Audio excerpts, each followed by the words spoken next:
PMLA, SFIO, FEOA, Income Tax and Black Money Act cases, essentially putting a complete end to years of litigation. Is this a one-off settlement or a precedent in disguise that could let economic offenders buy freedom? Sir, we've seen the peculiar facts of this case. If you could please make us understand, is this not going to be a bad precedent in the case of fugitive extradition, fugitives like Mehul Choksi and Vijay Mallya, who already escaped to the lap of luxury, are going to enjoy the benefits of this judgment of the top court? So let's go back to the Bhopal gas tragedy. Initially, on payment of compensation, all criminal cases were quashed. But later on, the Supreme Court recalled its order. Come a few decades later, the Supreme Court had looked at these matters and said, we should allow cases to be quashed. That's about 2 decades later. And then about a decade ago, the Supreme Court again changed its view and said, cases of corruption should not be quashed. Having said that, the issue is, as this case, as in many other cases, the courts will try and balance equities, that is recovery of money, crimes of corruption, as also the collection of the dues of the banks. Now, in this case, as in other cases where similar settlements have been accepted, courts have acted in terms of the Supreme Court alone. The high courts can't do it. The Supreme Court alone has acted in exercise of its inherent powers or its constitutional powers in what they call doing justice under Article 142.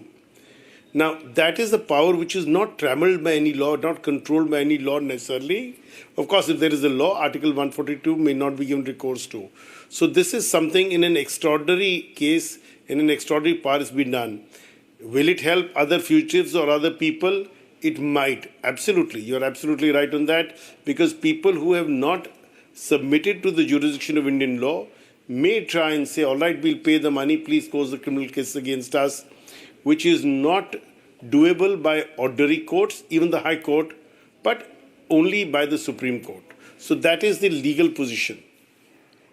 Let's move on right now to the next story. Tracking the Karnataka Lokayukta officials conducted raids across the city in about 10 locations simultaneously amid its ongoing crackdown on corrupted government officers. Take a look.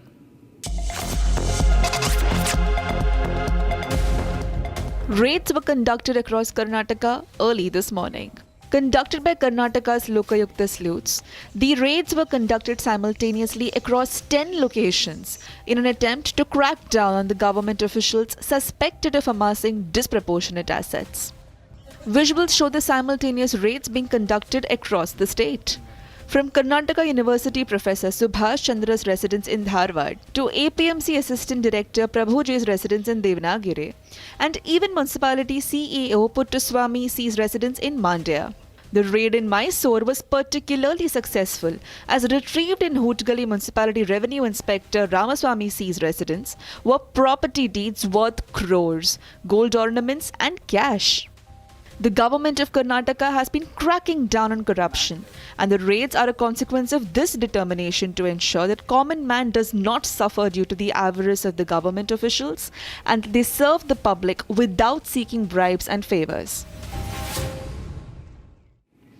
And we also move on right now to our next segment, Bharat in 1 minute, where we get to all that's making news across the nation. Let's get started.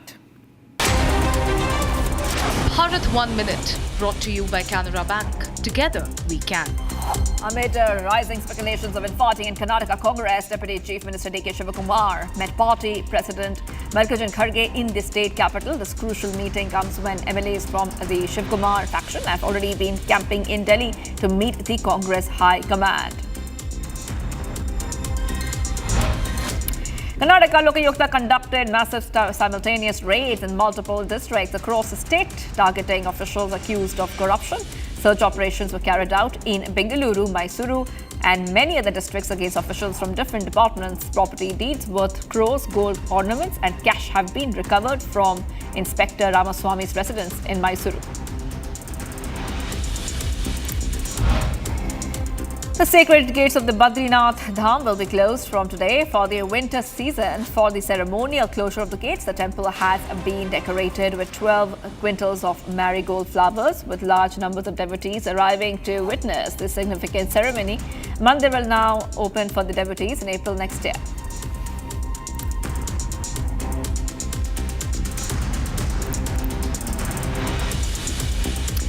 And viewers, tensions between Afghanistan and Pakistan have flared up once again. Kabul has accused Islamabad of launching overnight airstrikes deep inside its eastern provinces, killing 10 civilians, including 9 children. The strike comes amid a fragile ceasefire already under strain and just a day after a major suicide attack in Peshawar. Here's more.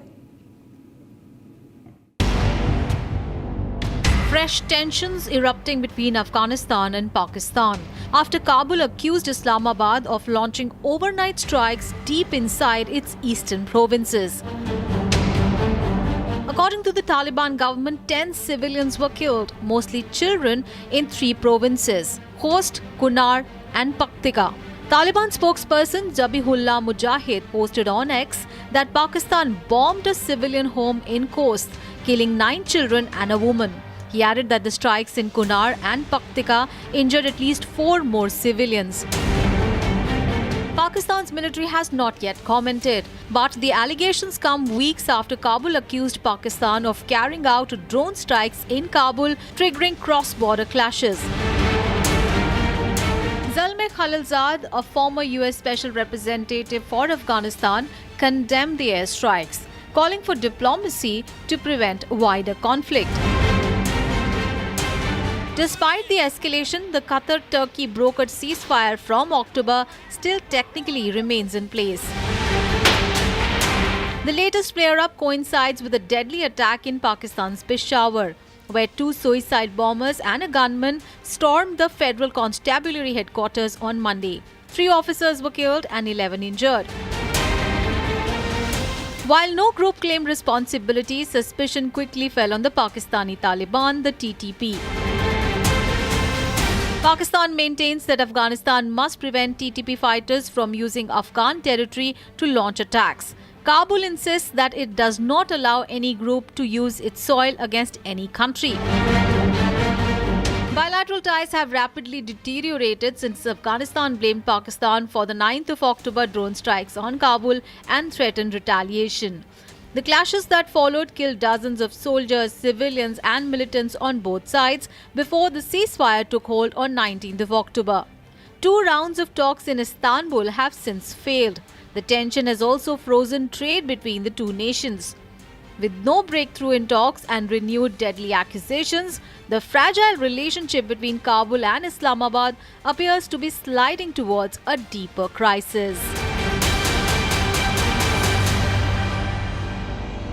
And viewers, so we have for now, but do not go anywhere. We'll go live in breaking next once again. And our top story is Mamata issuing a direct threat, saying that if she is attacked, then India will be jolted too.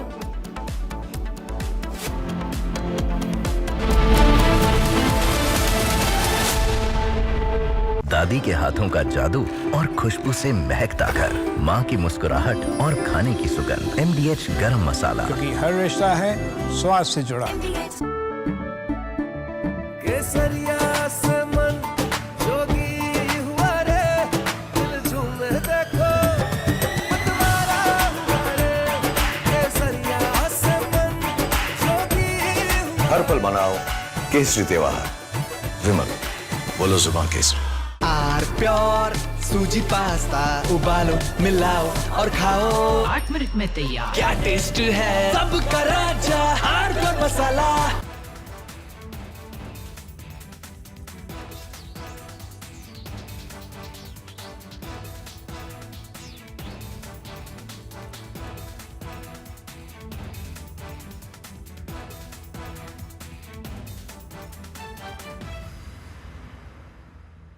MDH की हल्दी मिर्ची धनिया करे कमाल। ये रंग दे, ये खुशबू दे, ये तीखा, ये कम पड़े। क्या निराला MDH masala. China and Japan are clashing verbally over Taiwan. Tensions between China and Japan have risen over Taiwan's security. Japan has signaled it may intervene in a potential conflict, viewing it as a threat to its own stability. China condemned this as meddling, issuing strong warnings and summoning diplomats. This conflict started when Japan's newly appointed Prime Minister, Sane Takaichi, issued a direct warning to China during a session of the country's parliament. She stated that a conflict in the Taiwan Strait could represent a survival-threatening situation for Japan, implying that Tokyo might need to intervene militarily to protect its interests. This marked a bold escalation in Japan's stance on the Taiwan issue, signaling readiness to support Taiwan against potential Chinese action. Takaichi's comments, delivered amid rising regional tensions, prompted an immediate and sharp rebuke from Beijing, highlighting the fragile balance in East Asia and the risk of broader confrontation. The remarks made by the Japanese leader on Taiwan constitute an interference in China's internal affairs and a serious violation of the One China principle and the basic norms governing international relations. Such words are extremely irresponsible and dangerous in nature and have caused very negative impact. Taiwan is an island of 23 million people, situated about 100 miles off China's southeast coast. China regards it as a breakaway province under the One China principle, insisting that other countries acknowledge this and avoid treating Taiwan as a sovereign state. Taiwan, however, maintains its own government, conducts elections, and runs an independent economy, a setup rooted in 1949 when China's civil war concluded with the defeated nationalist forces retreating to the island while the communists consolidated power on the mainland. This division has persisted without full-scale war, but mutual distrust has grown. China has intensified its military presence around Taiwan in recent years, viewing reunification as a national goal. For instance, in October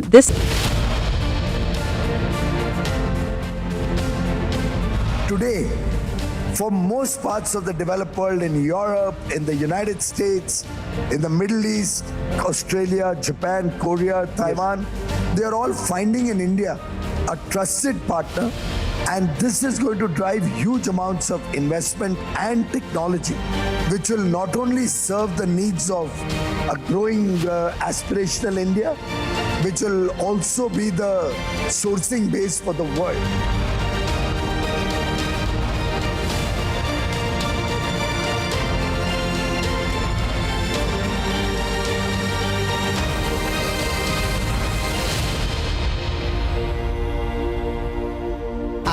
pure सूजी pasta उबालो मिलाओ और खाओ 8 minute में तैयार क्या taste है सबका राजा हार्डकोर मसाला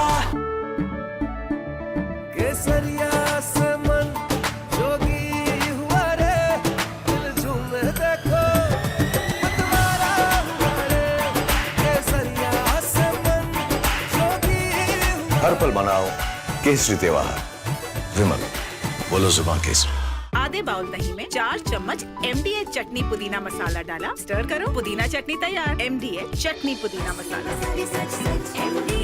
MDH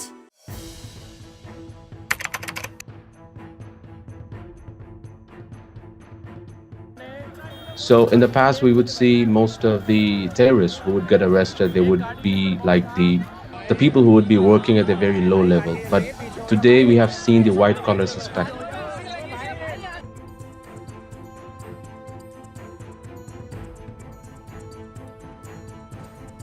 कश्मीर घाटी में डॉक्टर्स एक बहुत अल्टीमेट ड्रीम होता है वहां के लड़के लड़कियों का, उस बनने के बावजूद अगर आप रेडिकलाइज होकर अपने ही देशवासियों को मारने के लिए और अपने देश को तोड़ने के लिए तैयार हो सकते हैं, तो आप अंदाजा लगाइए किस तरह की रेडिकलाइजेशन हो रही है और इस फ्रंट पे हम क्या काम कर रहे हैं.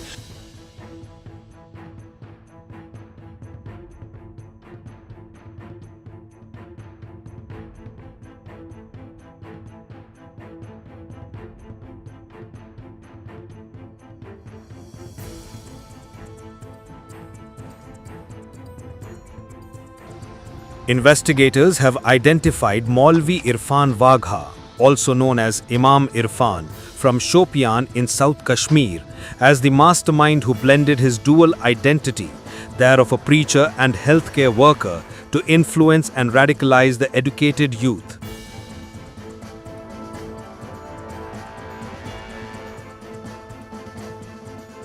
The accusation against him is completely baseless. He had been there for 7 years, offering prayers, conducting religious classes, and teaching children at the religious center. He would come only occasionally. We had no idea about the allegations against him, but we don't believe them. He is a good person. We don't know anything else.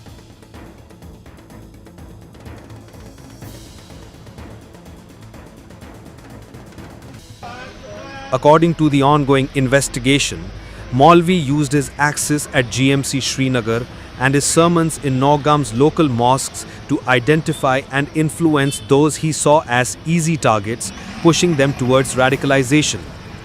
He used social media to radicalize highly qualified professionals. During the questioning, Irfan admitted to the police that he had radicalized Dr. Muzammil Shakil, who is the key accused of Faridabad arms haul. According to the officials, Imam Irfan allegedly built and expanded a white-collar terror network with the help of Pak-based Jaish handler Umar bin Khattab, alias Harjula.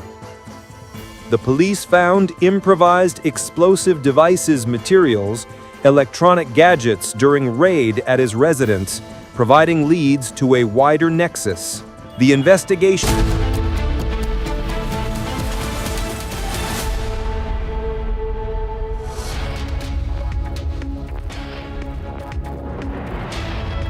A very good evening, viewers. You're watching Live and Breaking, and I am Rakshita Mishra with you. It's a historic moment for every Indian today and every Sanatani, of course, as the Dhwaja Rohan takes place today. This morning, it marked the completion of the Bhavya Ram temple. We'll give you a lowdown on what all happened and the message, the very important message that the Prime Minister sent out today in his speech from the dais at Ayodhya. We'll tell you all and much more, but first, a quick check of the headlines.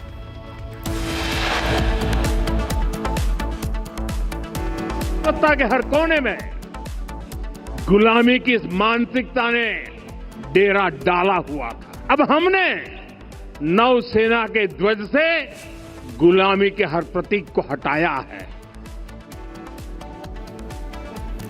Prime Minister Modi demolishes calls for the demolition of Gulami mindset, says that Ram Lala was ignored and was called fictitious in the past.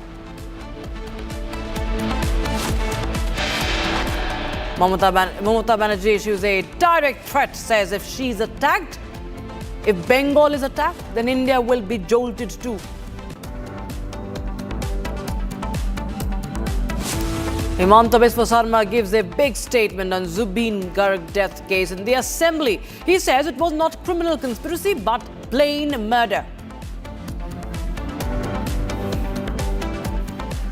Shraddha Kapoor's brother Siddhant summoned by Mumbai police in drug case linked to Dawood Ibrahim.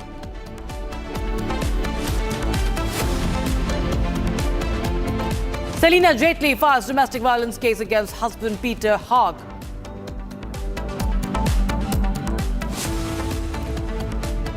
Indian citizen from Arunachal Pradesh harassed at Shanghai airport. The citizen of India, who's from Arunachal Pradesh, speaks to the Republic and narrates her ordeal.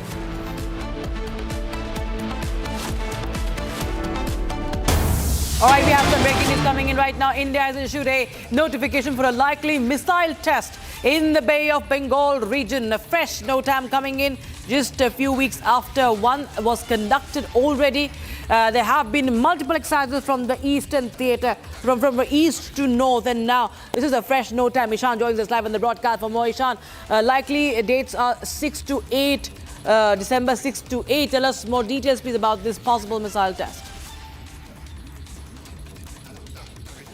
Absolutely, the NOTAM issued for for the Bay of Bengal is from 6th to 8th of December. Now, what is interesting about this NOTAM is that it has a height restriction of 93,000 feet or 28 kilometers, which clearly indicates that there might be a high altitude missile test. And for this reason, this NOTAM is quite significant. We will be witnessing possibly a test of a high altitude missile, possibly a Pralay missile or an Agni variant.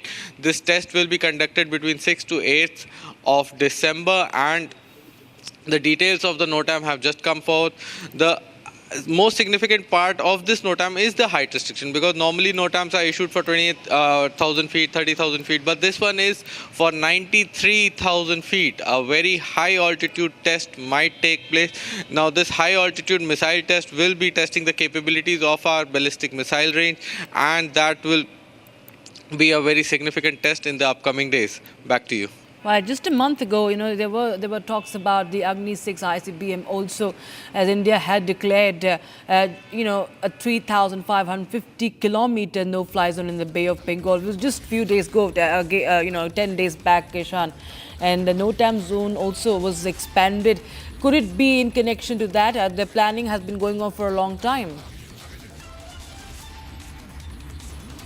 Absolutely, this could be a continuation of the NOTAM, because as you remember, the NOTAM was extended 3 times, starting from 1500, then to 1700, and then finally to 3500 kilometers. Now this extension of the NOTAM was... Right.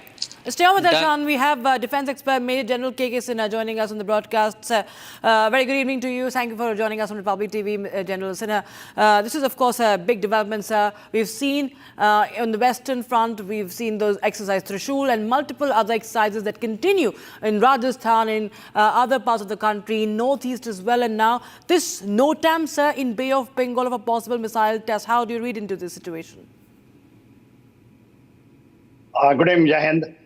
This is India is preparing for something big. India is likely to carry out certain tests, which is very, very important for India. Especially you see on 4th and 5th, Putin is here.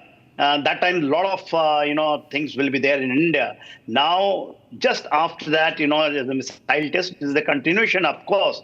But you just see the NOTAM area, 1,480 kilometer. The template which has been given, and also what has just been it has been brought out, that the height clearance, it is too much.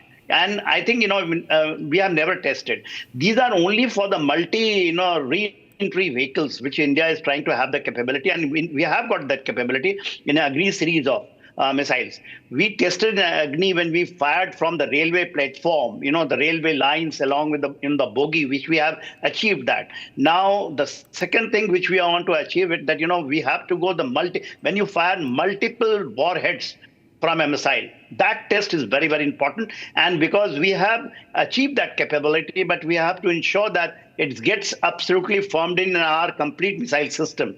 Of course, Pralay, Agni 5, Agni 6, which we are doing it. We are not going for a very higher ranges. That we have to take it, because we are not bothered about anti-continental ballistic missile. We are now focusing with going for the operational depth, basically covering the complete Pakistan and also the Chinese operational and strategic depth, which we want. So there is no point of going for a very higher ranges. But when you have to go for higher clearance, which has been brought out, that is the 93,000 feet, when we are looking for that, it is basically you go on the space and then you come back. And that gives the indication that we are going for testing of the multi-warhead in our missile system. And I think it is very apt time.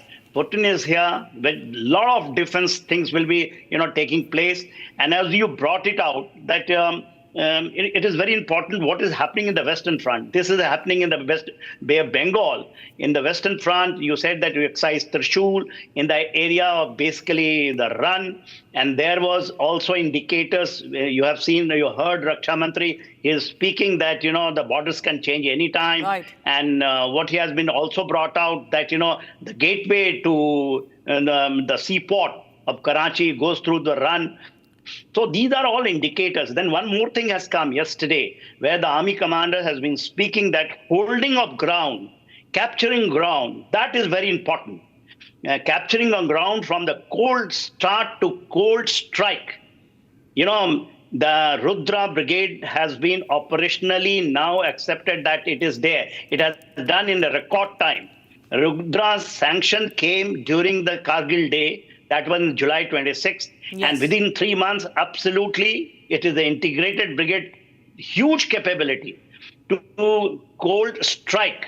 So these are good indicators, and this is happening in tandem with that. And I think it is a great thing that India is doing as far as defense capability development it's not, is concerned. it's beyond messaging. So you put it very rightly. What this really meaning is really, what really it means. But thank you so much, General K.K. Sinha, for joining us on Republic, and Nishan for getting us those details. Meanwhile, we cut across to Prime Minister Modi. In fact, we shift our focus to other stories. What happened in Ayodhya today.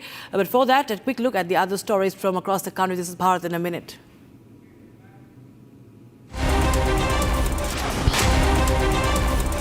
Bharat 1 Minute, brought to you by Canara Bank. Together we can.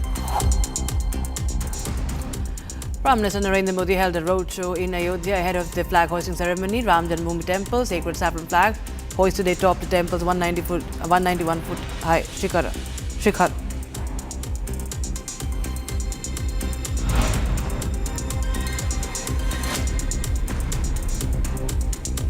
Parliamentary Affairs Minister Kiran Rijiju called for an all-party meeting ahead of the winter session of the Parliament. He announced that the session will begin on the 1st of December and will continue until December 19. President Murmu has also approved the dates for the session, and Parliament is set to have 15 sittings across the 19 days.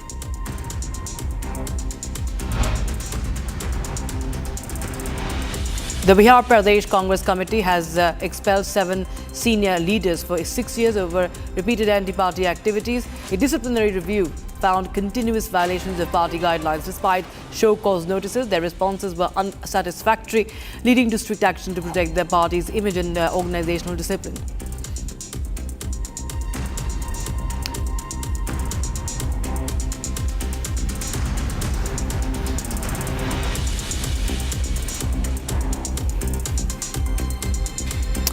And today, as Prime Minister Narendra Modi hoisted the Dharma Dhwaj, the flag of faith atop the Ram Temple, Ayodhya witnessed a historic moment. The sacred flag, crafted with fine silk and satin, representing unity, dignity and cultural pride. With the flag now flying high, the Ram Temple's completion marks a powerful symbol of faith and devotion of millions of Indians.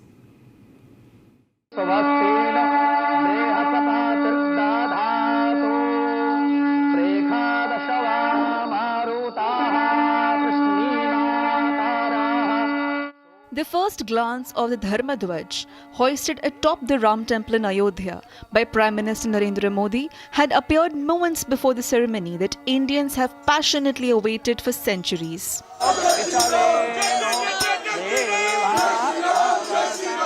Jai Shri Ram! Jai Shri Ram! The right-angled triangular flag, with a height of 11 feet and 22 feet in length, carries the image of a radiant sun with an Om inscribed on it, along with the image of a Kovidara tree. PM Narendra Modi arrived in the holy city on the morning of the grand ceremony and also held a roadshow to the Ram Temple complex. A huge crowd gathered, including women and men who stood along the route to welcome PM Modi and showering flower petals on him. भगवान राम अपने आप में एक value system है। ओरछा के राजा राम से लेकर रामेश्वरम के भक्त राम तक और शबरी के प्रभु राम से लेकर मिथिला के पाहुन राम जी तक, भारत के हर घर में, हर भारतीय के मन में और भारतवर्ष के हर कण कण में राम है। हमें याद रखना होगा, राम यानी आदर्श, राम यानी मर्यादा, राम यानी जीवन का सर्वोच्च चरित्र, राम यानी सत्य और पराक्रम का संगम। दिव्य गुणे शक्र समो रामः सत्य पराक्रमः। राम यानी धर्म पथ पर चलने वाला व्यक्तित्व। रामः सत्पुरुषो लोके सत्यः सत्यपरायणः। राम यानी जनता के सुख को सर्वोपरि रखना, प्रजा सुखत्वे चंद्रस्य। राम यानी धर्म और क्षमा का दरिया। From the dais of Ayodhya, Prime Minister also demolished the Gulami mindset. हमारे यहाँ भगवान बसवन्ना उनके अनुभव मंटपा की जानकारी भी सीमित रखी गई। अनुभव मंटपा यानी जहां सामाजिक, धार्मिक और आर्थिक विषयों पर सार्वजनिक बहस होती थी, जहां सामूहिक सहमति से निर्णय लिए जाते थे। लेकिन गुलामी की मानसिकता के कारण इस भारत की कितनी ही पीढ़ियों को इस जानकारी से भी वंचित रखा गया। साथियों, हमारी व्यवस्था के हर कोने में गुलामी की इस मानसिकता ने डेरा डाला हुआ था। RSS Chief Mohan Bhagwat also graced the auspicious occasion and shared his thoughts on the exceptional Dharmadhwaj. रोज ये इच्छा मन में व्यक्त करते रहे कि मंदिर बनेगा बनेगा, बन गया। और आज उस मंदिर निर्माण की शास्त्रीय प्रक्रिया पूर्ण हो गई, ध्वजारोहण हो गया। राम राज्य का ध्वज जो कभी अयोध्या में फहराता था और संपूर्ण विश्व में अपने आलोक से सुख शांति प्रदान करता था, वो ध्वज आज फिर से नीचे से ऊपर चढ़ता हुआ और अपने शिखर पर विराजमान होता हुआ हमने अपनी आंखों से देखा है, इसी देह में देखा है। PM Modi and Mohan Bhagwat offered prayers at Darshan and Puja at Shri Ram Darbar Garbhagriha amid Vedic mantra chants.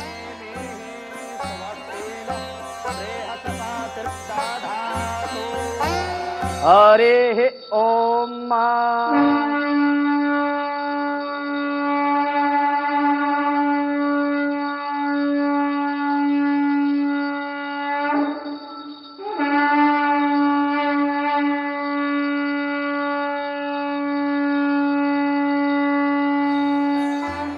The flag hoisting ceremony marks the formal completion of the temple's construction. During an exclusive interview with Kashyap Mewada from Ahmedabad, the creator of the auspicious Dharmadhwaj, we discovered the unparalleled craftsmanship behind it. ध्वजा के बारे में बताएं तो 3 layer fabric में बना है और उसमें सैटिन रेशमी वर्क किया हुआ है, फिर उसमें ऊपर गोल्डन एम्ब्रॉयडरी वर्क किया है, फिर इसके ऊपर कल्प वृक्ष, कोविदार वृक्ष बोलते हैं इसको, फिर उसके ऊपर सूर्य नारायण भगवान, ओम, सब हम लोगों ने किया हुआ है। मतलब 3 सिंबल्स हैं, एक तो वृक्ष है जो इक्ष्वाकु परिवार का राज वृक्ष कहा जाता है, ओम है जो यूनिवर्सल साउंड जिसे हम कहते हैं, और तीसरा सूर्य नारायण भगवान की प्रतिकृति है। तो क्या इम्पोर्टेंस है इसके रंग, इसके रूप और जो बॉर्डर्स बनाई गई है, सब के बारे में हमें बताइए।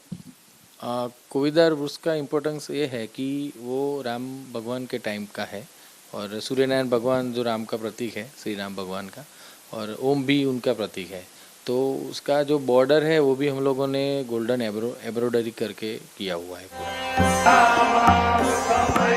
The sacred saffron flag conveys a message of dignity, unity and cultural continuity, embodying the ideals of Ram Rajya. Today, as the Dharmadhwaj rises over the Ram temple, Ayodhya experiences a historic and emotional moment. The flag at the top of the shikhar signifies the completion of the temple. It celebrates faith, devotion and the spirit of unity that has inspired generations.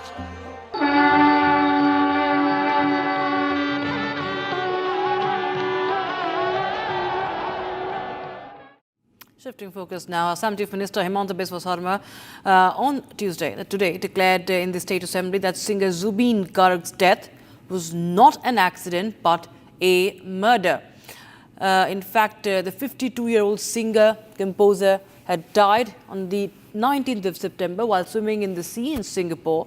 And Chief Minister Sarma made the remarks during the winter session of the Assam Legislative Assembly. His statement comes during a discussion on the death of Zubeen Garg initiated by the opposition through an adjournment motion. He clarified that the case did not fall under culpable homicide or criminal conspiracy, insisting that instead it was a plain murder.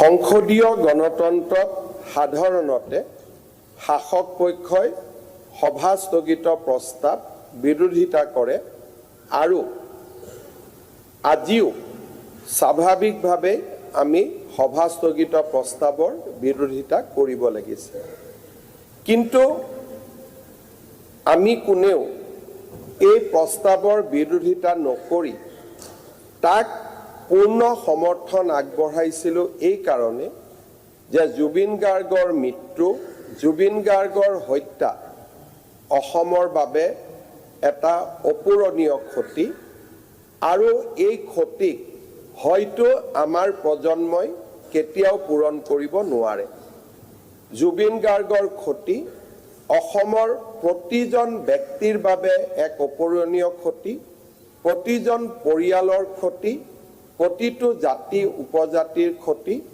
আমাৰ জাতিয়ে এক মহামূল্যৱান অমৰ সম্পদক হেৰুৱাই পেলালে মোৰ আজিও মনত আছে জুবিন গাৰ্গক গুৱাহাটীৰ এটা ব্যক্তিগত টিভি চেনেলে যেতিয়া তেওঁ শ্ৰেষ্ঠ অসমীয়াৰ সন্মান যাচিবৰ বাবে এটা অনুষ্ঠান আয়োজন কৰিছিল সেই অনুষ্ঠানত জুবিন গাৰ্গক সন্মুখত ৰাখি মই কৈছিল যে জুবিন অসমৰ এক জাতীয় সম্পদ আৰু জুবিনক আমি তেওঁৰ সৃষ্টিৰে সদায় জীয়াই ৰাখিব লাগিব আৰু জুবিন আমাৰ বাবে সদায় আদৰৰ প্ৰাণৰ শিল্পী হৈ থাকিব এই প্ৰজন্ম জুবিনৰ ওচৰত সদায় ঋণী হৈ থাকিব লাগিব এই বক্তব্য জুবিনৰ মৃত্যুৰ পিছত মই দিয়া নাছিল জুবিনৰ জীৱনকালত জুবিনৰ সন্মুখত জুবিনক মই এইদৰে শ্ৰদ্ধা দিছিলোঁ আৰু জুবিনে এটা কথা সিদিনাখন কৈছিল যাক মই আজিও মনত পেলাওঁ যে হিমন্ত দাক মই মুখ্যমন্ত্ৰী হিচাপে সম্বোধন নকৰোঁ মই হিমন্ত দাক হিমন্ত দা হিচাপে ক'ম গতিকে ব্যক্তিগত আৰু মুখ্যমন্ত্ৰী হিচাপে আমাৰ সকলোৰে আবেগ জুবিনৰ লগত সমাহিত হৈ আছে আৰু সেই কাৰণে আমি জুবিনৰ হত্যা আৰু মৃত্যুৰ পলিটিক্স নকৰিবা গানটো আপোনাৰ আৰু সৰ্বানন্দ সোণোৱালৰ কাৰণে গাইছিলে Akhil Gogoi please sit down মই ৰিপ্লাইটো শুনো প্লিজ অখিল গগৈ কিবা থাকিলে মানে পিছত আপুনি ক'ব মই টাইম দিম 1 মিনিট অধ্যক্ষ মহোদয় মই যিমান দূৰ জানো পলিটিক্স নকৰিবা গানটো অখিল গগৈৰ কাৰণে গাইছিলে মই যিমান দূৰ জানো Ayodhya Dwajarohan, a Hindu assertion. Ayodhya landmark, the rising Hindu pride. Why is opposition nervous about Ayodhya landmark? Debating tonight at 8 p.m.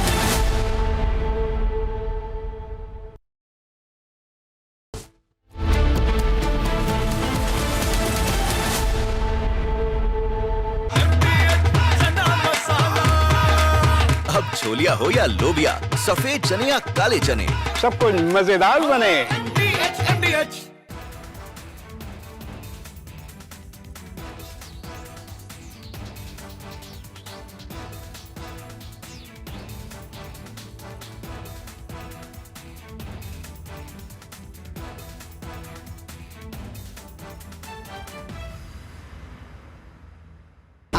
Pure सूजी पास्ता उबालो मिलाओ और खाओ 8 मिनट में तैयार क्या टेस्ट है सबका राजा hardcore masala China and Japan are clashing verbally over Taiwan. Tensions between China and Japan have risen over Taiwan's security. Japan has signaled it may intervene in a potential conflict, viewing it as a threat to its own stability. China condemned this as meddling, issuing strong warnings and summoning diplomats. This conflict started when Japan's newly appointed Prime Minister, Sane Takaichi, issued a direct warning to China during a session of the country's parliament. She stated that a conflict in the Taiwan Strait could represent a survival-threatening situation for Japan, implying that Tokyo might need to intervene militarily to protect its interests. This marked a bold escalation in Japan's stance on the Taiwan issue, signaling readiness to support Taiwan against potential Chinese action. Takaichi's comments, delivered amid rising regional tensions, prompted an immediate and sharp rebuke from Beijing, highlighting the fragile balance in East Asia and the risk of broader confrontation.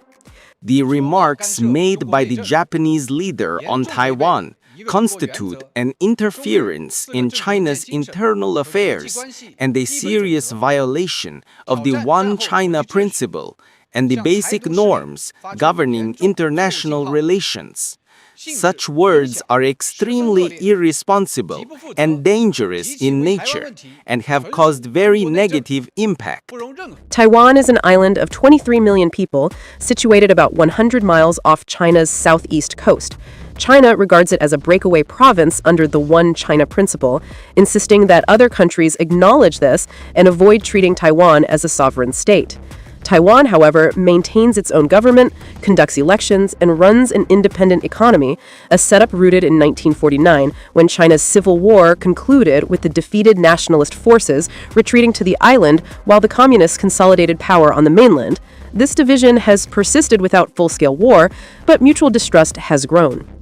China has intensified its military presence around Taiwan in recent years, viewing reunification as a national goal. For instance, in October this year, H-6K bombers from the People's Liberation Army Air Force conducted flights over the island, while June exercises involved over 70 aircraft, including J-16 fighters and unmanned drones, crossing the median line of the Taiwan Strait. Naval operations have featured Type 052D destroyers and Type 054A frigates patrolling the waters. Beijing frames these as defensive drills to deter independence moves. Japan claims to be a peace-loving nation, yet the Takaichi... Hi, I'm Saurabh Mukherjee of Marcellus Investment Managers. I'm the Chief Investment Officer at the firm, and I'm really looking forward to Republic Businesses India Economic Summit on 28th November. I hope to see you there.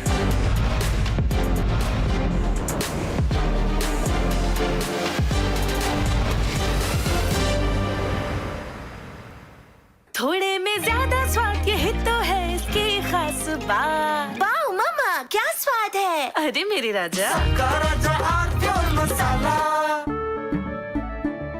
केसरिया से मन जोगी हुआ रे दिल झूमे देखो मतवारा हुआ रे केसरिया से मन जोगी हर पल मनाओ केसरी त्योहार। विमल बोलो जुबान केसरी। अब छोलिया हो या लोबिया, सफेद चने या काले चने, सब कुछ मजेदार बने।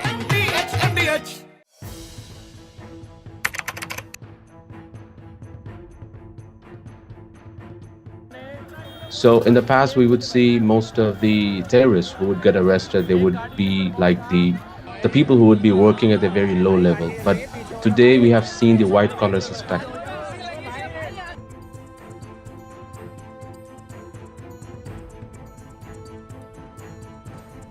कश्मीर घाटी में डॉक्टर्स एक बहुत अल्टीमेट ड्रीम होता है वहां के लड़के लड़कियों का। उस बनने के बावजूद अगर आप रेडिकलाइज होकर अपने ही देशवासियों को मारने के लिए और अपने देश को तोड़ने के लिए तैयार हो सकते हैं, तो आप अंदाजा लगाइए किस तरह की रेडिकलाइजेशन हो रही है और इस फ्रंट पे हम क्या काम कर रहे हैं।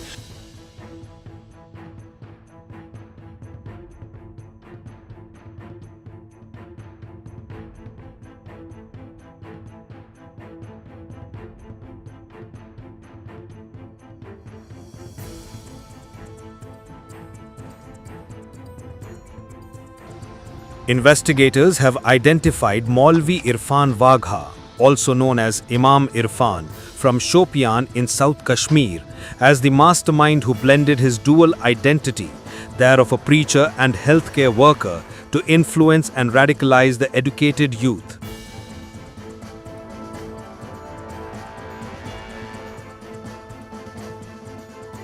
The accusation against him is completely baseless.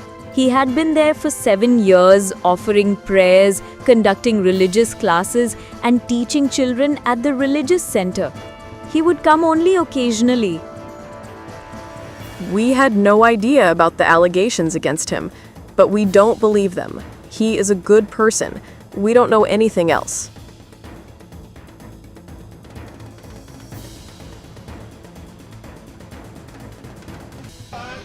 According to the ongoing investigation, Maulvi used his access at GMC Srinagar and his sermons in Naugam's local mosques to identify and influence those he saw as easy targets, pushing them towards radicalization. He used social media to radicalize highly qualified professionals. During the questioning, Irfan admitted to the police that he had radicalized Dr. Muzammil Shakil, who is the key accused of Faridabad Arms Hall. According to the officials, Imam Irfan allegedly built and expanded a white-collar terror network with the help of Pak-based Jaish handler Umar bin Khattab, alias Harjula. The police found improvised explosive devices materials, electronic gadgets during raids. Why are only employees being held culpable? Is there something else more than meets the eye? Why are these questions not being asked by the Americans? Are we now going to pretend it never happened? Chinese AI is nationalist for China. Indian AI has to be nationalist for India.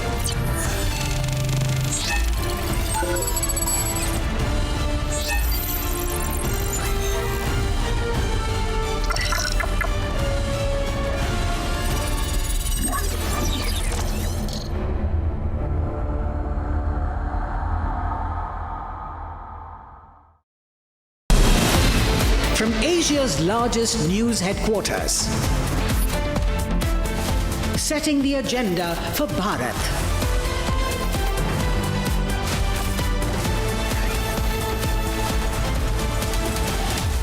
You're watching Republic.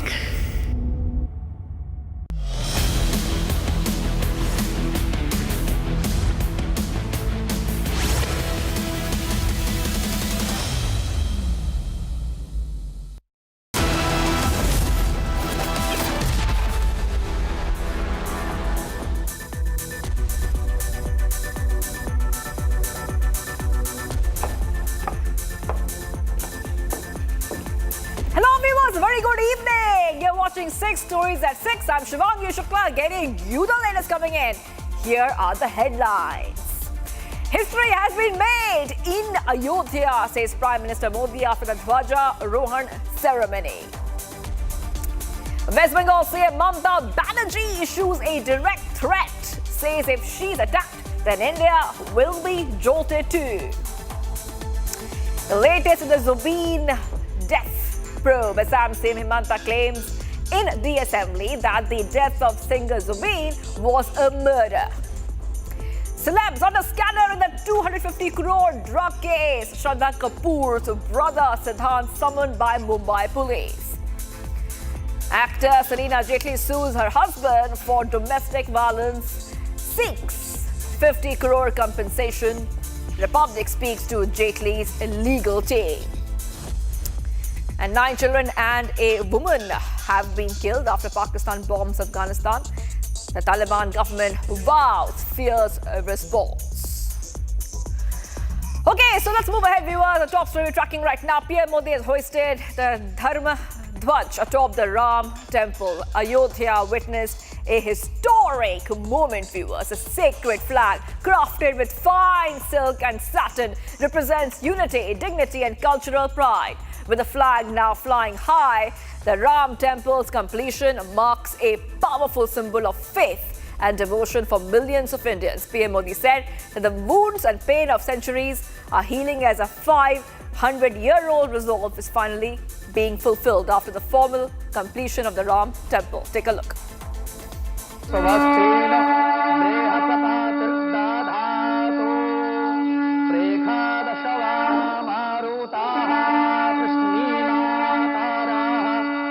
The first glance of the Dharma Dhwaj, hoisted atop the Ram temple in Ayodhya by Prime Minister Narendra Modi, had appeared moments before the ceremony that Indians have passionately awaited for centuries.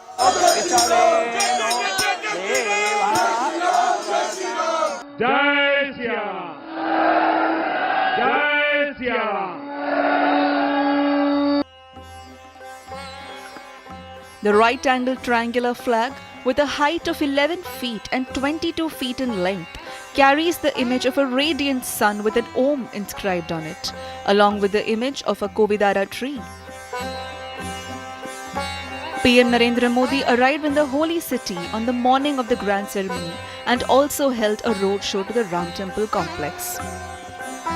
A huge crowd gathered, including women and men who stood along the route to welcome PM Modi and showering flower petals on him. भगवान राम अपने आप में एक value system है।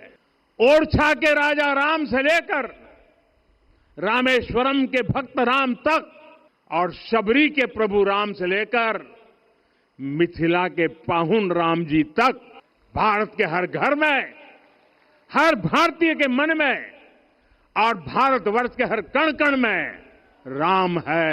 हमें याद रखना होगा, राम यानी आदर्श, राम यानी मर्यादा, राम यानी जीवन का सर्वोच्च चरित्र, राम यानी सत्य और पराक्रम का संगम।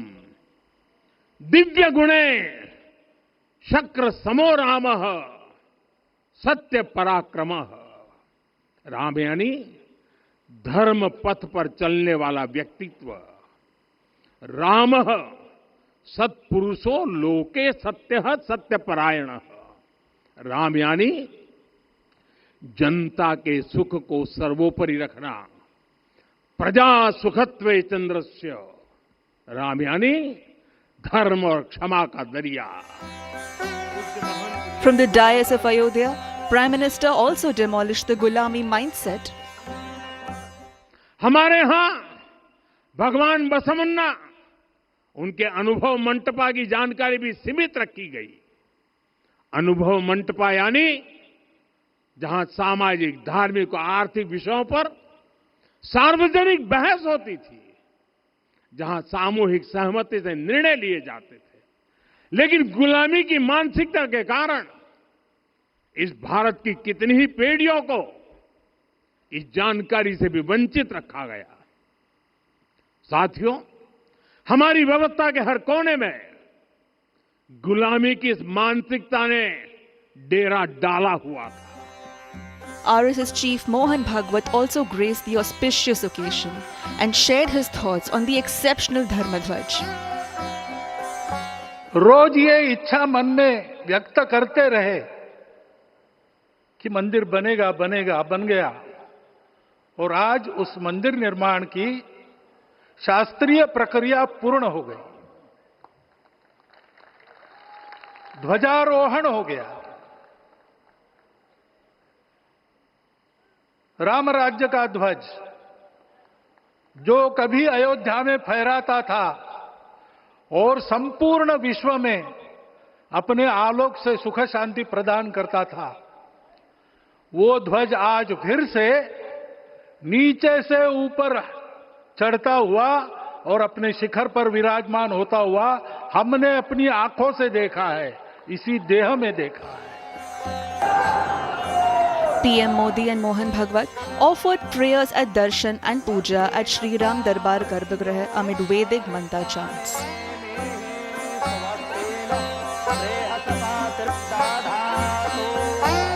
हरे ओम।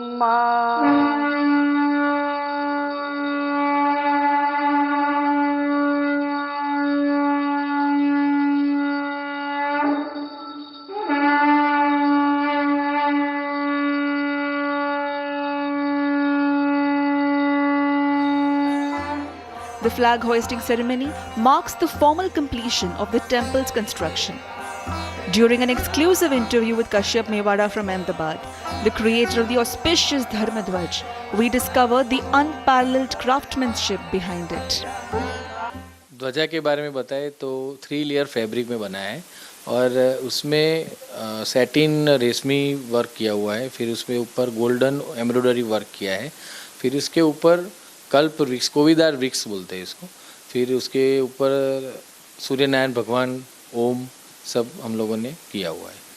मतलब 3 सिंबल्स हैं, एक तो वृक्ष है जो इक्ष्वाकु परिवार का राजवृक्ष कहा जाता है, ओम है जो यूनिवर्सल साउंड जिसे हम कहते हैं, और तीसरा सूर्य नारायण भगवान की प्रतिकृति है। तो क्या इम्पोर्टेंस है इसके रंग, इसके रूप और जो बॉर्डर्स बनाई गई है इन सब के बारे में हमें बताइए।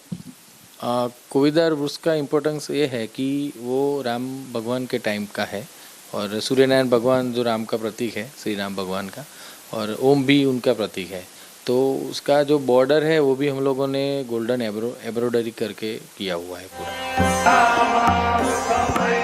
The sacred saffron flag conveys a message of dignity, unity and cultural continuity, embodying the ideals of Ram Rajya. Today, as a Dharma Dhwaj rises over the Ram temple, Ayodhya experiences a historic and emotional moment. The flag at the top of the shikhar signifies the completion of the temple. It celebrates faith, devotion and the spirit of unity that has inspired generations.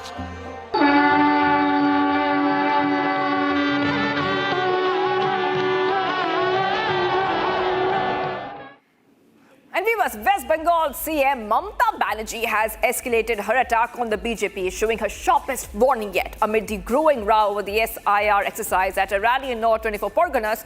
The TMC chief said that if the BJP tries to touch Bengal, we will shake the entire country. Here's the full report, viewers. Take a look. As the controversy erupts over the Bengal SIR exercise, Chief Minister Mamata Banerjee has issued a direct threat. আমায় বাংলায় আঘাত করলে কারণ মানুষকে আঘাত করলে আমি মনে করি আমাকে আঘাত করছে আমাকে আঘাত করলে আমি সারা ভারতবর্ষ হিলিয়ে দেব Addressing a massive rally in North 24 Parganas, Mamata Banerjee declared that if the BJP tries to touch Bengal, we will shake the entire country, triggering a major political flashpoint. The TMC chief compared the situation to the Bihar elections, saying opposition leaders were bechara. They could not understand BJP's game. She says her party understands the BJP's game and won't let their game succeed in Bengal. আমায় বাংলায় আঘাত করলে কারণ মানুষকে আঘাত করলে আমি মনে করি আমাকে আঘাত করছে আমাকে আঘাত করলে আমি সারা ভারতবর্ষ হিলিয়ে দেব এটা মাথায় রেখো ইলেকশনের পরে আমি একটু দেশটা চষে বেড়াবো She also hit out at the BJP over the CAA process, claiming the party is selling cards in the name of CAA card and misleading Bangladeshi Hindus, warning that such undertakings will put people in deeper trouble. With her threat that India will be jolted, Mamata Banerjee has triggered a massive political showdown. And viewers, as the SIT probes the case of Zubeen Garg's mysterious death, the CM Himanta has now made a big remark, speaking in the assembly.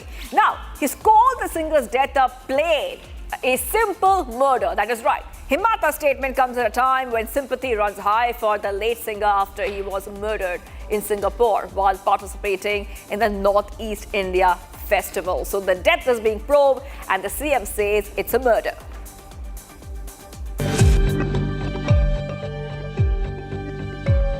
মোক এনেকে এটেক কৰিলে মুখ্যমন্ত্ৰীয়ে কিয় হত্যা বুলি কৈছে আৰে this is on record এখন কোৰ্টৰ ৰেকৰ্ডত আছে যে this is a murder The winter session of the Assam Legislative Assembly echoed with sympathy for late singer and Assam's music sensation Zubeen Garg. যিদিনাখন তদন্ত ৰিপৰ্ট আহিব চাৰ্জশিট আহিব সিদিনাখন যদি কোনোবা উকিলে কয় দিস ইজ আ উইক চাৰ্জশিট বেলেগ কথা কিন্তু আজি দিনটো যেতিয়া আমি দেখাই নাই চাৰ্জশিটখন কি হ'ব মোক এনেকে এটেক কৰিলে মুখ্যমন্ত্ৰীয়ে কিয় হত্যা বুলি কৈছে আৰে দিস ইজ অন ৰেকৰ্ড এখন কোৰ্টৰ ৰেকৰ্ডত আছে যে দিস ইজ আ মাৰ্ডাৰ মইতো হত্যাই কম ইট ইজ আ মাৰ্ডাৰ মই আজিও এক সদনত কৈছো In a discussion during the adjournment motion, Assam's Chief Minister Himanta Biswa Sarma called the mysterious death of the singer a plain and simple murder. The Chief Minister said it was executed by one killer supported by 5 helpers. Sarma asserted of police evidence indicating strongly towards a planned murder of the singer. One of Assam's most celebrated musicians, Zubeen Garg, had died in September under mysterious circumstances while participating in the Northeast India Festival in Singapore.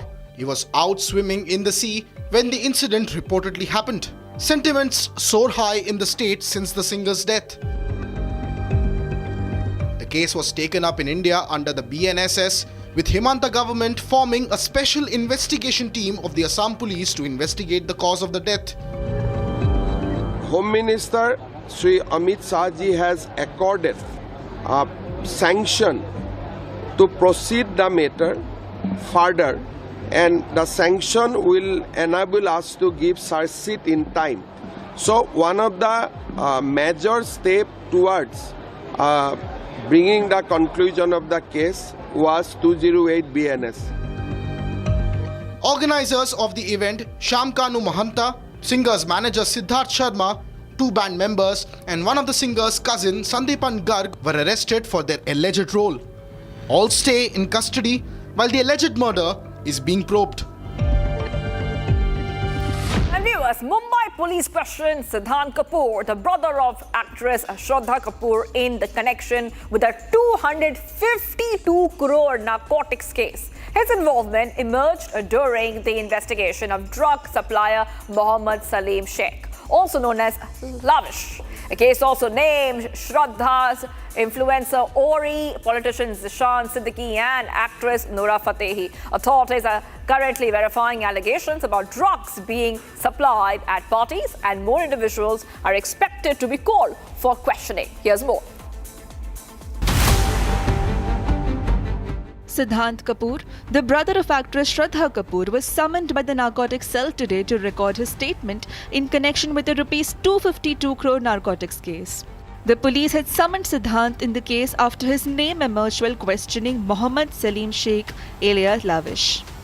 Siddhant Kapoor, brother of Bollywood actress Shraddha Kapoor, was summoned by anti-narcotics cell of Mumbai police, and he came here at 1 o'clock. Salim Sheikh is an alleged major narcotics supplier who was recently deported from Dubai. Other than Siddhant, the names of actress Shraddha Kapoor, social media influencer popularly known as Ori, politician Zishan Siddiqui, and actress Noora Fatehi had emerged in connection with the case. Mumbai police had already summoned Ori, but his lawyer said that he was out of town. He is now scheduled to appear before the police on November 26th to record his statement. Police say they are currently recording statements of people who Lavish claimed attended the parties and where drugs got supplied. His claims are also under verification. More people named by Lavish will soon be called in to give their statements by the anti-narcotics cell. Lavish, brought back from Dubai in October, was arrested in the Rs 252 crore Sangli mephedrone case. Police say he worked closely with the drug lord Salim Dola and helped run manufacturing operations across at least 7 states. Sources say police are also tracking Salim Dola, who was suspected to be hiding in Turkey after fleeing from the UAE. The Mumbai police also stated, depending on what the investigation reveals, they will decide who should be treated as an accused and who will be treated or listed as a witness. A Bollywood actor and former Miss India, Selina Jaitley, has filed a domestic violence case against her husband, Peter Hagg, in a Mumbai court. Amid the legal proceedings, Selina shared a long, emotional note on Instagram, opening up about the personal struggle behind the complaint. The magistrate has now issued notice to Selina's husband, even as Selina has also battling a separate crisis on her brother's detention in the UAE. Here's a full report on what is happening so far.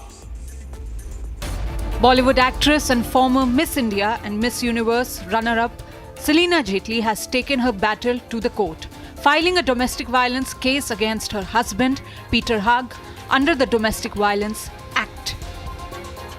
The complaint has been registered in the Court of Judicial Magistrate, First Class Andheri, before the Judge S.C. Tadye. When the matter was taken up today, the court completed verification of a petition and formally issued notice to Peter Hagg for December 12, 2025. In her petition, Selina alleges domestic violence, cruelty and manipulation, claiming assume that forced her to leave Austria and return to India.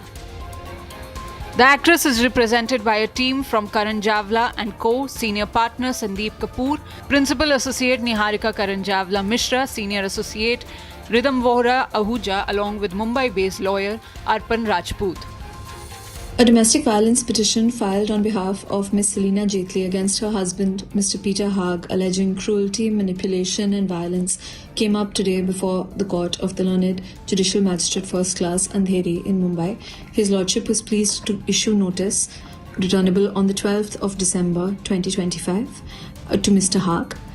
We are hopeful, as Selina's lawyers, that justice will be done in her case going forward. After her lawyer's statement, actress Selina Jaitley has now spoken out, releasing an emotional note on Instagram calling it the strongest and most turbulent storm of her life. Selina has said that she has been fighting completely alone, without her parents, without her brother, without her children, and without the support she once believed she had. This legal battle comes even as Selina is fighting for another crisis of her brother, Major Retired Vikrant Jaitley, who has been detained in the UAE. Selina recently approached the Delhi High Court alleging he was illegally abducted and detained by authorities there. She has claimed that despite repeated efforts, the Ministry of External Affairs has failed to secure basic information about his welfare or legal status since his detention in September 2024. The case now returns to the court on December 12th when the notice issued to Peter Haag will be taken up.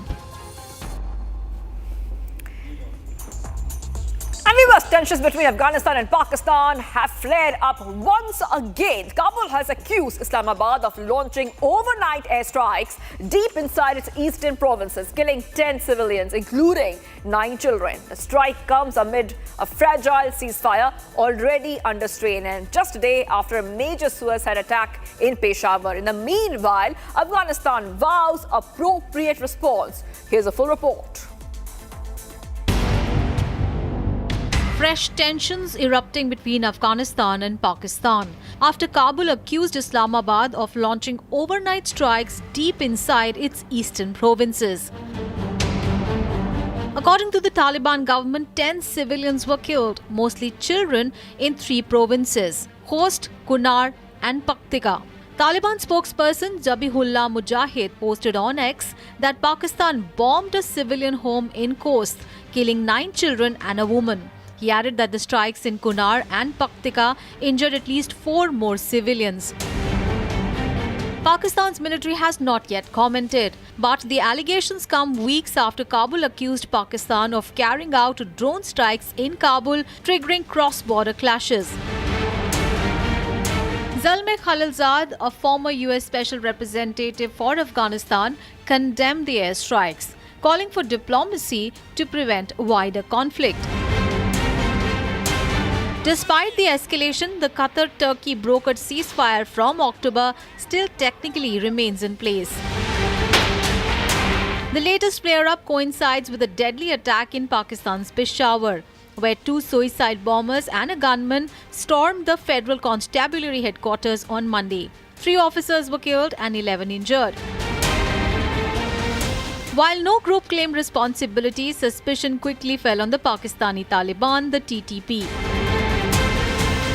Pakistan maintains that Afghanistan must prevent TTP fighters from using Afghan territory to launch attacks. Kabul insists that it does not allow any group to use its soil against any country.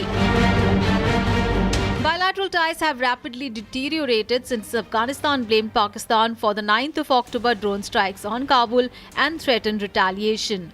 The clashes that followed killed dozens of soldiers, civilians and militants on both sides before the ceasefire took hold on 19th of October. 2 rounds of talks in Istanbul have since failed.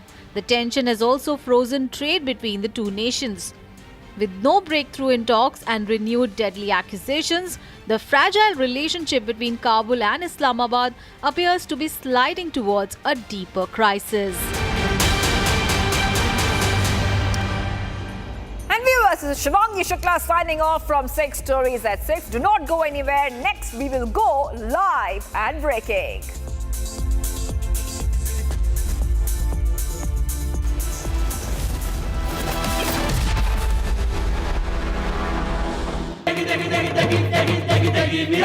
MDH की देगी मीरज, देगी मिर्च का तड़का, अंग अंग फड़का। MDH की देगी Miraj. QS&THE, the world's foremost university rankings organizations, have ranked Amity amongst the top 3% universities globally, making it among the very few Indian universities to be included in both rankings. Yet another top ranking for Amity University. थोड़े में ज्यादा स्वाद, यही तो है इसकी खास बात। वाओ मामा, क्या स्वाद है? अरे मेरे राजा, राजा और प्योर मसाला। केसरिया से मन जोगी हुआ रे, दिल झूमे देखो मतवारा हुआ रे। केसरिया से मन जोगी हुआ। हर पल मनाओ केसरी त्योहार। विमल, बोलो जुबान केसरी। अब छोलिया हो या लोबिया, सफेद चने या काले चने, सब कुछ मजेदार बने।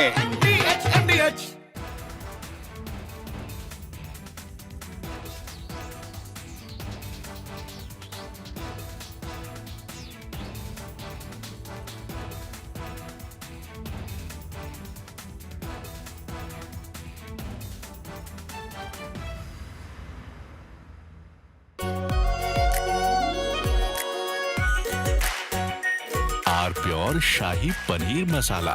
Delicious, healthy, every day. China and Japan are clashing verbally over Taiwan. Tensions between China and Japan have risen over Taiwan's security. Japan has signaled it may intervene in a potential conflict, viewing it as a threat to its own stability. China condemned this as meddling, issuing strong warnings and summoning diplomats. This conflict started when Japan's newly appointed Prime Minister, Sane Takaichi, issued a direct warning to China during a session of the country's parliament. She stated that a conflict in the Taiwan Strait could represent a survival-threatening situation for Japan, implying that Tokyo might need to intervene militarily to protect its interests. This marked a bold escalation in Japan's stance on the Taiwan issue, signaling readiness to support Taiwan against potential Chinese action. Takaichi's comments, delivered amid rising regional tensions, prompted an immediate and sharp rebuke from Beijing, highlighting the fragile balance in East Asia and the risk of broader confrontation. The remarks made by the Japanese leader on Taiwan constitute an interference in China's internal affairs and a serious violation of the One China principle and the basic norms governing international relations. Such words are extremely irresponsible and dangerous in nature and have caused very negative impact. Taiwan is an island of 23 million people, situated about 100 miles off China's southeast coast. China regards it as a breakaway province under the One China principle, insisting that other countries acknowledge this and avoid treating Taiwan as a sovereign state. Taiwan, however, maintains its own government, conducts elections, and runs an independent economy, a setup rooted in 1949 when China's civil war concluded with the defeated nationalist forces retreating to the island while the communists consolidated power on the mainland. This division has persisted without full-scale war, but mutual distrust has grown. China has intensified its military presence around Taiwan in recent years, viewing reunification as a national goal. For instance, in October this year, H-6K bombers from the People's Liberation Army Air Force conducted flights over the island, while June exercises involved over 70 aircraft, including J-16 fighters and unmanned drones, crossing the median line of the Taiwan Strait.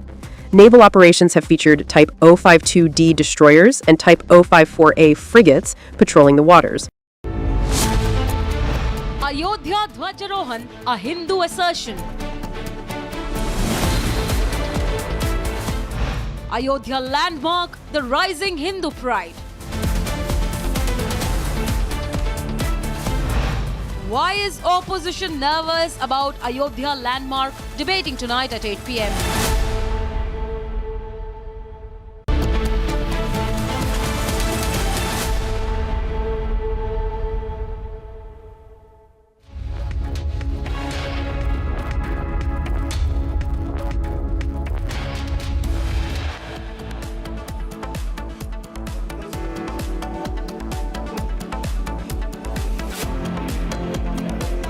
Prime Minister demolishes the Gulabi mindset, raises questions about how the opposition has once again ignored Ram Mandir.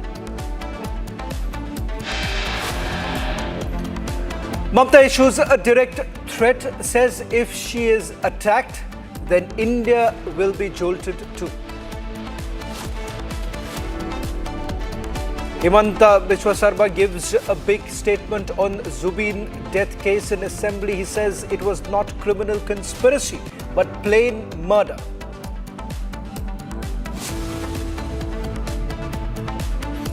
Shraddha Kapoor's brother Siddhant summoned by Mumbai police in the drug case linked to Dawood Ibrahim. Selina Jaitley files domestic violence case against her husband Peter Hag.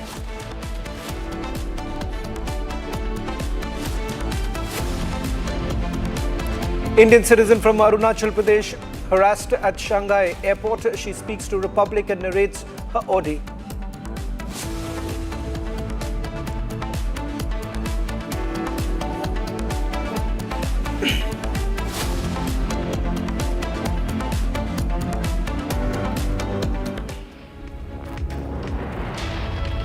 Starting this edition with some breaking news now coming in. Shraddha Kapoor's brother, Siddhant Kapoor, in fact, appeared before the anti-narcotic cell earlier today.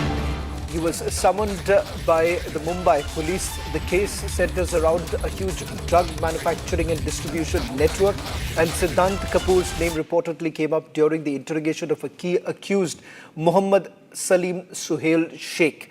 Now, Mohammad Suhail Sheikh has taken the name of several Bollywood celebrities. In fact, we are given to understand that several of them have been now called in for questioning. In fact, influencer Ori was also called in for questioning by the Mumbai police's anti-narcotic cell. My colleague Meenakshi did actually confront Siddhant Kapoor the moment he came out of the anti-narcotic cell. Take a look. Salim Sheikh, what exactly your connection with Salim Sheikh? Siddhant, were you present in this rave party?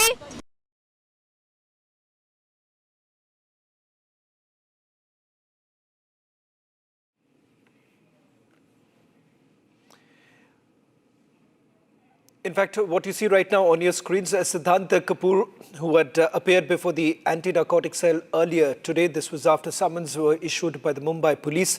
He is one of the many who have been called in for questioning by the Mumbai police.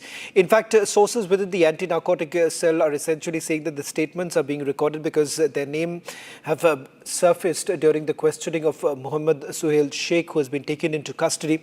And during the interrogation, he has taken the name of several Bollywood celebrities, saying that they had procured drugs from him. In fact, the Mumbai police, however, hasn't made any official statement with regards to whether at all they've found direct links between some of the Bollywood celebrities with the... In fact, what we'll try and do right now is play out the response that came in. We did actually question Siddhant Kapoor the moment he stepped out of the anti-narcotic cell, and there was no response really coming in from him. Take a look. Siddhant, do you know Salim Sheikh? Siddhant, do you know Salim Sheikh? What exactly your connection with Salim Sheikh? Siddhant, were you present in this rave party? Siddhant. Siddhant, do you know Salim Sheikh? Siddhant, do you know Salim Sheikh? What exactly your connection with Salim Sheikh? Siddhant, were you present in this rave party? Siddhant. Getting an exclusive story linked to a drug cartel. Jaswinder Singh, alias Jazz, is the alleged mastermind behind a major drug cartel, currently living in Dubai. Originally from Philor in Punjab, he holds a UK citizenship. We have now accessed exclusive pictures of the accused. Jaswinder Singh is accused of being the kingpin behind the 328-kilogram drug bust by the NCB and the special cell in Chhatarpur, as well as the 82 kilogram of cocaine bust in November 2024. What we are picking up is that he was also involved in a clandestine lab busted by the NCB in Ludhiana in January 2024. In fact, the Ministry of Home Affairs is working towards bringing him back to India. He's currently in Dubai. That's the last known location of Jazz on your screens right now. The accused who has been identified. Let me also go across to our political editor, Ayodhya Kapoor, who's joining us on this broadcast. Ayodhya, what more details are you picking up in terms of his link, the main accused, with the 328 kilogram of drug bust that was done by the Narcotics Control Bureau? Well, he's the same man, Shavan, who was involved in the 82 kg cocaine bust by the NCB in November 2024. He's said to be a UK citizen. He is originally a native of Punjab. He's currently staying in Dubai. His name, as you stated, Jaswinder Singh, alias Jazz. He's said to be the kingpin in the 328 kg drug bust, which has been busted by the NCP and the Delhi Special Cell in Chhatrapati. Being told that his links are also said to be not only with the drug cartel, but also terror-involved individuals in certain areas, and to be very specific, across the border in Pakistan. And that's why we are being told that the process to bring this man in will not only expose the whole drug network, but also the OGW network, which in one way or the other helped the terror activities in the country. And specifically his network in Punjab is said to be in-depth network, which the agencies are trying to bust.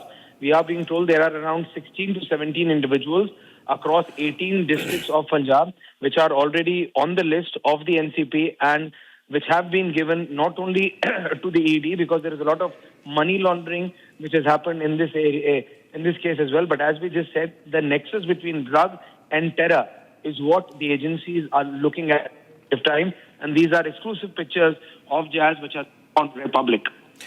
Ashwarya, just before I let you go, just a quick question with regards to his current location, as you've been pointing out that he's in Dubai. Do you have any details with regards to whether the process has already begun of bringing him back, a red corner notice, whether that has been issued so far? Well, what we are being told that within the next 48 hours, Shavan, that's what I've been told by my sources, that maximum within the next 48 hours, that process will begin. At this point of time, this information is exclusive with us. This picture is exclusive with us because a lot of channels claiming to be having the information have ran wrong information, wrong pictures. So this is the real picture, and the process of bringing this man in. And it's not only about the drug network, it's the connection between the drug and terror, which the agencies are looking at, is going to begin within maximum of 48 hours. Shaban. Thank you very much, Ashwarya, getting us that big exclusive with regards to a drug cartel mastermind who has been taken, would be brought back to India. Let me now take you through what else is making news at this hour. Bharat 1 Minute, brought to you by Canara Bank. Together we can. Punjab Director General of Police Gaurav Yadav was summoned by the Election Commission in connection with complaints of alleged police interference during the Taran Assembly by-poll. Bihar Legislative Assembly session to take place from Monday. Oath and affirmation by newly elected members of the Bihar Legislative Assembly will take place with the election of new Bihar Assembly Speaker. Chhattisgarh Chief Minister Vishnu Dev Sai met Union Railway Minister Ashwini Vaishnav today in the national capital, discussing on expanding railway facilities in the state, expediting new railway projects and ensuring the timely completion of ongoing works.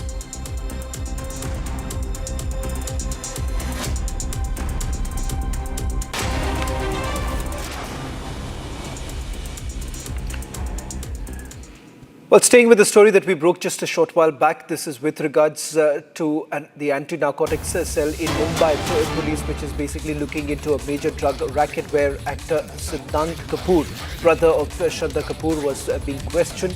In fact, my colleague Meenakshi, whom we'll try and get her in a short while from now, has picked up from sources within the Mumbai police that Siddhant wasn't really cooperative, and Salim Sheikh, the main accused here, claims that he attended the rave parties in 2017 and 2019.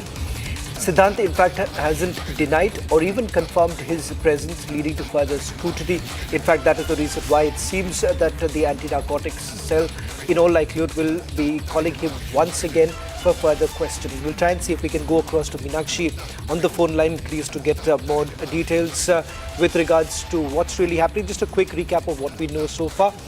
On your screens right now, this was the time when Siddhant Kapoor had entered the anti-narcotics cell for roughly about a little over 4 hours. He was questioned by the anti-narcotics cell. We'll try and play out that sequence with Siddhant Kapoor, who's asked a question by my colleague Meenakshi with regards to whether at all he was present there, because that remains the fulcrum of this entire investigation as to whether at all he was present in the rave parties between 2017 and 2019. In fact, that is what you've had the main accused making a claim during the interrogation. Take a look when my colleague Meenakshi asked the same very question, but there was no response. Siddharth, do you know Salim Sheikh? Siddharth, do you know Salim Sheikh? What exactly your connection with Salim Sheikh? Siddharth, were you present in this rave party? Siddharth. Siddharth, do you know Salim Sheikh? Siddharth, do you know Salim Sheikh? What exactly your connection with Salim Sheikh? Siddharth, were you present in this rave party? Siddharth. Let's also take you through another big story that we have been tracking through the day. This is with regards to the situation in Afghanistan, where the tension between Afghanistan and Pakistan have flared up once again. Kabul, in fact, has accused Islamabad of launching overnight airstrikes deep inside its eastern provinces, killing over 10 civilians, which includes 9 children.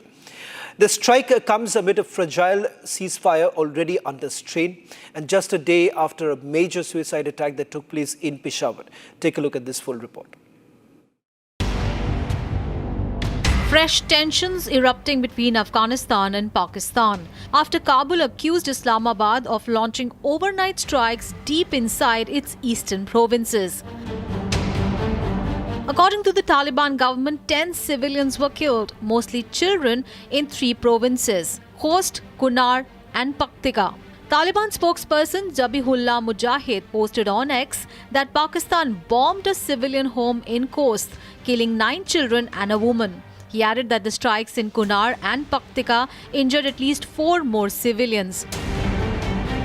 Pakistan's military has not yet commented, but the allegations come weeks after Kabul accused Pakistan of carrying out drone strikes in Kabul, triggering cross-border clashes. Zalmay Khalilzad, a former US Special Representative for Afghanistan, condemned the airstrikes, calling for diplomacy to prevent wider conflict. Despite the escalation, the Qatar-Turkey brokered ceasefire from October still technically remains in place. The latest flare-up coincides with a deadly attack in Pakistan's Peshawar, where 2 suicide bombers and a gunman stormed the Federal Constabulary headquarters on Monday. 3 officers were killed and 11 injured. While no group claimed responsibility, suspicion quickly fell on the Pakistani Taliban, the TTP. Pakistan maintains that Afghanistan must prevent TTP fighters from using Afghan territory to launch attacks. Kabul insists that it does not allow any group to use its soil against any country. Bilateral ties have rapidly deteriorated since Afghanistan blamed Pakistan for the 9th of October drone strikes on Kabul and threatened retaliation. The clashes that followed killed dozens of soldiers, civilians and militants on both sides before the ceasefire took hold on 19th of October. 2 rounds of talks in Istanbul have since failed. The tension has also frozen trade between the 2 nations. With no breakthrough in talks and renewed deadly accusations, the fragile relationship between Kabul and Islamabad appears to be sliding towards a deeper crisis.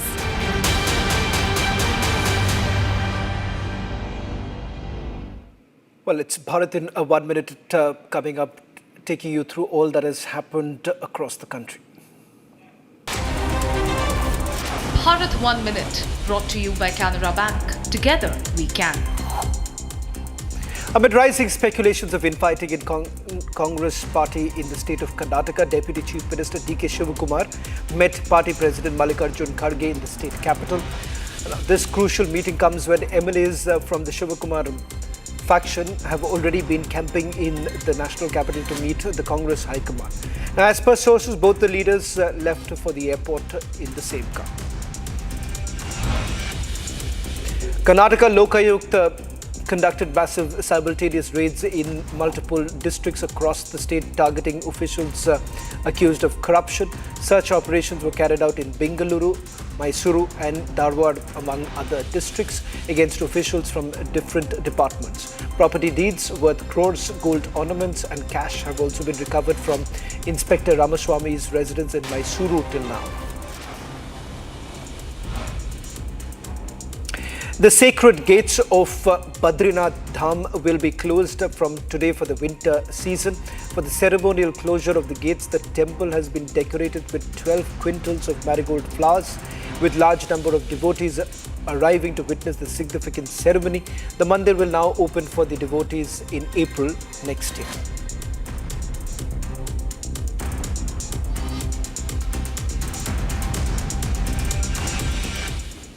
As defence cooperation deepens between India and Morocco, Rear Admiral of Royal Moroccan Navy, Mohammed Tahin, visited India, receiving a Guard of Honour in the national capital. The visit is seen as a reiteration of the commitment of achieving common defence interests. What is the full context of it? Take a look at this report.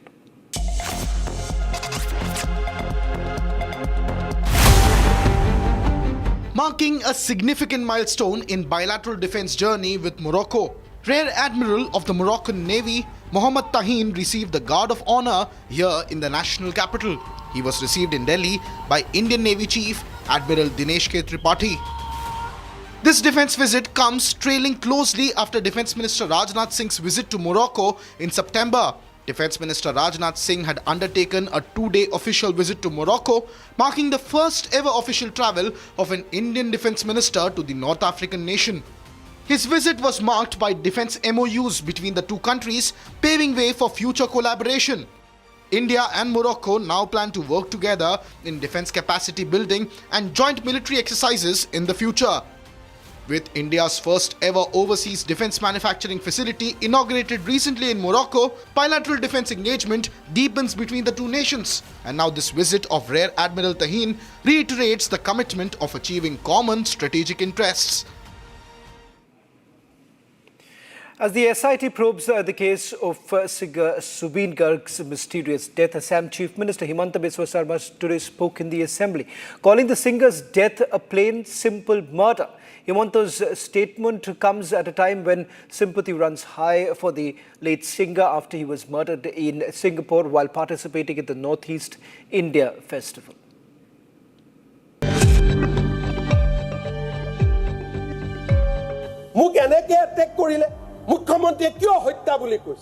This is on record. Ekon court record that this is a murder. The winter session of the Assam Legislative Assembly echoed with sympathy for late singer and Assam's music sensation Zubeen Garg. Jidinakhon todonto report ahibo charge sheet ahibo hidinakhon jodi konoba ukile koy this is a weak charge sheet belek kotha kila aji dintu jetia ami dekhai nai charge sheet khon ki hobo muk eneke attack korile mukhyamantri kyo hotya boli koise are this is on record. Ekon court record ase that this is a murder. Moi to hoitya kom. It is a murder. Moi adio ek hodonot koisu. In a discussion during the adjournment motion, Assam's Chief Minister Himanta Biswa Sarma called the mysterious death of the singer a plain and simple murder. The Chief Minister said it was executed by one killer supported by 5 helpers. Sarma asserted of police evidence indicating strongly towards a planned murder of the singer. One of Assam's most celebrated musicians, Zubeen Garg, had died in September under mysterious circumstances while participating in the Northeast India Festival in Singapore. He was out swimming in the sea when the incident reportedly happened. Sentiments soar high in the state since the singer's death. The case was taken up in India under the BNSS, with Mamata government forming a special investigation team of the Assam police to investigate the cause of the death. Home Minister Sri Amit Shah ji has accorded a sanction to proceed the matter further, and the sanction will enable us to give search sheet in time. So one of the major steps towards bringing the conclusion of the case was 208 BNS.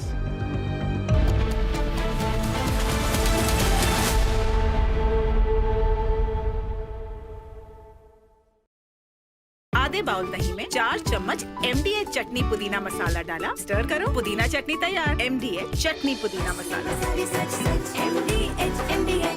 इसको घर पे लगाओगे तो शादी का तो पता नहीं, पर घर पक्का नहीं टूटेगा। रुंगटा नहीं तो घर स्ट्रॉन्ग नहीं। रुंगटा स्टील TMT बार एकदम सॉलिड। पहाड़ों में एक हाइकिंग स्टिक भी बन सकती है। प्योर सूजी पास्ता उबालो, मिलाओ और खाओ, 8 मिनट में तैयार। क्या टेस्ट है सबका राजा हार्डकोर मसाला। केसरिया से मन जोगी हुआ रे, दिल झूमे देखो मतवारा हुआ रे। केसरिया से मन जोगी हुआ। हर पल बनाओ केसरी त्योहार। विमल, बोलो जुबान Kesari.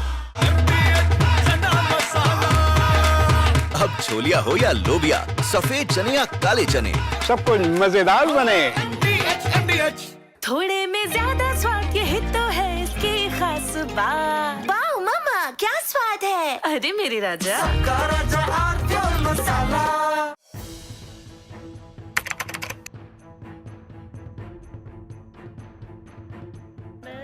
So in the past, we would see most of the terrorists who would get arrested, they would be like the people who would be working at a very low level. But today we have seen the white collar suspect.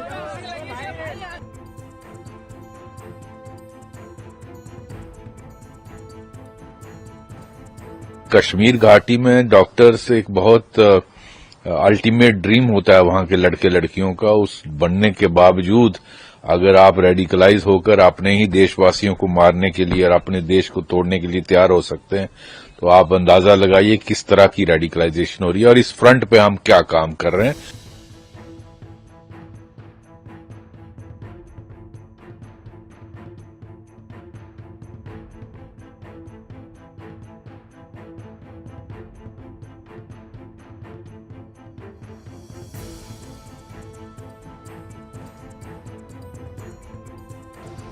Investigators have identified Maulvi Irfan Wagha, also known as Imam Irfan, from Shopian in South Kashmir, as the mastermind who blended his dual identity, that of a preacher and healthcare worker, to influence and radicalize the educated youth.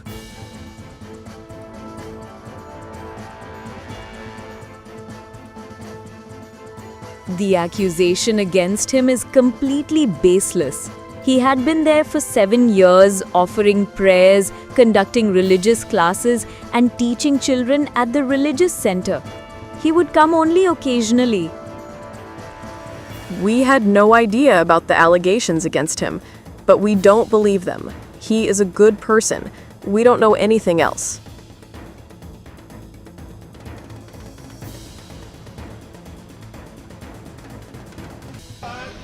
According to the ongoing investigation, Maulvi used his access at GMC Srinagar and his sermons in Naugam's local mosques to identify and influence those he saw as easy targets, pushing them towards radicalization. He used social media to radicalize highly qualified professionals. During the questioning, Irfan admitted to the police that he had radicalized Dr. Muzammil Shakil, who is the key accused of Faridabad Arms Hall.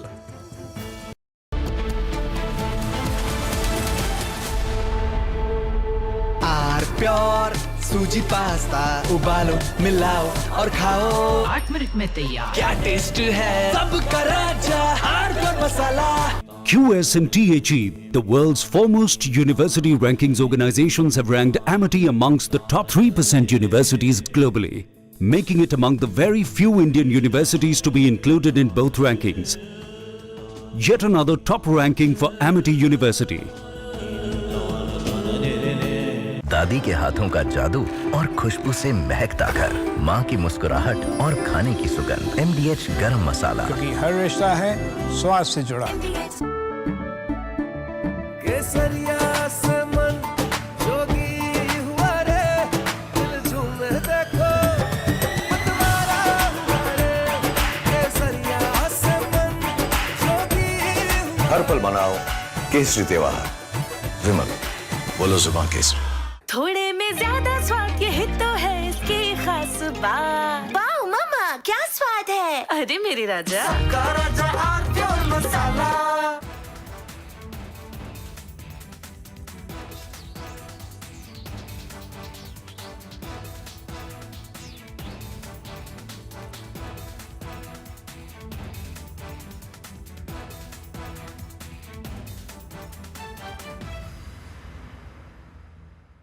Secret recipe MDH का जीरा SIP जल जीरा मसाला।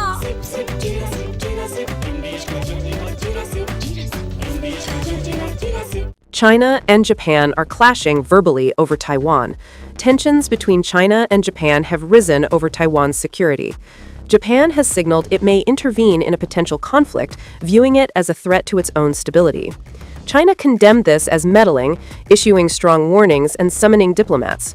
This conflict started when Japan's newly appointed Prime Minister, Sane Takaichi, issued a direct warning to China during a session of the country's parliament. She stated that a conflict in the Taiwan Strait could represent a survival-threatening situation for Japan, implying that Tokyo might need to intervene militarily to protect its interests. This marked a bold escalation in Japan's stance on the Taiwan issue, signaling readiness to support Taiwan against potential Chinese action. Takaichi's comments, delivered amid rising regional tensions, prompted an immediate and sharp rebuke from Beijing, highlighting the fragile balance in East Asia and the risk of broader confrontation. The remarks made by...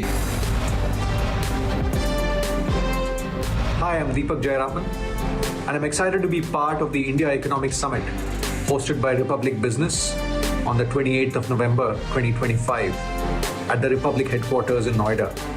Look forward to seeing you there.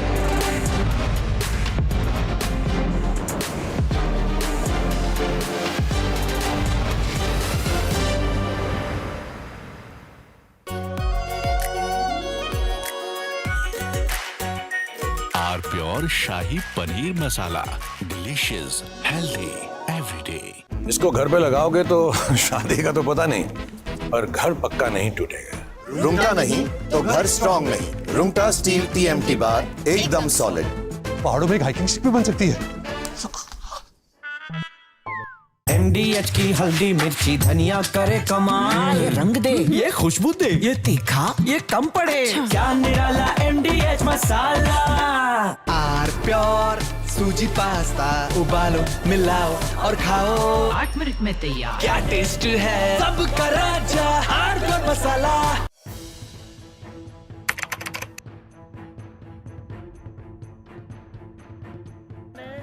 So in the past, we would see most of the terrorists who would get arrested, they would be like the people who would be working at a very low level. But today we have seen the white collar suspect.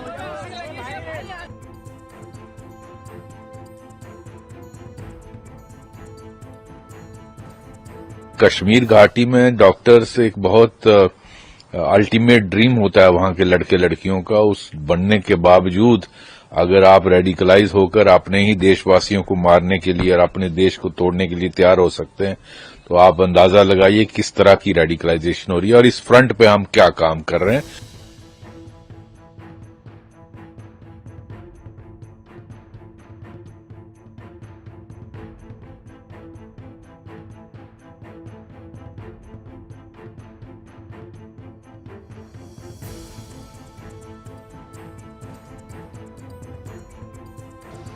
Investigators have identified Maulvi Irfan Wagha, also known as Imam Irfan, from Shopian in South Kashmir as the mastermind who blended his dual identity, that of a preacher and healthcare worker, to influence and radicalize the educated youth.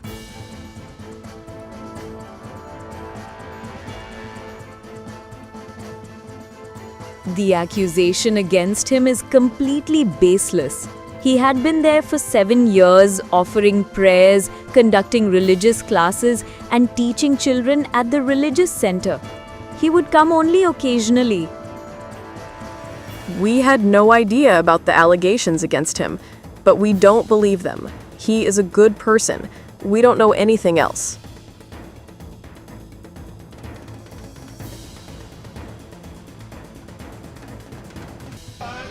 According to the ongoing investigation, Maulvi used his access at GMC Srinagar and his sermons in Naugam's local mosques to identify and influence those he saw as. Why are only employees being held accountable? Is there something else more than meets the eye? Why are these questions not being asked by the Americans? Are we now going to pretend it never happened? Chinese AI is nationalist for China. Indian AI has to be nationalist for India.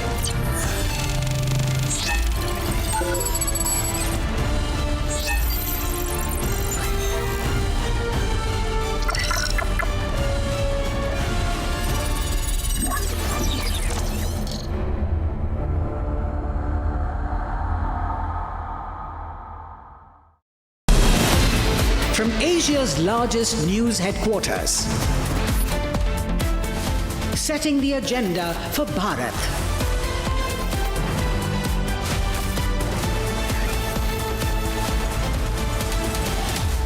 You're watching Republic.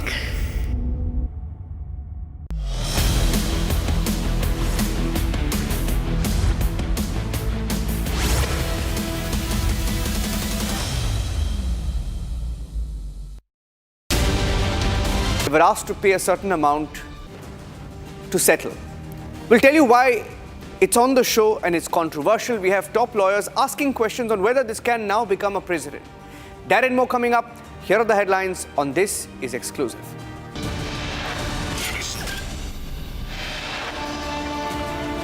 History made in Ayodhya, the Dwajarohan, a landmark culminating the Ram Janmabhoomi movement.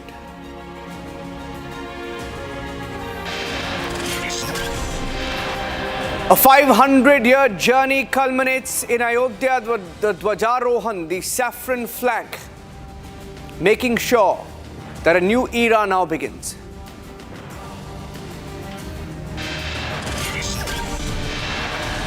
Sandesara is cleared of all charges. Supreme Court has allowed them to make a one-time payment that ensures all charges are dropped.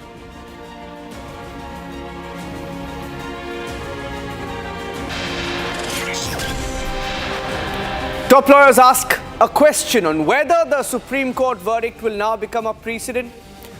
People are looking at Vijay Mallya, who, by the way, has also responded to the story. Nirav Modi, Mehul Choksi are all looking closely at this particular Supreme Court order. We'll tell you why.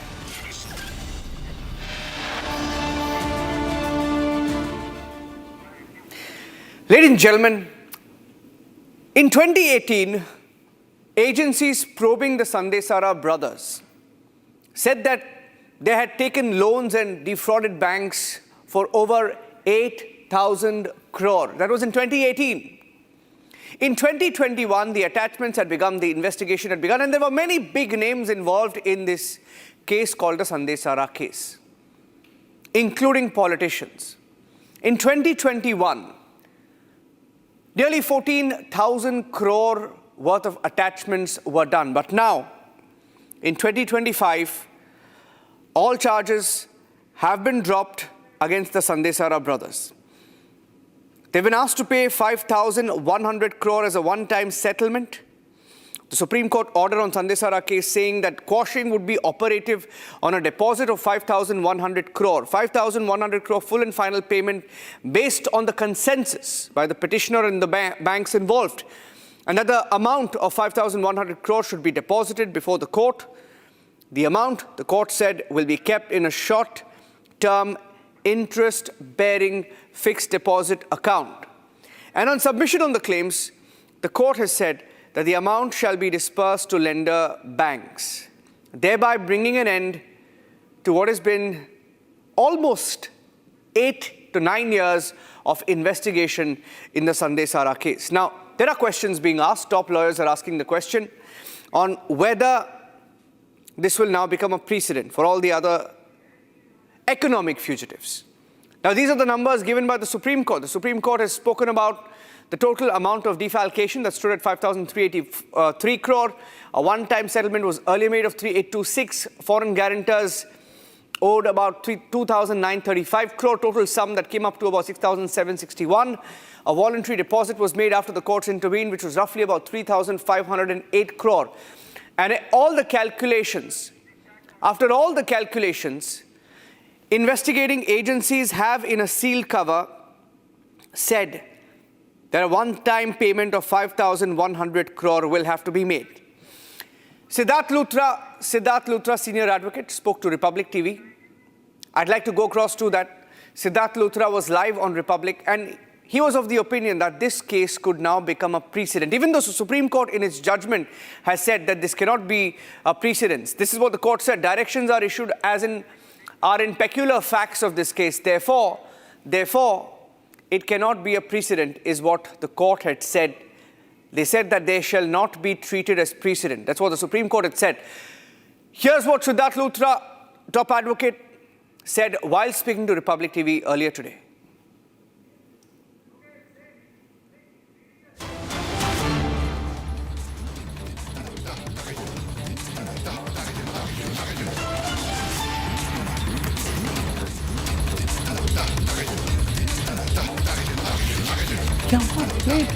It is given, acted on an OTS, a one-time settlement offered by the government authorities. The amount is quantified by the government authorities, and the government has come out with this proposal. The court put it to the government whether they had a proposal. The government and no such proposal can be made by the government or the financial institutions without the clearance of the RBI and possibly even the finance ministry. Right. That being the situation, the government is on board with this decision. Now the court is trying to is looking at the matter to see whether it can close all criminal cases, which it proposes to do. Just to give you a historical precedent, initially in the Bhopal gas tragedy case, something similar was done, later recalled. Thereafter in the 90s, such settlements were being accepted by the court and proceedings squashed by the Supreme Court.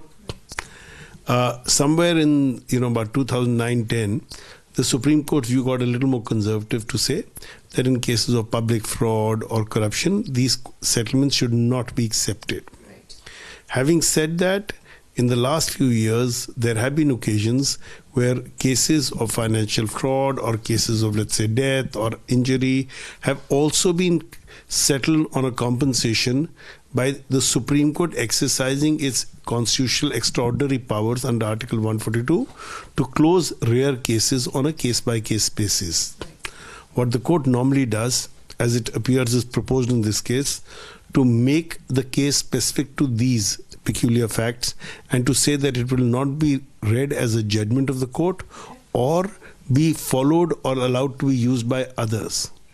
So that is the exception clause that the court has putting it in this place, exercising its extraordinary powers under Article 142.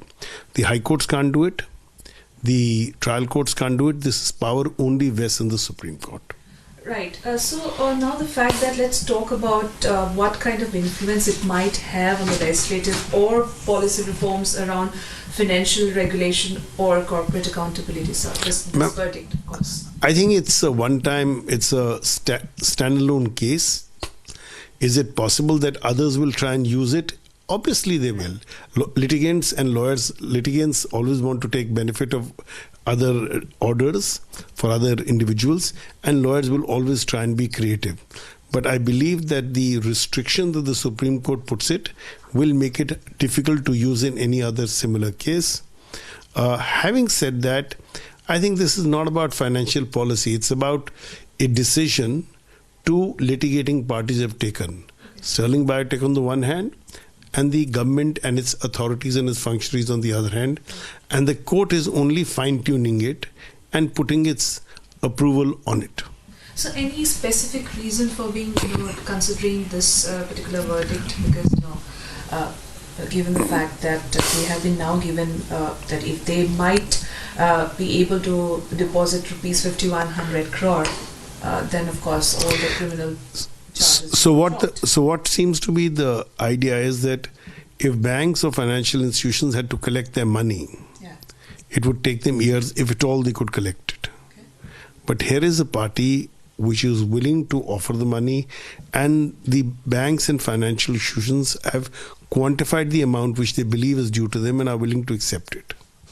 So in such circumstances, it is the court's way of ironing out the gaps between the two parties and allowing them to settle the matter and consequently close the criminal proceedings. Shravan is joining me live. Shravan tracked this case very extensively when it broke. I think it was 2017, Shravan, 2017 when it broke. 2018 investigation happened. They put a number to it. If I'm not wrong, roughly about 8,000 crore. They said the loan fraud was valued at 8,000 crore. 2021, cut to 2021, 3 years later, 14,000 crore of assets of Sandesara Group attached by Enforcement Directorate. Of course, the Supreme Court order goes into great detail of how much was paid back and how much was due to be paid, and finally how much they will have to pay. What happens to the case, Shravan, and are there concerns that maybe this will be used by the others? Well, Niranjan, let me just quickly, in a nutshell, tell our viewers what exactly is this case all about and why is there a change in the number that you've essentially spoken about? What is the alleged amount of a scam? Now, when the case was first registered by the Central Bureau of Investigation, it was in the year 2017. It was based on a complaint that was filed by the Andhra Bank. In fact, it was pegged at about 5,000 crore rupees. Now, as the investigation began, what we are given to understand, the Enforcement Directorate started looking into the transactions that have essentially taken place. And it was thereafter pegged about 10,000 crore rupees, following which multiple attachment took place, and it was outside India too. In fact, oil fields of Sterling Biotech was also seized or attached by the Enforcement Directorate. We are looking at about 306 such properties, movable properties that were basically frozen by the Enforcement Directorate. Now, as far as this case goes, what really happens? In the year 2022, it was the Honorable Supreme Court which had basically instructed the central agencies to stop or keep the investigation in abeyance because there was an application that was filed by the promoter, and the promoters had essentially offered that they are willing to pay up the money. At least, the principal sum was something that they wanted to give. Over a period of time, we are given to understand that they had started repaying the banks. There are at least 4 banks that are under consideration, starting with the State Bank of India, Canara Bank, UCO Bank being some of them. Now, what sort of an impact does it really have? It has an impact as far as economic fugitive offenders are concerned, particularly in the case of Vijay Mallya, or for that matter Nirav Modi as well as Mehul Choksi, because you've had Vijay Mallya essentially offering the banks a one-time settlement, or what is known as the OTS. That is exactly what has happened in this particular case. But it's important to highlight this kind of a clean chit, if I may say so, washes away this civil liability that the accused has. And what essentially happens thereafter is that the criminal liability is also taken away, which means that the investigative agencies do not have any further power to investigate this entire case. And the criminal conspiracy is also washed away. And the fact of the matter is that you have those who have been accused of serious crimes are basically let off by simply saying that a principal amount that they are willing to pay, they give it. And the fact of the matter is that in the course of this entire investigation, a large part of it which remains unseen, that is whether at all, some amount of money has been hidden somewhere, or they've basically used properties in some other places which still haven't been discovered or unearthed by the investigative agencies, that no longer will see the light of the day. And that is the reason why, Niranjan, this particular order that has been passed by the Supreme Court, while you've had legal luminaries saying that, look here, it is, both the parties came up with this solution. You have had the government coming up with the solution along with the concerned party here. And that is the reason why in some cases it works out, and it is not going to be a precedent, is what some legal luminaries have to basically point out. But there is absolutely no doubt, and when I've spoken to multiple people within the central agencies, they've all indicated the fact that it takes away the power of investigation to begin with, and perhaps this is a route opening for those who have a similar case slapped against them. Shava, and I'll end by saying just one point. This is what Vijay Mallya has been saying, that he's willing to pay back. Now, obviously the court has said this is not going to be a precedent. The Supreme Court has spoken about how the facts are different in this particular case. We don't know. But even top lawyers are saying, can it be a precedent? Interesting development. Thank you for joining us with those inputs. Shavan has investigated every aspect of that case, and one fine day, there is a settlement in court. Ladies and gentlemen, interesting story. We get a feeling it's going to develop in the next few days and weeks. Let's go on and get you the big headline. The big headline of the day, as Ayodhya witnessed a historic celebration today. Prime Minister Narendra Modi was there. He hoisted a saffron flag atop the Ram Mandir in Ayodhya, marking its formal completion. Now, this milestone comes 22 months after he presided over the consecration of the Ram Lalla idol. The flag, measuring 10 by 20 feet, features sun, Om symbol, and the Kovidara tree, symbolizing Lord Ram's brilliance and valor. Now, it's a historic moment. Essentially, what it means is that the 500-year Ram Janmabhoomi movement has now come a full circle. It's come to an end. And joining us on this special occasion, I have Amish Tripathi, author. Thank you, Amish, for joining us. Amish, everyone's eyes were on what was happening in Ayodhya. If you can tell our viewers, simplify it, what does today's Dwajarohan symbolize at Ayodhya and for the Hindus of India? I think at various levels. One is, of course, at the religious level. When the Dwajarohan is done, it signifies that the temple, the entire temple complex, indeed, is complete. And this is, in a way, the end of a 500-year journey. When Babur, the Uzbek foreign invader, who destroyed our Ram Lalla's birthplace's temple, the Ram Janmabhoomi temple, and since then, indigenous Hindus and indeed actually others as well, Sikhs, Buddhists, were also involved in this struggle for centuries. And the temple has been rebuilt. This has rarely happened around the world. Many of the ancient idol worshipping, goddess worshipping, nature worshipping cultures were attacked. Their temples were destroyed, very much like what happened out here. The Greco-Roman culture, Pharaonic Egyptians. But it's rare that an ancient culture which has lost its worship place has managed to revive it. That is the religious significance of this. But there's a civilizational significance as well. As India rises, I think Ayodhya will be symbolic and almost like a totem pole for us to help us revive our understanding of Ram Rajya. And in that sense, the marks, the symbols on the flag itself are in some ways, I think, almost seminal for us. Because, of course, the Om symbol, everyone knows. The sun symbol, everyone knows. Lord Ram's dynasty, the Ikshvaku dynasty, they were Suryavanshis. The solar dynasty, sun dynasty.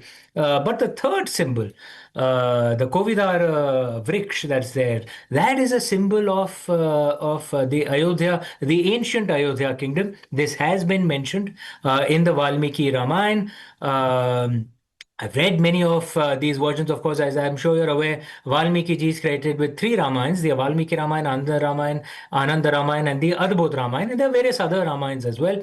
In the Valmiki Ramayana, the tree is described as a bark. If I remember correctly, when Lord Bharat was riding on his chariot into the jungle, this symbol was forgotten in the later versions of the Ramayana. It's still a mystery why that happened. Was the symbol forgotten for some reason. I don't know, right? Scholars, primary sources scholars need to analyze and research that. But what we have done with this is we've revived that symbol. And that to me shows the strength of the continuity that the Indian civilization has. We're the only pre-Bronze Age culture that is still alive, the only one. Every other pre-Bronze Age culture is dead. They are museum pieces. This flag is symbolic of that. We Indians, Mother India will never die. We Indians will not let her die. Yes. Well, absolutely. And today I don't want to drag you into the politics of it, but because we have limited time, I'll ask you a question anyway. Why do you think there are some people making politically irrelevant comments? There is a political section questioning this moment. Do you feel somewhere some sections are sensing a threat with what has happened in Ayodhya? This is a deeper question, needs a more nuanced, long answer, but let me attempt it in as short a way as I can. You know, we've suffered really brutal invasions for 1,000 years. Will Durant had said the Turkic invasion, what we call the Delhi Sultans and the Timurid Mughals were Turks. The Turkic invasions were probably the bloodiest in human history. And immediately post that, the Europeans came in and tens of millions died in man-made famines during British rule. It was 1,000 years of really severe tests, right? A civilization which suffers such huge challenges, such huge tragedies, tends to become defensive. It's natural, right? And many other civilizations, I would remind you, didn't survive. These same invaders who came here went to various other parts of the world. Zoroastrian Persia, for example, is dead. Greco-Roman, Pharaonic Egyptians, Aztecs, Incas, great cultures, they're all dead. We are still here. So we are bearing the scars of that 1,000 years of invasion. It has made us a little defensive, which is understandable. This reflected in some ways as well. I don't know if you're aware of that Kala Pani tradition that was there. It was very strong till a generation or two ago that you couldn't go abroad, you couldn't cross the seas, otherwise Jaat Bahishkar ho jata tha. That has, and that was actually not a part of our ancient traditions. Indians were seafaring people. We traded with the rest of the world, but this was a defensive reaction. This has come down. This thing that, Hindus do not convert. You have to be born a Hindu. I would argue against that. If that was true, then how did Southeast Asia become Hindu 1,000 years ago? If we did not convert other people, and even if we forgot it in the last 1,000 years, we should be confident and vigorous once again. And there's nothing wrong with going out and preaching our traditions. And we will, of course, not force it on anyone else. And we will adapt it to the to the rituals, to the dietary habits, to the habits of others as well, because we are an inclusive society, so we must be much more confident. I suspect that many of the statements that you're seeing is a result of that defensive mindset, which is understandable after 1,000 years of invasions. I would argue that we need to go back to the kind of India we were pre 1,000 Common Era, when we were confident, outgoing, vigorous, influenced so much of the world. We must revive that, that spirit once again.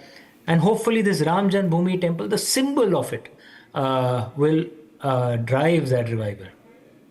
Absolutely. Thank you for joining us today, Amish, on this special day. That's it on this edition of This is Exclusive. Ladies and gentlemen, that's all the time we had, but thank you for joining us on the show. Arnab is debating it at 8 p.m. Hindu pride and why some are rattled about it. Let's talk about it. 8 p.m.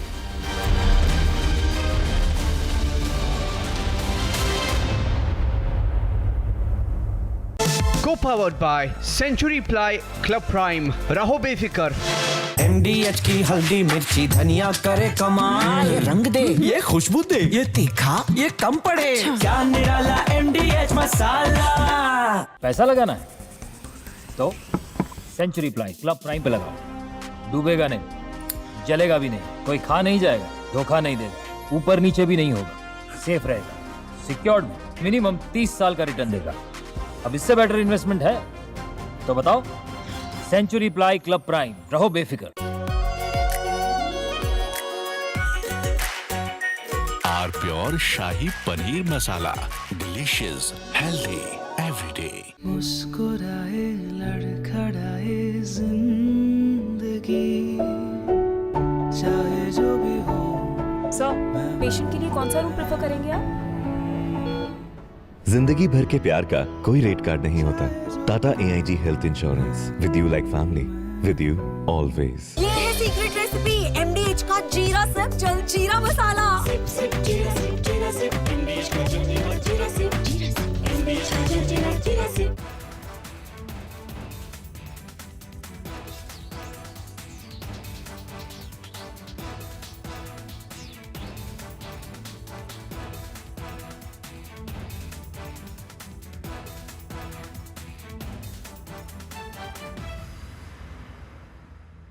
थोड़े में ज्यादा स्वाद, यही तो है इसकी खास बात। वाओ मामा, क्या स्वाद है। अरे मेरी राजा।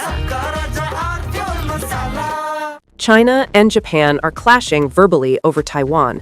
Tensions between China and Japan have risen over Taiwan's security.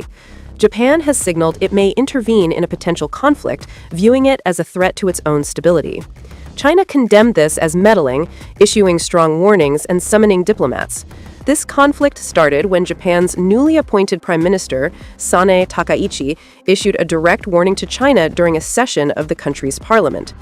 She stated that a conflict in the Taiwan Strait could represent a survival-threatening situation for Japan, implying that Tokyo might need to intervene militarily to protect its interests.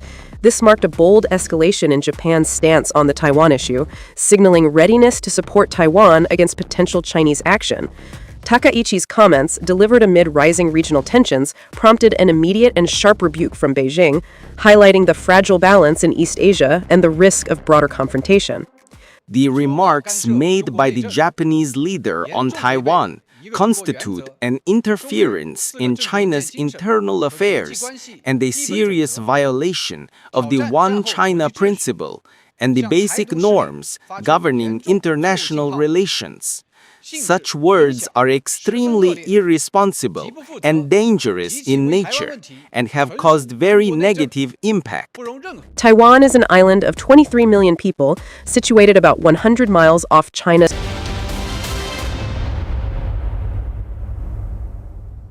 Co-powered by Century Ply Club Prime. रहो बेफिक्र। आधे bowl दही में 4 चम्मच MDH चटनी पुदीना मसाला डाला, stir करो, पुदीना चटनी तैयार। MDH चटनी पुदीना मसाला।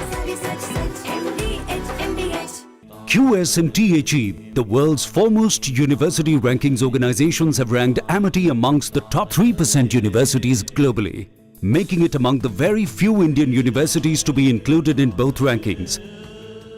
Yet another top ranking for Amity University.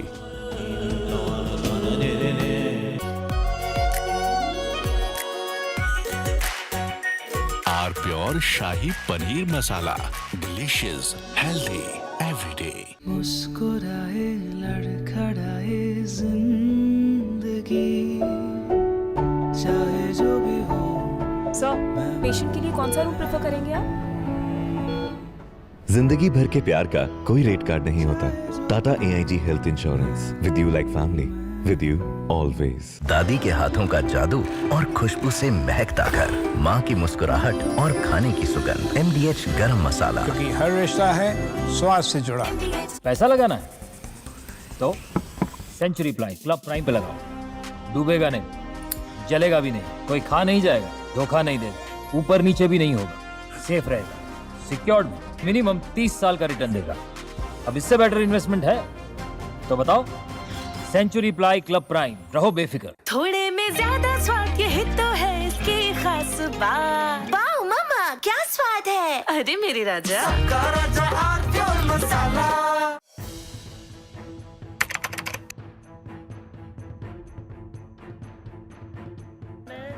So in the past, we would see most of the terrorists who would get arrested, they would be like the people who would be working at a very low level. But today we have seen the white collar suspect.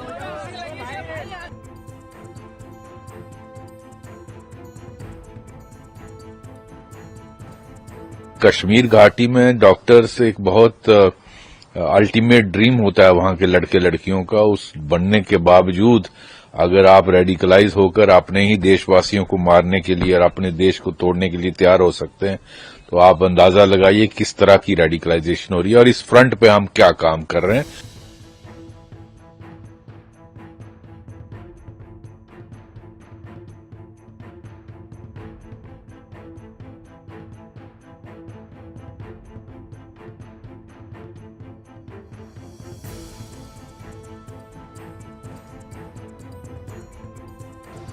Investigators have identified Maulvi Irfan Wagha, also known as Imam Irfan, from Shopian in South Kashmir, as the mastermind who blended his dual identity, that of a preacher and healthcare worker, to influence and radicalize the educated youth.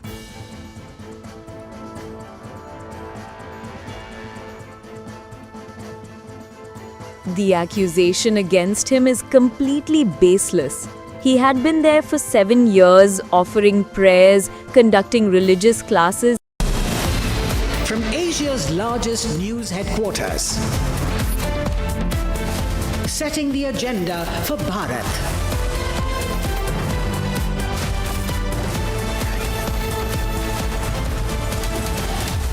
You're watching Republic.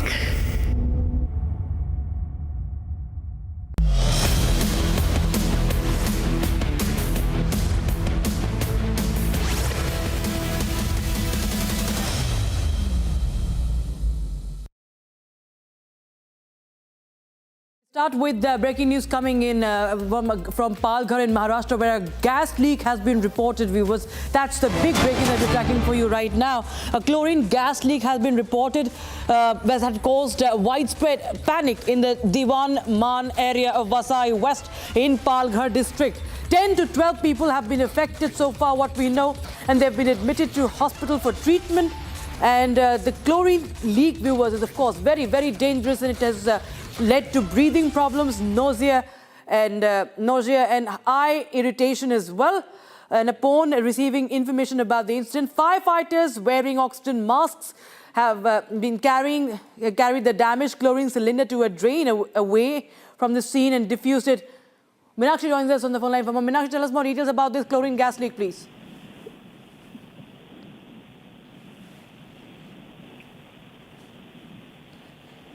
Meenakshi, can you hear me? Okay, we'll just connect and right away she can start speaking once she's connected. But right now I'm just telling our viewers that a gas leak has been reported from Maharashtra. And there you have the visuals that they go to a drain, how the firefighters take that cylinder and diffuse it so that there's no further leakage. Damaged chlorine cylinder taken to a drain away from the scene and diffused it. This is the visual we have.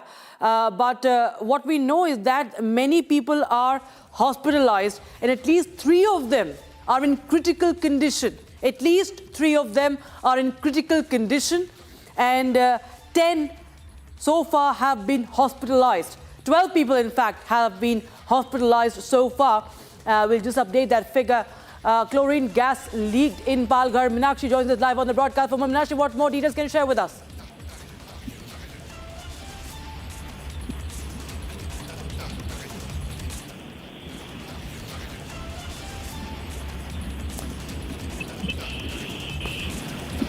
Meenakshi, whenever she starts speaking, we can just cut straight across. Till the time I'm just telling our viewers, 3 people are critical, 10 to 12 people have been hospitalized, 3 are in critical condition. And that's the breaking news we have right now. Big update coming in from Maharashtra. It's very, very dangerous. Nausea, breathing problems, eye irritation, all have been now reported, of course. And this is the big update we're getting in from Maharashtra. What really caused this chlorine gas leak? We do not know yet. Chlorine gas, the cylinder that was damaged reportedly, we do not know how was it damaged. And we can, of course, continue to get our reporters. Once she starts speaking, she can be put on air. I'll just share the information. Palghar gas leak. Meenakshi, please tell us more details. Yes. We got to know that a major scare unfolded in the Diwanmal area of Vasai West after a chlorine gas leak was reported that area, and we are getting information that around 10 to 12 residents were affected by the toxic this gas and were immediately rushed to nearby hospitals for treatment, and those exposed to the gas complained of severe breathing difficulties and nausea and burning sensation in their eyes, typical symptoms of chlorine inhalation. And upon receiving information, fire brigade teams reached the spot without delay. And now we are getting information from Palghar that situation is under control because their fire brigade team wearing oxygen masks for protection, and firefighters safely removed the damaged chlorine cylinder and transported it to a nearby drain area, where it was neutralized, preventing further danger. And authorities are now investigating the cause of the leak. More details are awaited now, but situation is under control, and 10 to 12 residents were affected and they are hospitalized. Rakshita. Right, Meenakshi. In fact, just in September, in August, there was a gas leak at a pharmaceutical company also in Palghar, Meenakshi. And this, of course, now comes as a concern. It's the second incident in as many months that we see that such an incident has been reported. Any investigation so far? Have you spoken to the authorities and the law and order and the firefighting, the teams? Anything they suspect could have been behind, or what caused the cylinder to be damaged? No, they are not saying anything on it. Actually, they are saying all everything is now under investigation. But what you have mentioned that similar gas leak at Palghar Pharma units, we have seen the incident in August 21st, where 4 company officials booked for this incident, and 4 deaths reported at that incident that time. So after 2-3 months, another gas leak incident happened in Palghar, and it's really alarming. Right. We asked the same question to officials, but they are saying everything is under investigation now. All right. Thank you so much, Meenakshi, for joining us. Republic TV getting you the details first on your channel. Chlorine gas leak in Palghar, as 3 people are in critical condition and 12 hospitalized so far. All right, we start with the latest edition of What's Trending Tonight. Viewers, Indian cricketer Smriti Mandhana, just part of the World Cup cricket team, World Cup winning team, she was all set to get married to Palash Muchal, her fiancé, on the 23rd of November, until things went awry. Now, the internet notoriously have been commenting since last month that Smriti's life is on a roll, win after win. The proposal on the ground at the D.Y. Patil Stadium also had gone viral. Now, chaos has found its way into the star cricketer's life, with a much talked about and anticipating wedding now indefinitely postponed. Now, what has happened, viewers, is that festivities for the Mandana Muchal wedding had just kick-started in full swing. Pictures going viral from the haldi ceremony, teammates coming in, proposal from the stadium making the rounds on internet, and not too long ago, remember. But the wedding, originally scheduled for the 23rd of November, stopped abruptly when her father, reportedly, her father Srinivas, was hospitalized. Now, Mandana refused to proceed with the wedding, we're told, with her father being unwell, and Muchal too later fell ill from stress. That's what his mother says, speaking to the media, that he has been crying for hours for what had happened to Mandana's father, and now he's also in hospital for medical evaluation. Now, what has happened today, that Palak Muchal, the famous singer, and she happens to be the sister of Palash Muchal, has broken silence. She has shared this on her screen. This is the post. Due to Smriti's dad's health, Smriti and Palash's wedding has been put on hold. Would request all of you to please respect the privacy of the families in this sensitive time. And that is the first reaction from the Muchal family that has come in. But not just that, today she was spotted.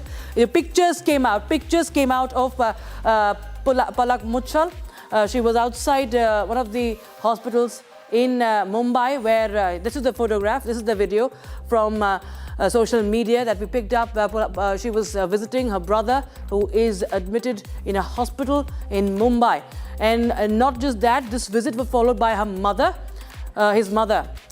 In fact, the mother also visited Palash Muchal. Now, the rumor mills are rife with reports that there is a cheating angle to it. Smriti has removed every wedding-related post from her social media accounts. Okay, that's the quote. That's what Amity Muchal, Palash Muchal's mother has said, that Palash has been very attached to the Smriti Mandana's father, and they are very much close together. So he got so affected by his illness, and they suspended the wedding festivities because of what happened to his her father.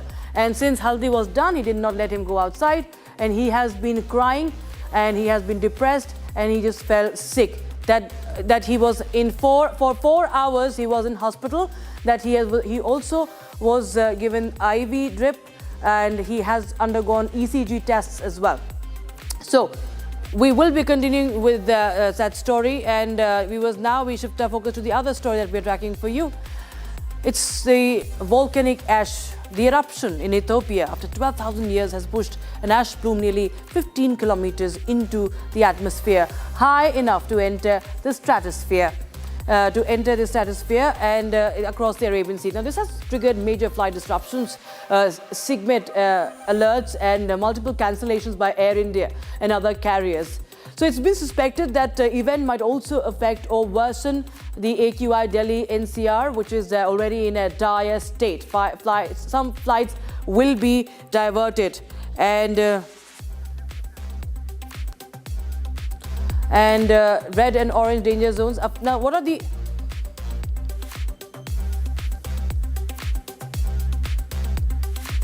Okay, we just go through the effects, and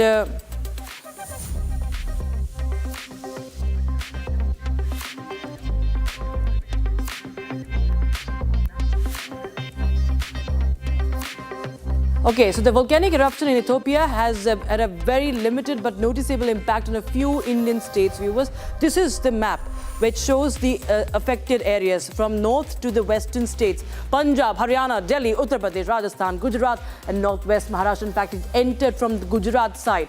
So that was the impact. That has been the impact, but what we understand is that it has left. It is leaving India. It is moving ahead, and probably what we understand is that there has been not much of a spike in the AQI levels, because Delhi, already suffering due to the toxic air, was dreading this ash, this volcanic ash.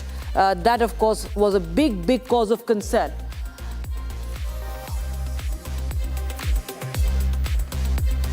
Okay, officials emphasize that operations remain largely smooth and the conditions are expected to normalize as the ash particles have begun to dissipate. All right, shifting focus, viewers, to the other big story, one of the biggest stories. It's a momentous day for India, one that is forever etched onto our history. The first glance of the Dharma Dhwaj, hoisted atop the Ram temple in Ayodhya by Prime Minister Narendra Modi. He had appeared moments before the ceremony that Indians have passionately awaited for centuries. Sri Ram Janmabhoomi Temple witnessed a landmark moment today as the Dharma Dhwaj was ceremonially unfurled with 161-foot main spire, marking the formal completion of temple's multi-year construction project. The hoisting of the saffron Dharma Dhwaja, a flag carrying deep historical, cultural and spiritual resonance, was executed following elaborate Vedic procedures and weeks of preparations by temple authorities and security agencies also. Now, the ceremony took place on the auspicious Panchami of the Shukla Paksha in month of Margashirsha, coinciding with the Abhijit Muhurat of Sri Ram and Mata Sita's Vivah Panchami, the union, the divine union signified. And the date also marks the martyrdom of Guru Tegh Bahadur, who meditated in Ayodhya for 48 hours in the 17th century. And that, of course, is the significance of this day. Now, let's take a listen in quickly to what the Prime Minister had said after the hoisting of the Dhwaja. Ram यानी आदर्श, राम यानी मर्यादा, राम यानी जीवन का सर्वोच्च चरित्र, राम यानी सत्य और पराक्रम का संगम, दिव्य गुणे शक्र समो रामः, सत्य पराक्रमः। राम यानी धर्म पथ पर चलने वाला व्यक्तित्व, रामः सत्पुरुषो लोके सत्यः सत्यपरायणः। राम यानी जनता के सुख को सर्वोपरि रखना, प्रजा सुखत्वे चंद्रस्य। राम यानी धर्म और क्षमा का दरिया, वसुधाया क्षमा गुणे है। राम यानी ज्ञान और विवेक की पराकाष्ठा। All right, so this, viewers, is the Dhwaja. We will just dissect it for you, and then we will have the man behind this Dhwaja, this sacred Dhwaja. Now, this is the Kovidar tree. This is the symbol of the Kovidar tree. The Prime Minister hoisted this right-angled Dhwaja, and that is of saffron color. A triangular saffron flag, 10 feet in height, 20 feet long, bearing the image of a radiant sun, symbolizing Lord Ram's valor, and of course, the lineage of a Suryavanshi, Kovidar tree and Om. Now, it's atop a shikhar built in the traditional Nagar architectural style. This Dhwaja, unfurled today, viewers, is rich in iconography and meaning. Saffron flag, long associated with sacrifice, renunciation, and pursuit of high ideals. I'll now request our special guest, Mr. Lalit Mishra, to please come and explain, sir. A very warm welcome, sir, on Trending tonight. And, sir, you've discovered this. You know the science behind this, because in our Sanatan Dharma, everything has a very deep meaning, sir. So please go ahead and explain, sir. So what you see here is the emblem of Kovidar tree. So Kovidar tree is not an ordinary tree. It's a very special tree. It is produced by Kashyap Rishi. So what he did, he added the essence of Mandar, one tree, to another tree that is called Parijat. Right. So it is a kind of a hybrid plant, and our history, because it is established now, makes it the world's earliest experimentation of the hybridization. The world's first and foremost hybrid plant, which is this Kovidara. Right. So that is its historical significance. Yes. And now when Kashyap Rishi made this plant, he gave no name. So the situation of no name, the plant has no name, has become its name. Kovidar means, in Sanskrit, it is ko kah api ad daru. Ko api ayam daru. So its short form has become the Kovidar. So its name is given by the people of the India, not by the dynasty, not by the Rishi himself. So it's a public name given to the tree. Okay. And it has got huge medical features. It helps us thyroid, treating thyroid, treating the inside the bones which we have within the body. And because this was a scientifically produced plant, Ayodhya, it is the progressiveness of the Ayodhya rulers that they welcome this tree on their flag. Right. So, okay. And then you have the Om, the divine sound, sir. Yes, exactly. So, exactly, the Om is, the primordial sound of the Sanatan Dharma, the sound which never broken. So, it's it also reflects the theory of Advaita. Because it is believed that since when this cosmos, this Brahmanda has come into existence, the Om sound is still continuously going on and on. Right. So these two symbols, and because Bhagwan Sri Ram belonged to the Sun dynasty, so that's why we made this Sun symbol as well. Suryavanshi, because he was the Suryavanshi. So Kovidar, the Rishi's tradition, and we identified this tree, particularly the Kovidar tree, based on the based on the characteristics given by its founder.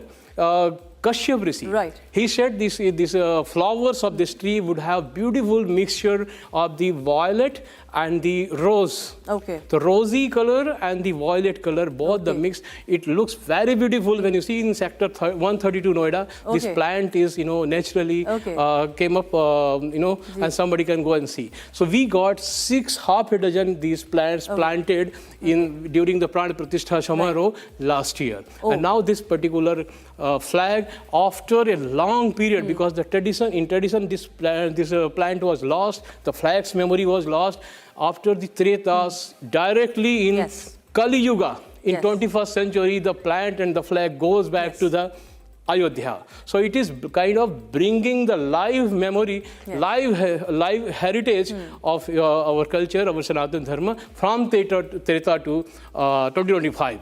Absolutely, so that sir. is the significance. And just one final time, because many are questioning that why is this being done now?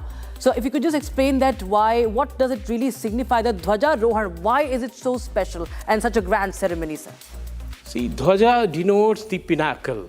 So mandir has come up. So Sikhar is the topmost point of the any temple, which our tradition, our culture describes, and how a flag is manufactured is given in certain scriptures, Vishuddharmottara Puran, Matsya Puran, and other scriptures. So fine. So the Dhwaja could be made, but the what answer to your question lies in the history.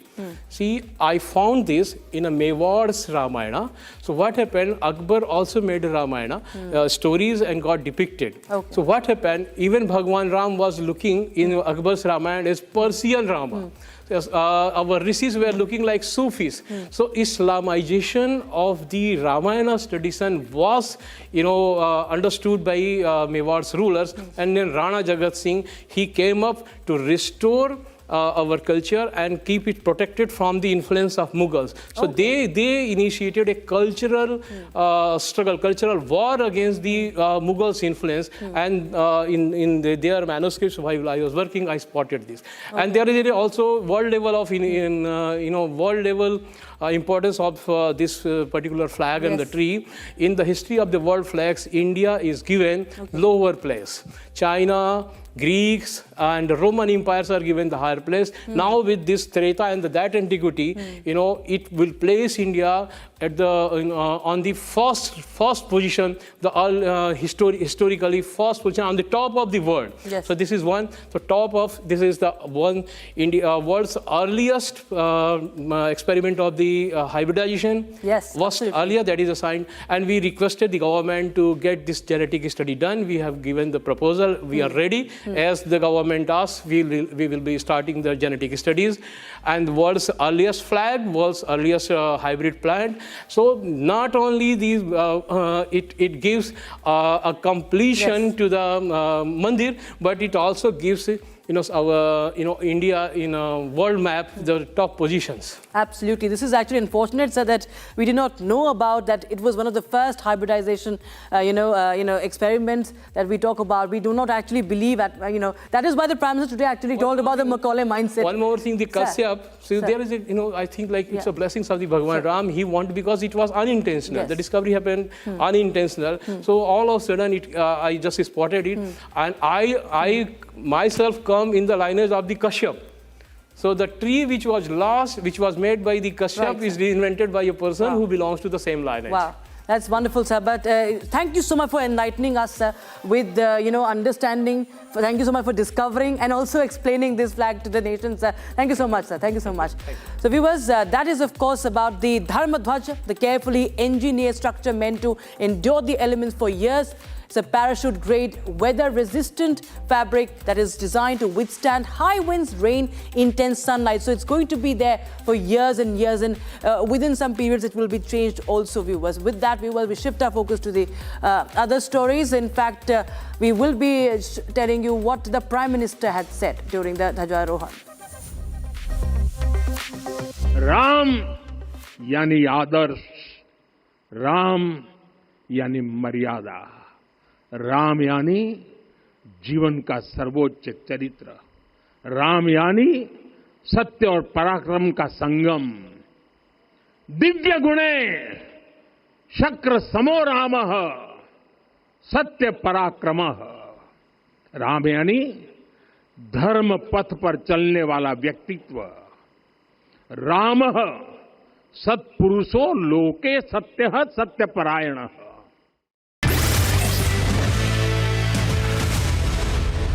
Co-powered by Century Ply Club Prime. Raho befikar. Pure सूजी pasta उबालो मिलाओ और खाओ 8 minute में तैयार। क्या taste है सबका राजा हार्डकोर मसाला। पैसा लगाना है तो सेंचुरी प्लाई क्लब प्राइम पे लगाओ। डूबेगा नहीं, जलेगा भी नहीं, कोई खा नहीं जाएगा, धोखा नहीं देगा, ऊपर नीचे भी नहीं होगा, सेफ रहेगा, सिक्योर्ड में मिनिमम 30 साल का रिटर्न देगा। अब इससे बेटर इन्वेस्टमेंट है तो बताओ। सेंचुरी प्लाई क्लब प्राइम, रहो बेफिक्र। MDH की देगी मिर्च, देगी मिर्च का तड़का, अंग अंग फड़का। MDH की देगी मिर्च। मुस्कुराए लड़खड़ाए जिंदगी, चाहे जो भी हो। सर, पेशेंट के लिए कौन सा रूम प्रेफर करेंगे आप? जिंदगी भर के प्यार का कोई रेट कार्ड नहीं होता। Tata AIG health insurance, with you like family, with you always. Pure सूजी पास्ता उबालो मिलाओ और खाओ 8 मिनट में तैयार। क्या टेस्ट है सबका राजा hardcore masala.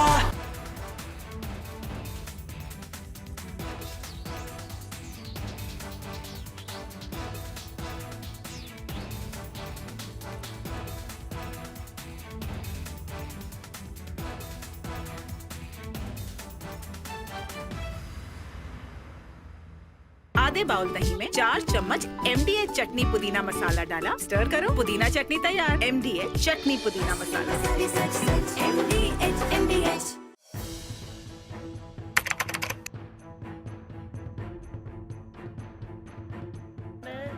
So in the past, we would see most of the terrorists who would get arrested. They would be like the people who would be working at a very low level. But today, we have seen the white collar suspect.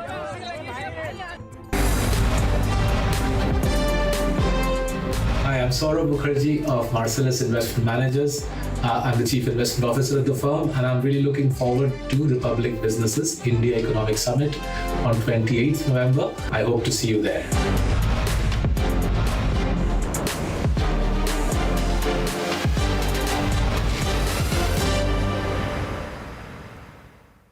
Co-powered by Century Ply Club Prime, रहो बेफिक्र। ये है secret recipe MDH का जीरा SIP jaljeera मसाला। SIP SIP जीरा SIP जीरा SIP MDH का जलजीरा जीरा सिप जीरा सिप MDH का जलजीरा जीरा SIP. QS&THE, the world's foremost university rankings organizations, have ranked Amity amongst the top 3% universities globally, making it among the very few Indian universities to be included in both rankings. Yet another top ranking for Amity University.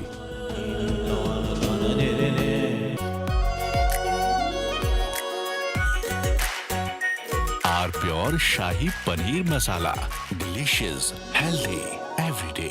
मुस्कुराए लड़खड़ाए जिंदगी, चाहे जो भी हो। Sir, patient के लिए कौन सा रूम प्रेफर करेंगे आप? जिंदगी भर के प्यार का कोई रेट कार्ड नहीं होता। Tata AIG health insurance, with you like family, with you always.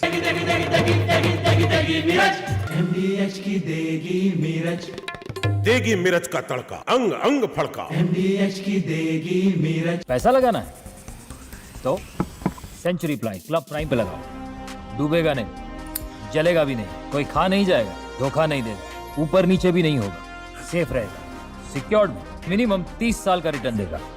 अब इससे बेटर इन्वेस्टमेंट है तो बताओ। सेंचुरी प्लाई क्लब प्राइम, रहो बेफिक्र। थोड़े में ज्यादा स्वाद, यही तो है इसकी खास बात। वाओ मामा, क्या स्वाद है। अरे मेरे राजा। China and Japan are clashing verbally over Taiwan. Tensions between China and Japan have risen over Taiwan's security. Japan has signaled it may intervene in a potential conflict, viewing it as a threat to its own stability. China condemned this as meddling, issuing strong warnings and summoning diplomats. This conflict started when Japan's newly appointed Prime Minister, Sane Takaichi, issued a direct warning to China during a session of the country's parliament. She stated that a conflict in the Taiwan Strait could represent a survival-threatening situation for Japan, implying that Tokyo might need to intervene militarily to protect its interests. This marked a bold escalation in Japan's stance on the Taiwan issue, signaling readiness to support Taiwan against potential Chinese action. Takaichi's comments, delivered amid rising regional tensions, prompted an immediate and sharp rebuke from Beijing, highlighting the fragile balance in East Asia and the risk of broader confrontation. The remarks made by the Japanese leader on Taiwan constitute an interference. Muslim radicalization is one of the most dangerous things happening in India and around the world. And if you're from the privileged set who believe that this is too far away from you not to impact you, trust me, it will enter your home too. How many times have we been told by politicians that Muslims in India are being oppressed? Where are the defenders of minority rights? Where are the leaders who scream intolerance in India every night? Will they speak? What are Muslim leaders doing is the question I would like to ask. Did we hear senior Muslim leaders hit the roads to protect children from Islamist radicalization? No. The same attempt, Rahul Gandhi and Madni, two faces representing the same desperation. The attempt to provoke Muslims, to tell Muslims they don't belong in India. If the lobby is backing radicals, it's time for the nationalists to also speak.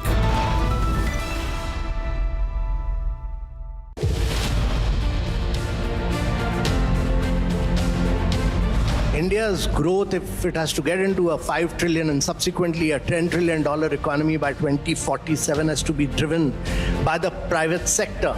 And the government role has to be just that of a facilitator and catalyst. And we have a very vibrant, dynamic private sector. We should just unleash the energy of the private sector by good policy decisions. That's important.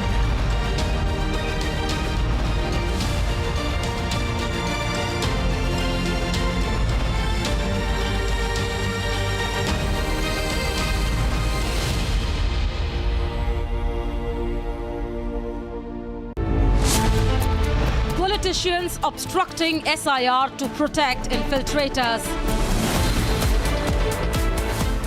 SIR checks spark fight over infiltrators. Debate sharpens over non-citizens on rolls. Debating tonight at 9 p.m.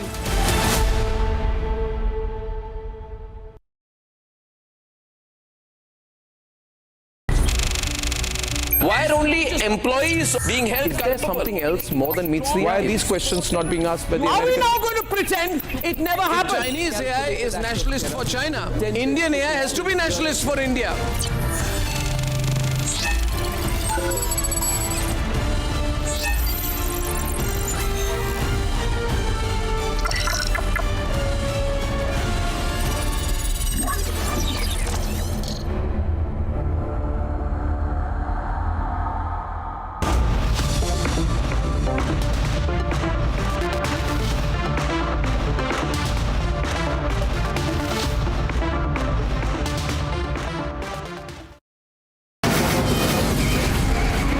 From the Republic Media Network headquarters, it's time for Arnab Goswami on The Debate.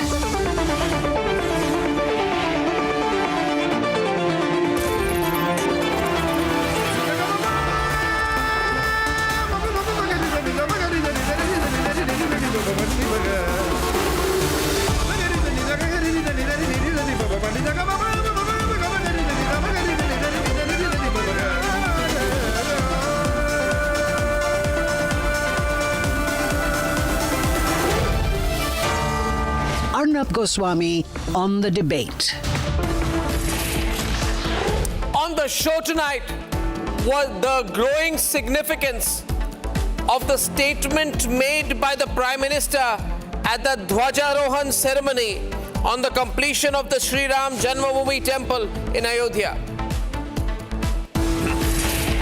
At 9 o'clock tonight, Mamata Banerjee threatens to break the country and destroy the country if SIR is implemented.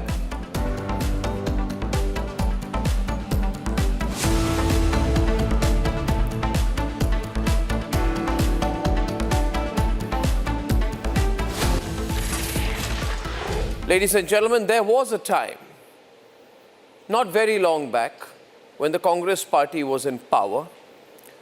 And the Congress party has been historically an anti-Hindu and pro-Muslim party. It has been a pseudo-secular party. It is a party, after all, whose founders were foreigners, ladies and gentlemen. And therefore, when the Congress party was in power, you were expected to underplay anything that represented Hinduism. You were supposed to attend all the iftar parties in the world to show how progressive you are. And you were supposed to underplay anything to do with Hinduism.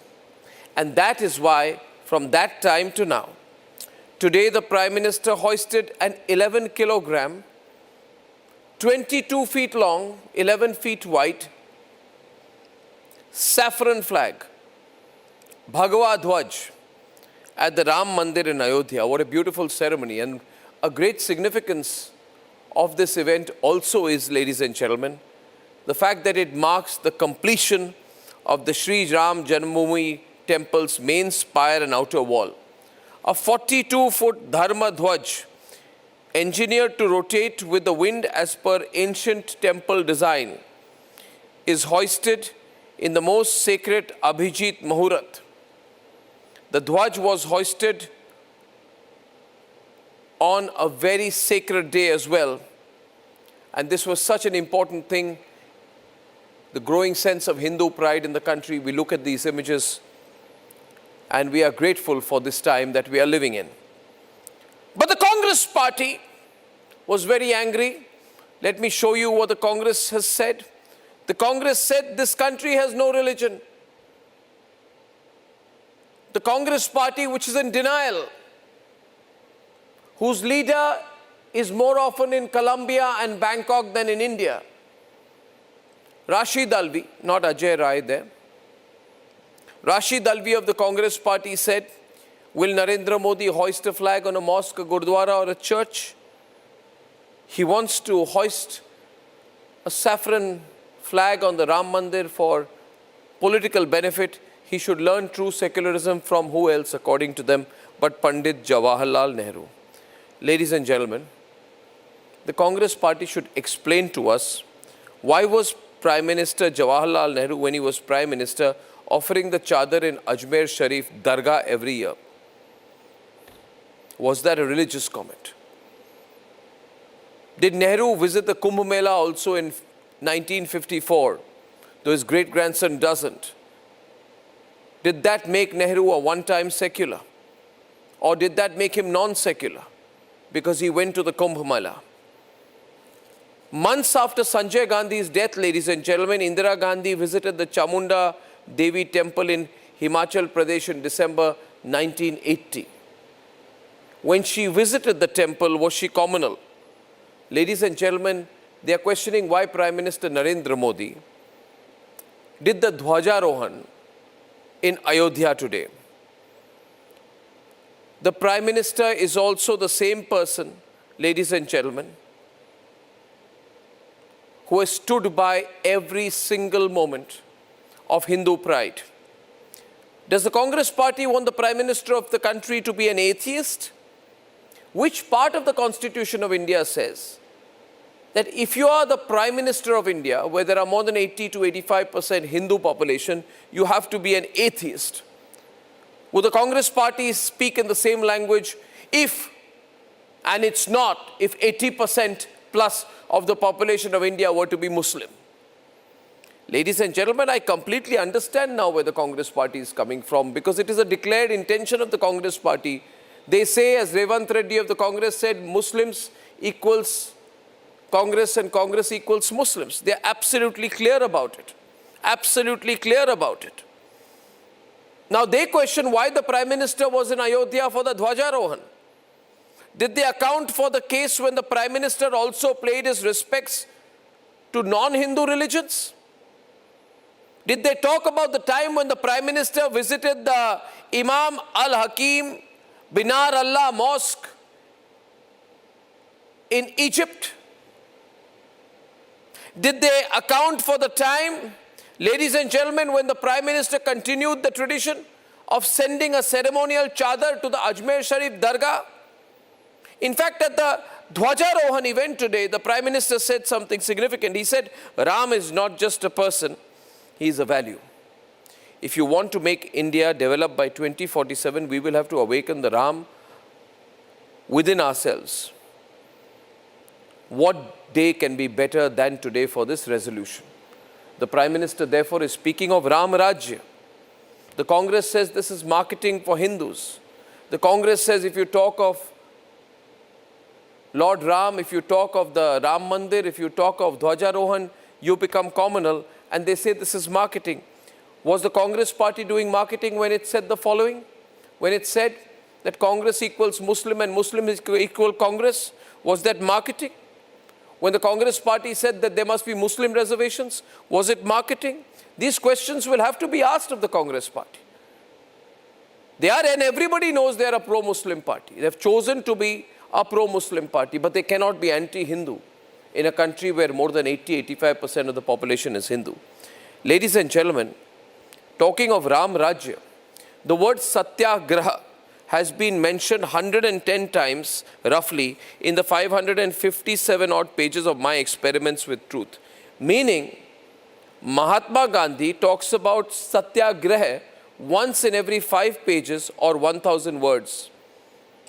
Ladies and gentlemen, over 6 lakh times in his 31 years in active politics, ladies and gentlemen, and maybe more even by conservative estimates. So Mahatma Gandhi kept talking about Satyagraha, Satyagraha. Is that not a Hindu concept? Mahatma Gandhi kept talking about Ram Rajya, Ram Rajya. Is that not Hindu? Was Mahatma Gandhi not secular as per the present definition of the pro-Maoist Congress party of the Vadra family? Was Mahatma Gandhi also marketing Hinduism when he spoke of Satyagraha, when he spoke of Ram Rajya? Ladies and gentlemen, I'll summarize this with 3 simple points. There is nothing in the law which says the Prime Minister should dissociate himself from his own religion. There is nothing in the Constitution or the law which says the Prime Minister must not have his individual religious beliefs. And there is nothing, ladies and gentlemen, nothing in the law, nothing in convention, nothing in reality which says Hinduism must be divorced from the social fabric of this country. It can never be. Let's debate.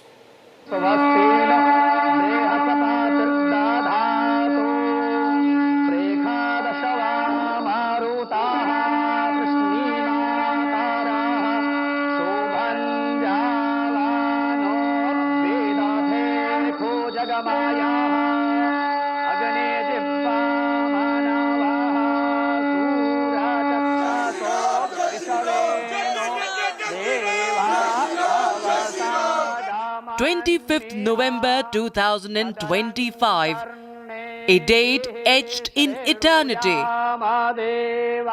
Orchha के राजा राम से लेकर रामेश्वरम के भक्त राम तक और शबरी के प्रभु राम से लेकर मिथिला के पाहुन राम जी तक भारत के हर घर में, हर भारतीय के मन में और भारतवर्ष के हर कण कण में राम है। जय सिया राम, जय सिया राम, जय Siya Ram. In Ayodhya, the cradle of Ram Rajya, Prime Minister Narendra Modi hoisted the 161-foot Dharma Dhwaj of the Sri Ram Janmabhoomi temple. Crafted in Ahmedabad's parachute mills, this flag defies storms up to 60 kilometers per hour, a symbol as unbreakable as India's spirit. This was not a mere ceremony. It was a second Pran Pratishtha after January 2024's idol consecration.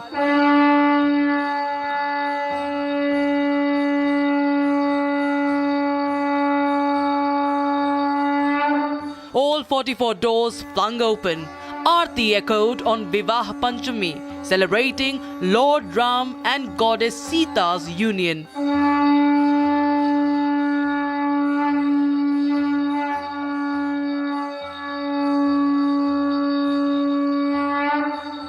But Ayodhya's roar echoed a fiercer call today. Prime Minister's national appeal to demolish the colonial mindset. अब हमने नौसेना के ध्वज से गुलामी के हर प्रतीक को हटाया है। हमने छत्रपति शिवाजी महाराज की विरासत को स्थापित किया है। और ये सिर्फ एक डिजाइन में बदलाव नहीं हुआ, ये मानसिकता बदलने का क्षण था। ये वो घोषणा थी कि भारत अब अपनी शक्ति अपने प्रतीकों से परिभाषित करेगा, न कि किसी और की विरासत से। The Dhwaja is up and the colonial flag down. Macaulay's colonial curse sought to be buried forever. Macaulay नाम के एक अंग्रेज ने भारत को अपनी जड़ों से उखाड़ने के बीज बोए थे। मैकाले ने भारत में मानसिक गुलामी की नींव रखी थी। भारत को गुलामी की मानसिकता से मुक्त करके रहेंगे। But the opposition already seems nervous and jittery about the rising Hindu pride. हो सकता है कि उनको विचारों को इसलिए ना बुलाया गया हो कि वो दलित हैं, वरना प्रधानमंत्री के कार्यक्रम में सबसे पहला नहीं होता तो वहाँ के लोकल सांसद को जाना चाहिए था। हो सकता है कि ये सोच रही हो। हमारे प्रधानमंत्री कोई अवसर नहीं छोड़ते हैं पब्लिसिटी का, और ये तो एक अच्छा मौका था, जबकि ये काम किसी धर्म गुरु को देना चाहिए था। कोई धर्म से प्रभावित होकर या श्रद्धा से उन्होंने ये काम किया, ऐसा नहीं है। वो सिर्फ इसका राजनीतिक लाभ उठाने के लिए ऐसा काम किया है। Some in the Congress even calling the historic day in Ayodhya a political show. भगवान राम की आराधना पूजा सब लोग करते हैं, सब लोग उनके उपासक हैं, और जो इस तरीके की जो मार्केटिंग हो रही है, निमंत्रण दिया जा रहा है, तो मैं समझता हूं कि ये केवल और केवल मार्केटिंग करके अपने वाहवाही लूटना है। Ayodhya's Dhwaja flutters as a beacon of Ram Rajya Mahatma Gandhi cherished. But opposition fails to get the message. Will the Congress heed to the Prime Minister and come out of the colonial mindset is the question.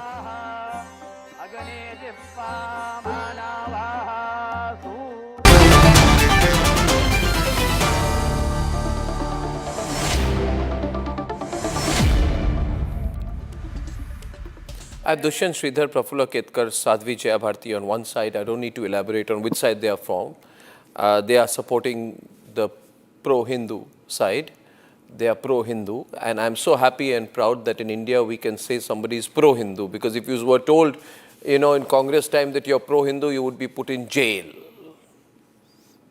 Now, we have on the other side Tariq Ahmed Lari of the Samajwadi Party, Harish Mohammad Ibrahim, political analyst, and Congress Party's Ratnakar Tripathi.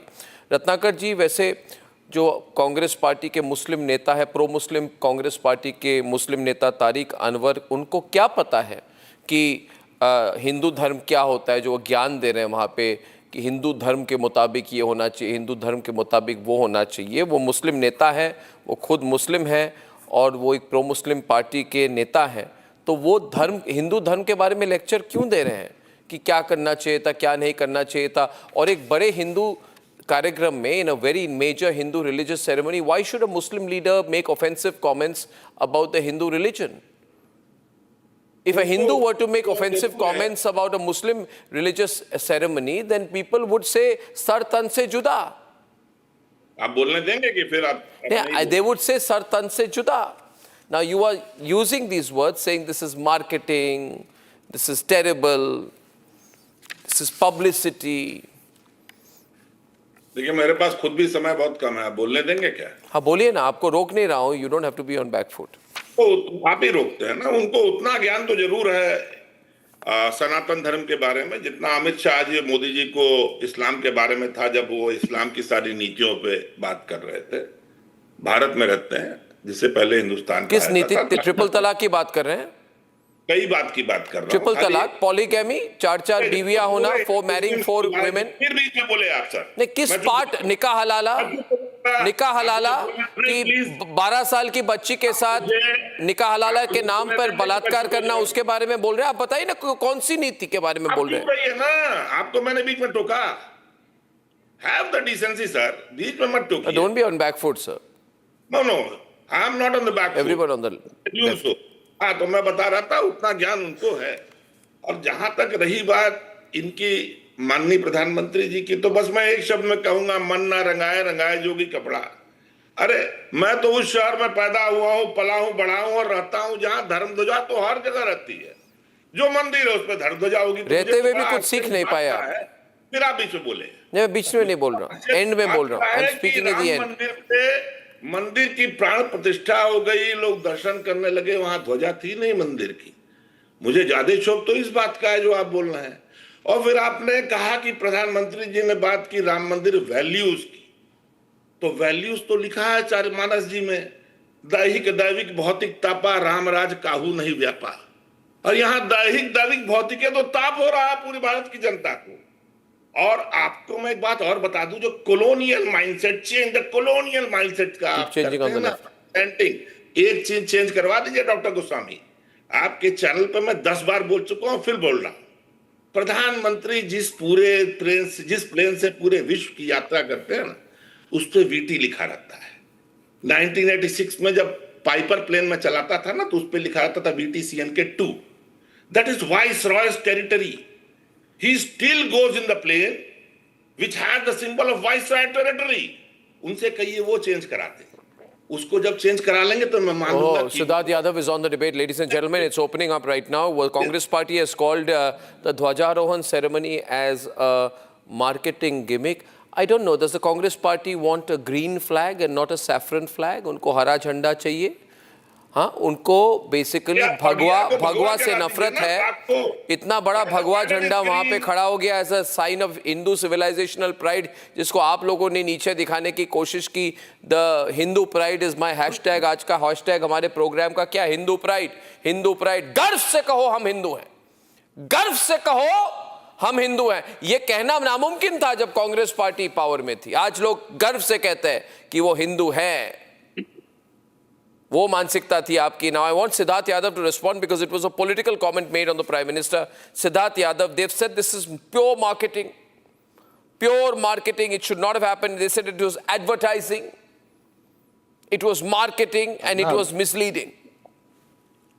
Arnab, I understand why the opposition is so rattled, because in a country where they would organize conferences of eradicating Sanatan Dharma, where an alliance would get together and call Sanatan Dharma dengue malaria, where they would say कि इनको तो देश से बाहर निकालना है, हिंदुत्व इस देश के अंदर नहीं चलेगा।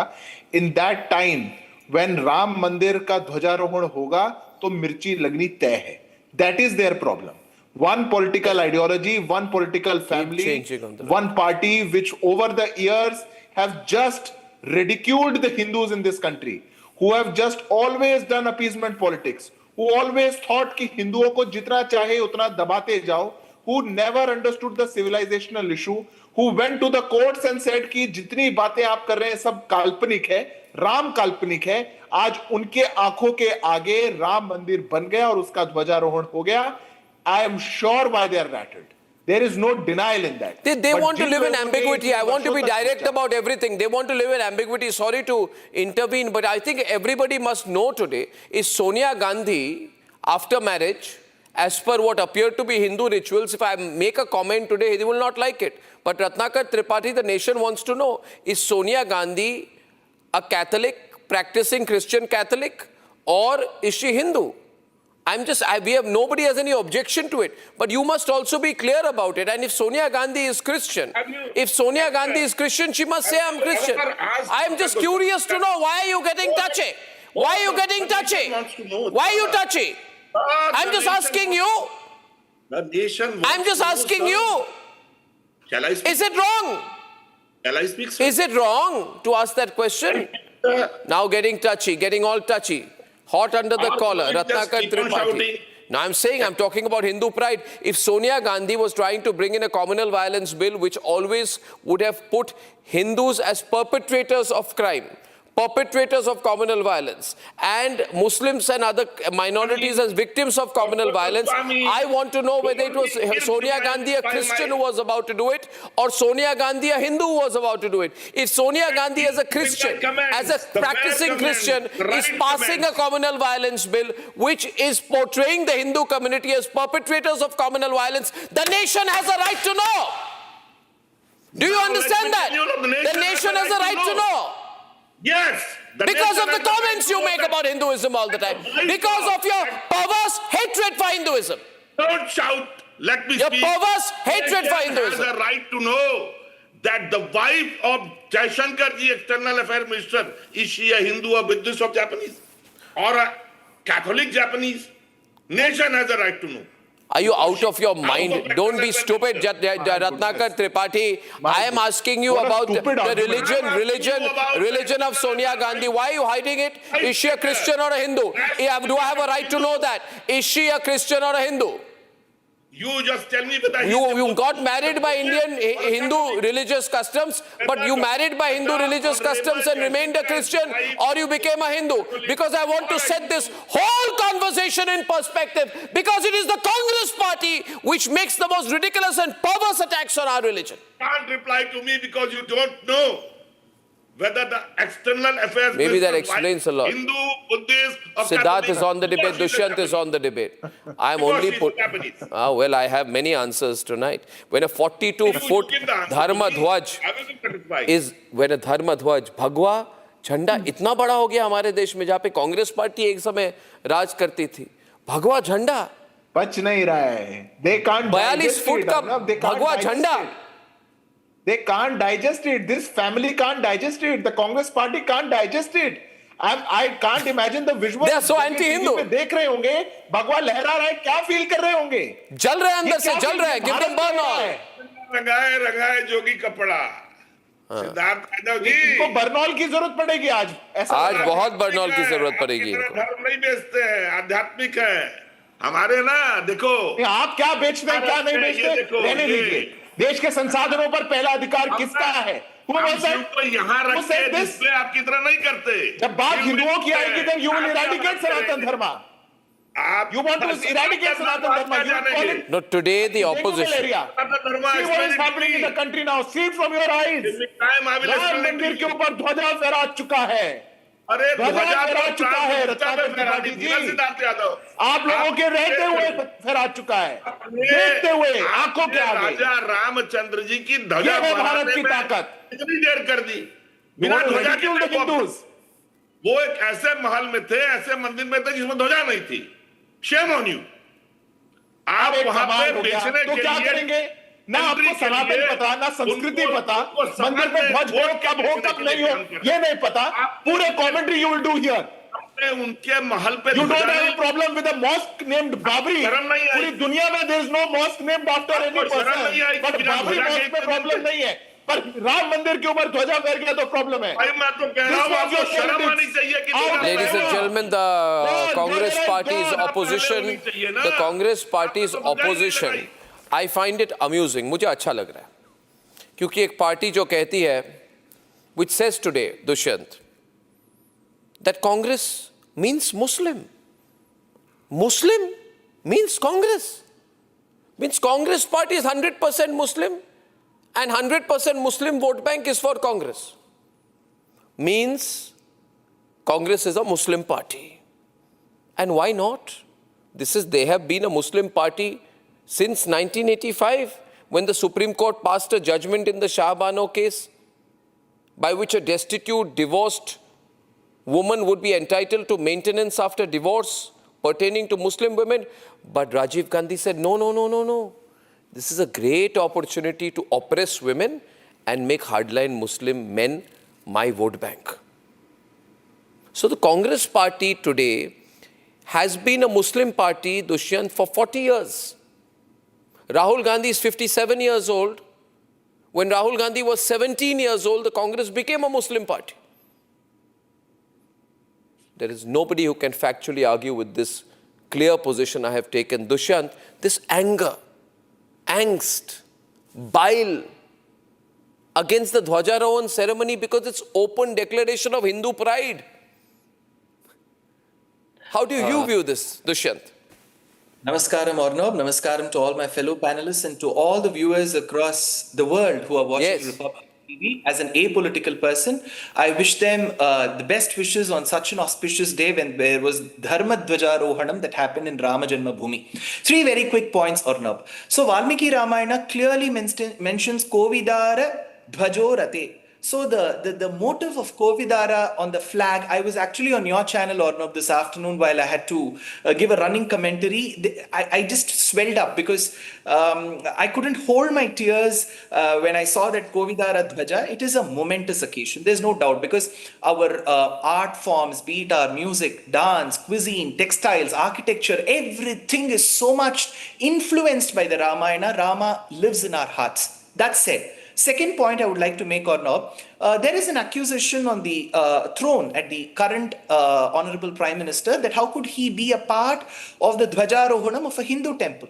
I would just like to give you one example, Arnab. The Kuladevata, the family deity of Prabhu Sri Ramachandra, is Ranganatha Swami, who is now in Srirangam. That's a beautiful temple town in the state of Tamil Nadu. In 1987, when there was this Samprokshanam for the Gopuram that happened in that temple, then Chief Minister of Tamil Nadu, M.G. Ramachandran, from a Dravidian party called AIADMK, attended this ceremony, presided over the ceremony.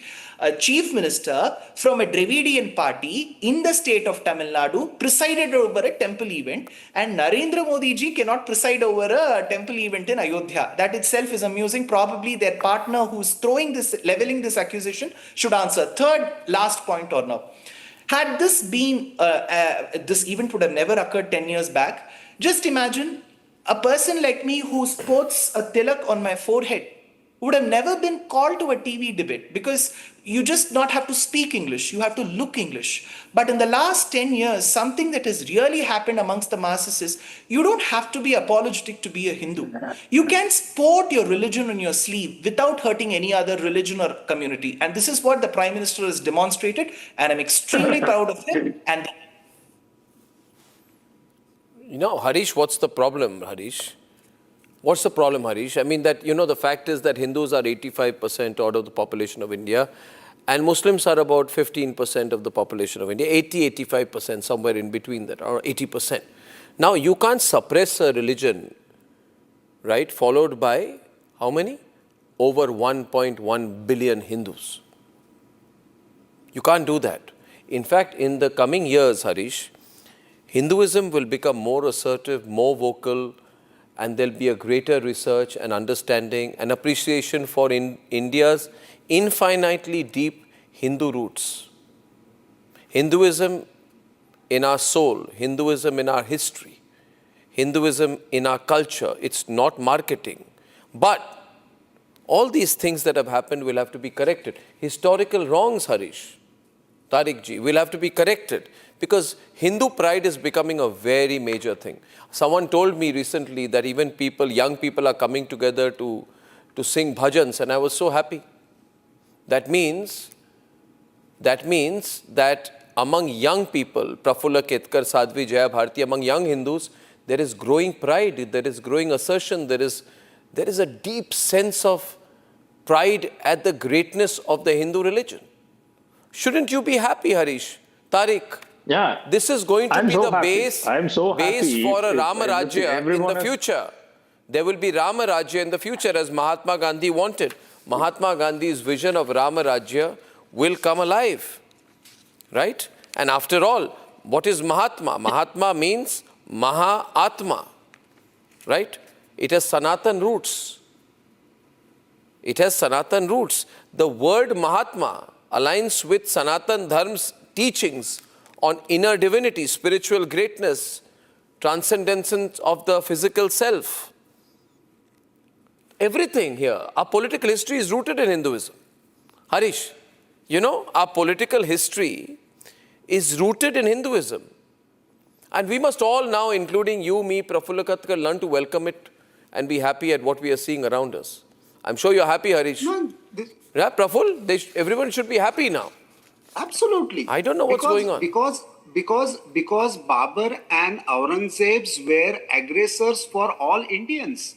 Present day Muslims are also victims of Babur's and Aurangzeb's policies. Absolutely. Please try and understand. So we need not celebrate them.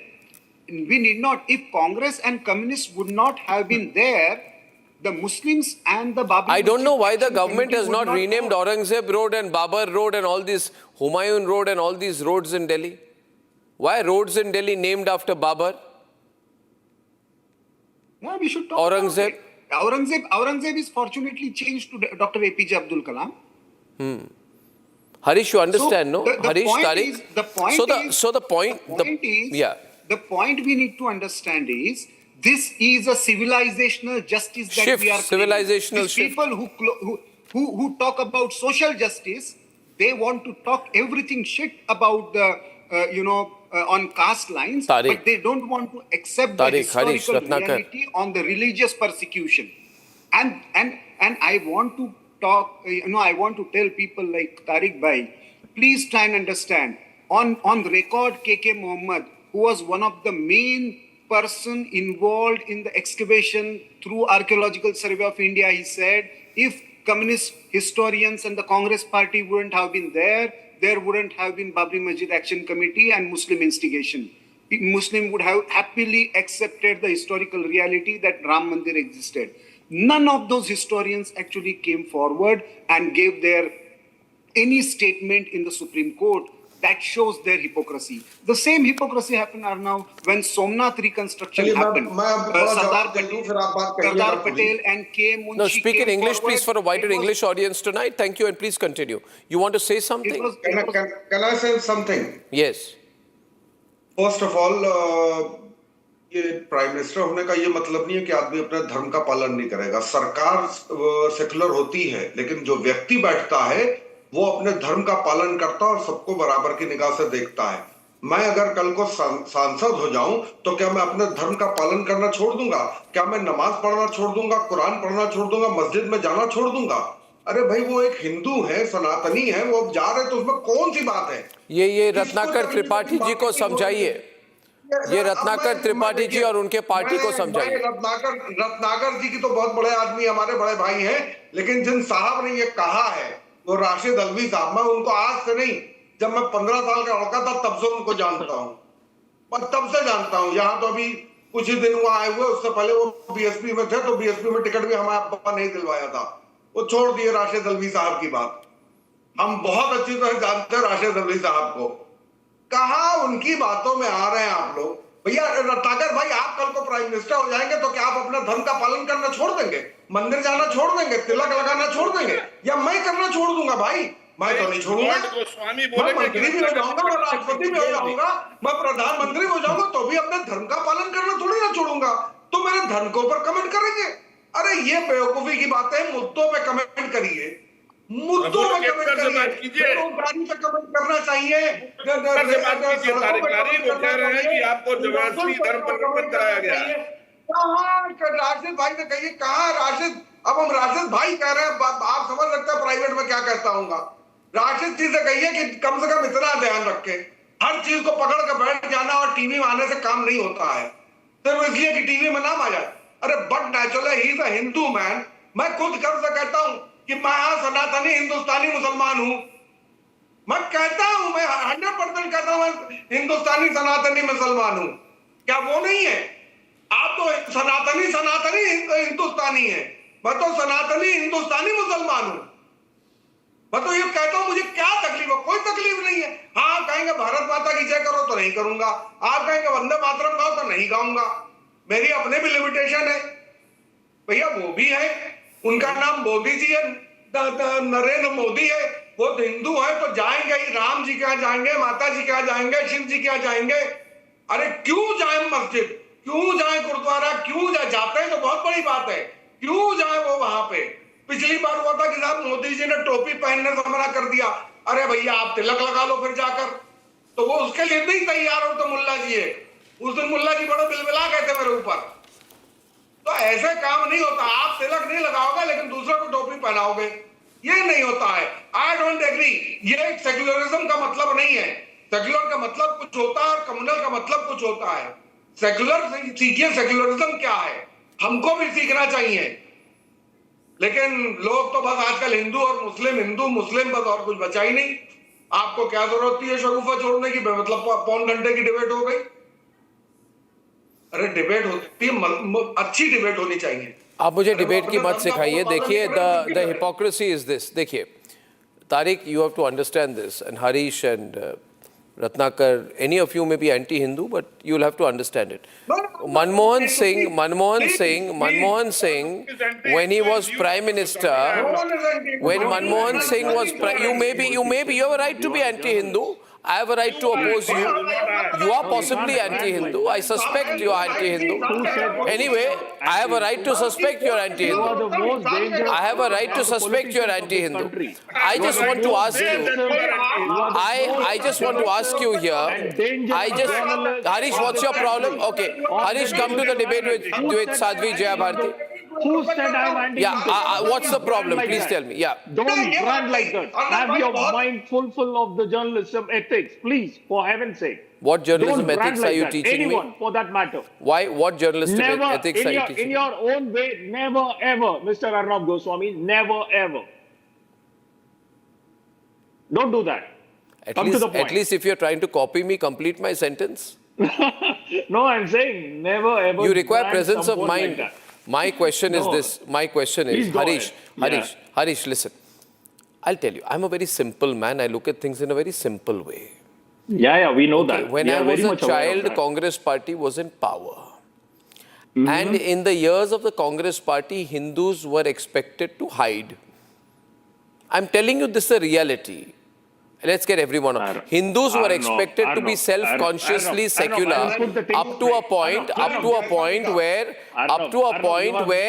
anything to do with Hinduism had to be underplayed, and you were told, if you are Hindu, be Hindu inside your house.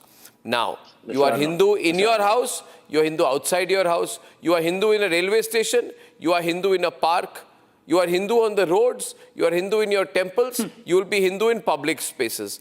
Don't teach me this rubbish Congress definition of Indian secularism. When Prime Minister Manmohan Singh paid a visit to the Golden Temple on the 1st of January 2012 to mark the new year, was he being communal?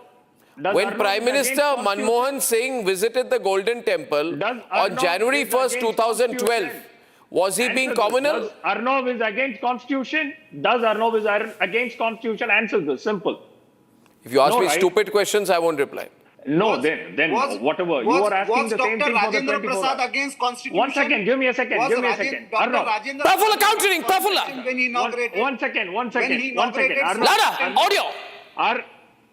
When Dr. Rajendra Prasad, as per the resolution of the cabinet meeting chaired by Pandit Nehru, decided to renovate the Somnath temple, and as President of India, Dr. Rajendra Prasad actually inaugurated the renewed Somnath temple. It was Sardar Patel and K. Munshi. All these people were part of the constitution making process, Mr. Harish. And please try and understand, this was a civilizational justice. Restoration of Somnath and restoration of Harish has nothing to do with religion. I haven't even commented on this. And you are coming straight to my... Don't jump to the conclusion. Give me some fair 1 minute. No, you asked the question. I asked you a simple question. Do you consider Dr. Rajendra Prasad anti-constitution? I'm giving you a fair point. The Article 14, 15, 25, 27, including the people who drafted it. The people who drafted it passed the resolution for Somnath temple. 1 second, sir. Dr. Rajendra Prasad inaugurated it. So do you consider it against including the PM has the right to profess and propagate his own religion. No one is denying that. But there shouldn't be any preference as per the oath he took under the third schedule of his oath. Who is taking preference? And coming to the 42nd amendment.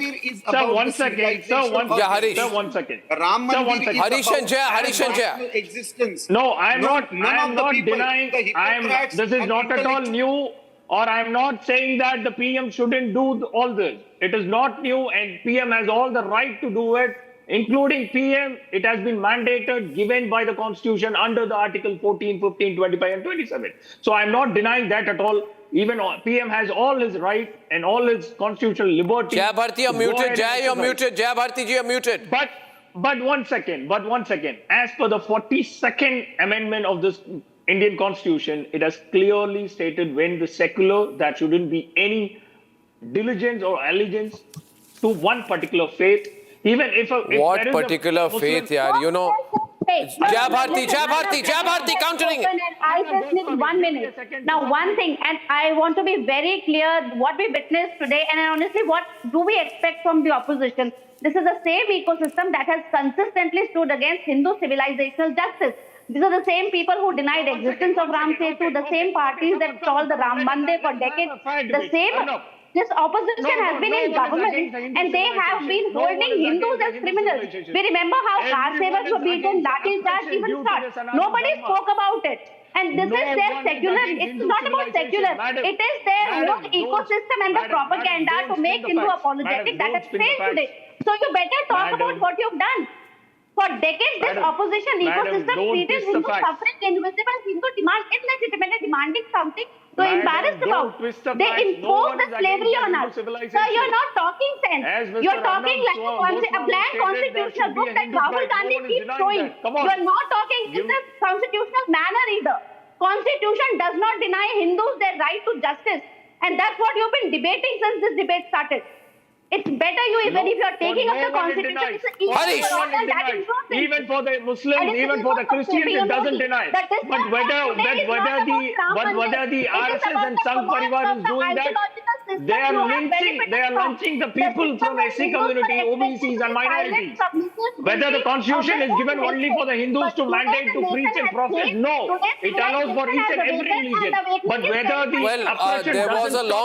there was a long time when the Congress party was in power, the only parties allowed, to lie on national channel. No. He's lying that RSS BJP is lynching SC, OBC minorities. Give me a single example and I'll give you hundreds of examples where you are lying. Absolutely lying. You don't have the data. You are absolutely lying. Can I pull the NCRB data? Can I pull the NCRB data? Can I pull the NCRB data? Harish, can I be put on air quicker by the vision mixer? Harish, you need to understand how worried Christians are now, how worried the Christian community is now after seeing the way Kerala, there are a lot of Christians, Dushyant, they've all seen the way in which a 16-year-old boy was being forced to join ISIS by his own mother.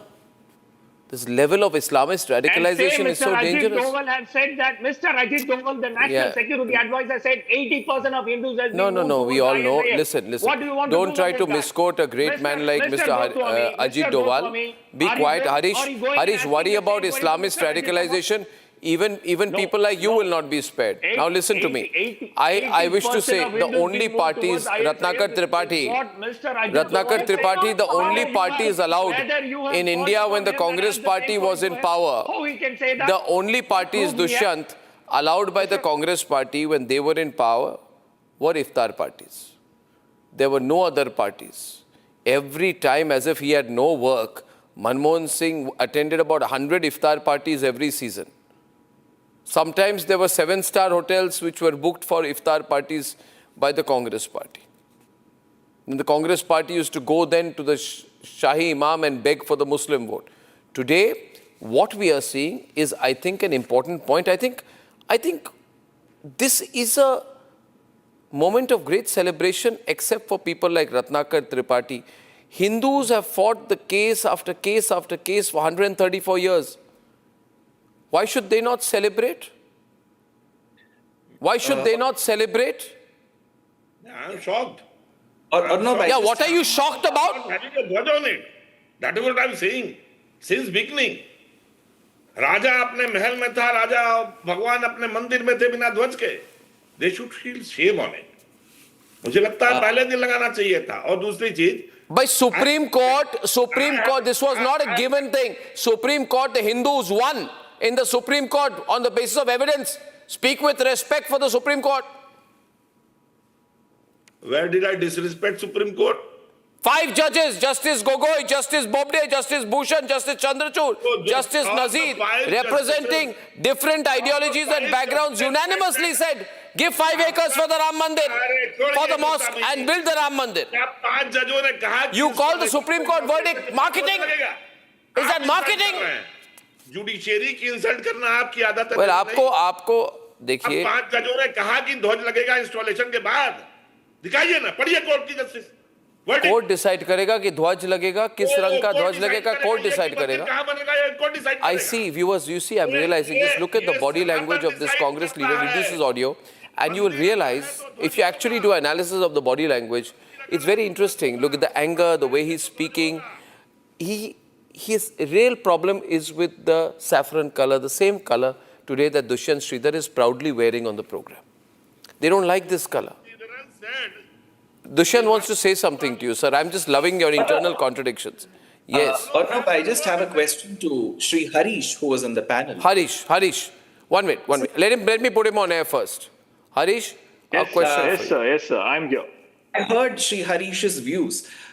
See, we are talking about constitution, we are talking about legality. Is it right for a deputy chief minister of a large state like Tamil Nadu to come on a stage and call a faith that has been adhered by so many people as cholera, AIDS? Is that right?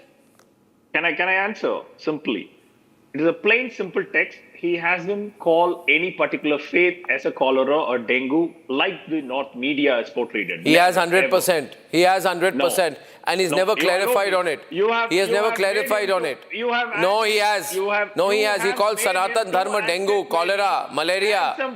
What are you talking about? If he had spoken about Islam like that, what would you have done? No. What would you have done? Hindus should swallow it, huh? Hindus should swallow it. I say Hindus should not swallow it anymore. Hindus should not take this lying down anymore. Hindus should not sit here and say it's all right. I'll become a better Hindu by getting hit, by getting hurt, by getting slapped and getting abused. You don't become a better Hindu by getting abused and doing nothing. I'm sorry.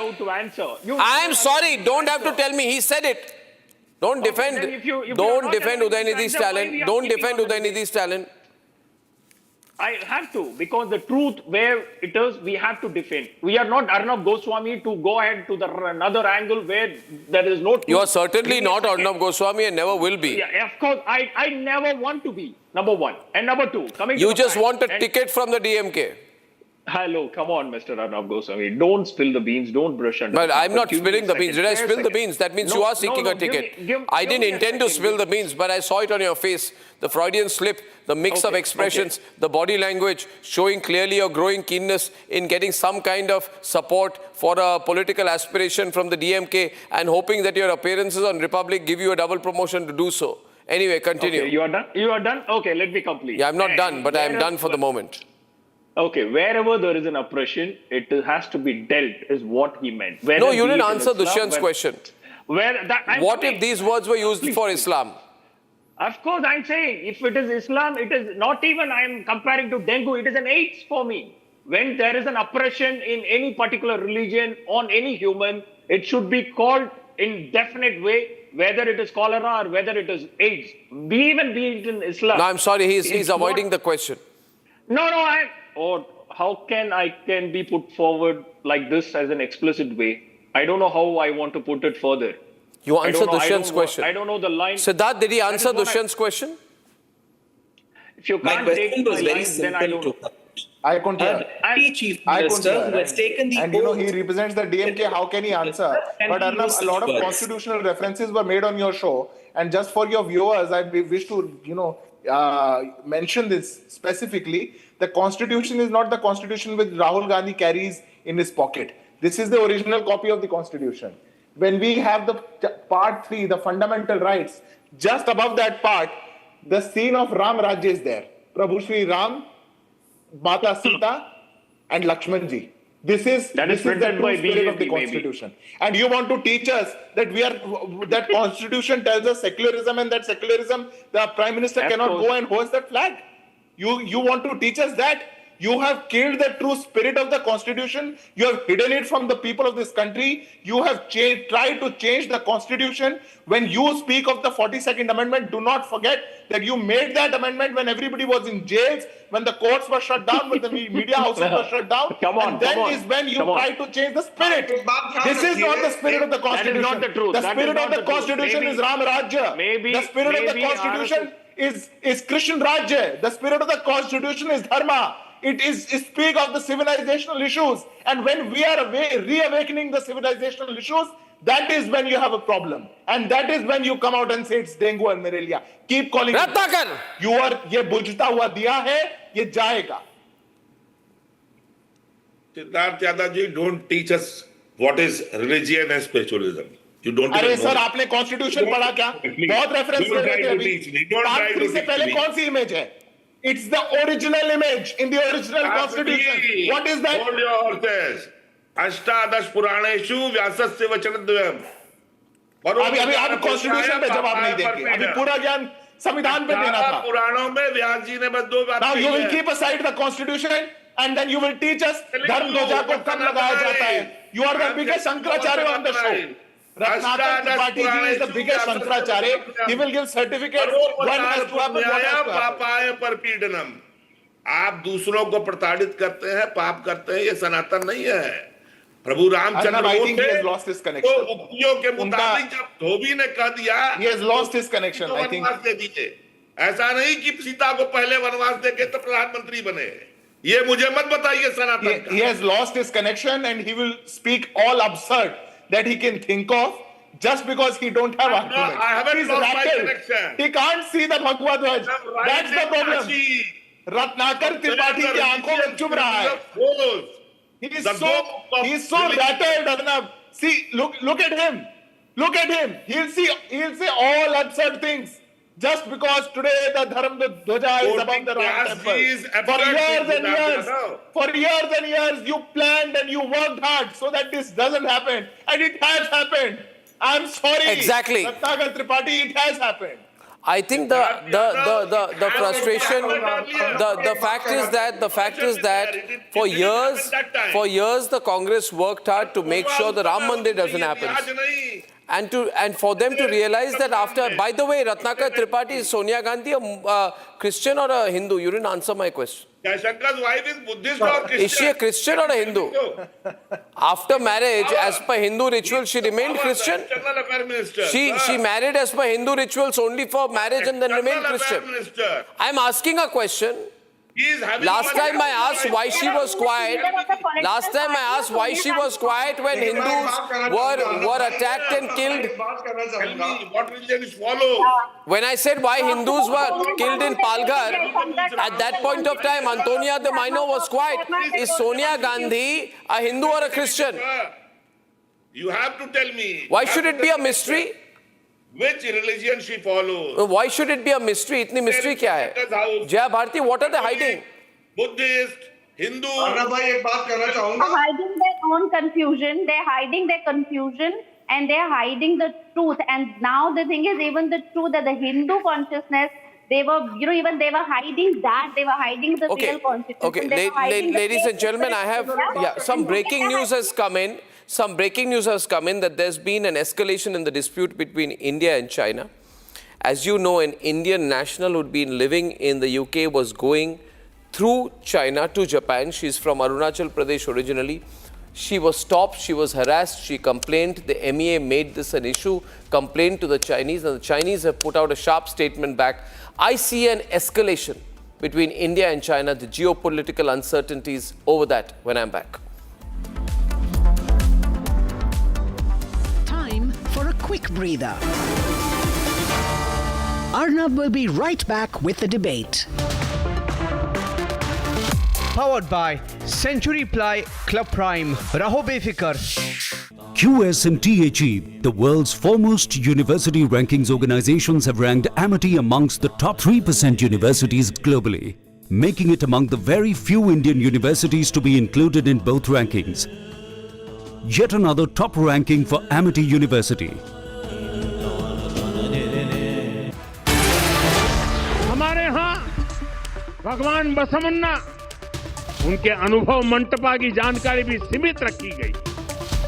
अनुभव मंटपा यानी जहां सामाजिक, धार्मिक और आर्थिक विषयों पर सार्वजनिक बहस होती थी, जहां सामूहिक सहमति से निर्णय लिए जाते, लेकिन गुलामी की मानसिकता के कारण इस भारत की कितनी ही पीढ़ियों को इस जानकारी से भी वंचित रखा गया।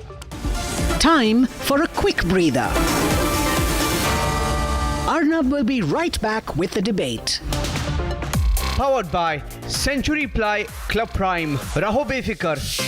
दादी के हाथों का जादू और खुशबू से महकता घर, माँ की मुस्कुराहट और खाने की सुगंध। MDH गरम मसाला, क्योंकि हर रिश्ता है स्वाद से जुड़ा।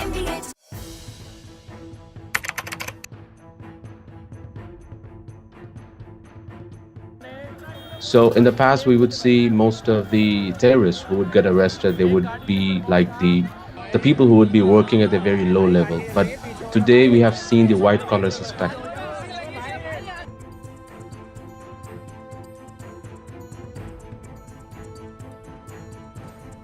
कश्मीर घाटी में डॉक्टर्स एक बहुत अल्टीमेट ड्रीम होता है वहां के लड़के लड़कियों का, उस बनने के बावजूद अगर आप रेडिकलाइज होकर अपने ही देशवासियों को मारने के लिए और अपने देश को तोड़ने के लिए तैयार हो सकते हैं, तो आप अंदाजा लगाइए किस तरह की रेडिकलाइजेशन हो रही है। और इस फ्रंट पे हम Why are only employees being held culpable? Something else more than meets the eye. Why are these questions not being asked by the Are we American? now going to pretend it never happened? Chinese AI is nationalist for China. Indian AI has to be nationalist for India.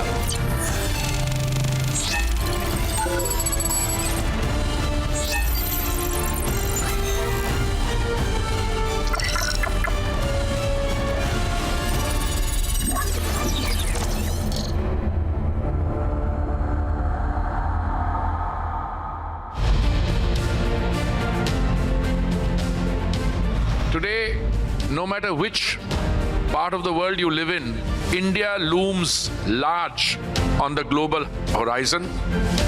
And that is true whether you are discussing energy or you are in technology. The transformation that is taking place in the world, India is part of that. Today, you're talking about being a $40 trillion economy. Today, no one is questioning that you will be the third largest economy. I've never heard anybody question that.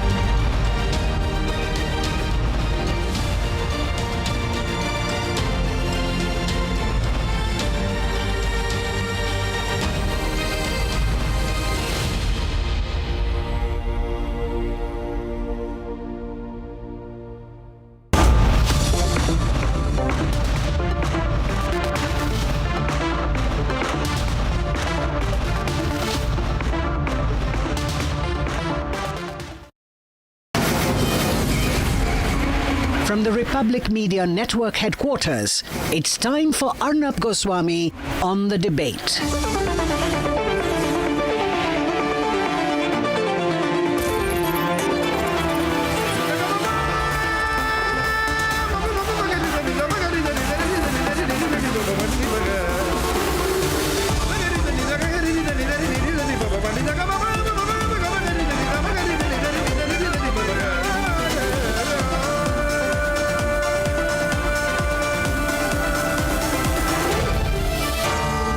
Arnab Goswami on The Debate. Ladies and gentlemen, welcome back. Now it's time for the nation's sharpest opinion. And the important point for us to realize, and I've always said this, I say this to everyone, I say this to the government as well. I say this to all the people of our great nation. Remember, every morning you wake up and every morning you go to sleep. Remember, we are on our own. Remember this, people of India, that no country in the world is completely on our side, not even largely or partially on our side. This is the necessary encumbrance and situation resulting from being a growing power in the world and the next superpower. And as we grow, not just in economic scale, from 4 to 15 to 20 to 30 trillion, in military scale, in terms of being a soft power in the world, no nation will be on our side. Russia will not be on our side. Don't fool ourselves with the posters that are being put out by Russia today ahead of Putin's visit to New Delhi. Putin wants to do business with India. Russia is not on our side. America is not on our side. They are dragging the trade talks. They've done everything possible to use every leverage against national interest of India. America is not on our side. And China, I can tell you this in writing, And I know there is a concerted attempt by the government of India to improve the relationship with China. And the government may not like me saying this, but China is not on our side. China is only on China's side, ladies and gentlemen. And this fact, the fact that China has an inherent dislike for India, maybe out of a competitive instinct, maybe out of realizing that Asia's destiny will have to be a shared destiny and not a destiny of one nation. Also realizing that India is no longer a middle-level nation. India is a great nation, ladies and gentlemen.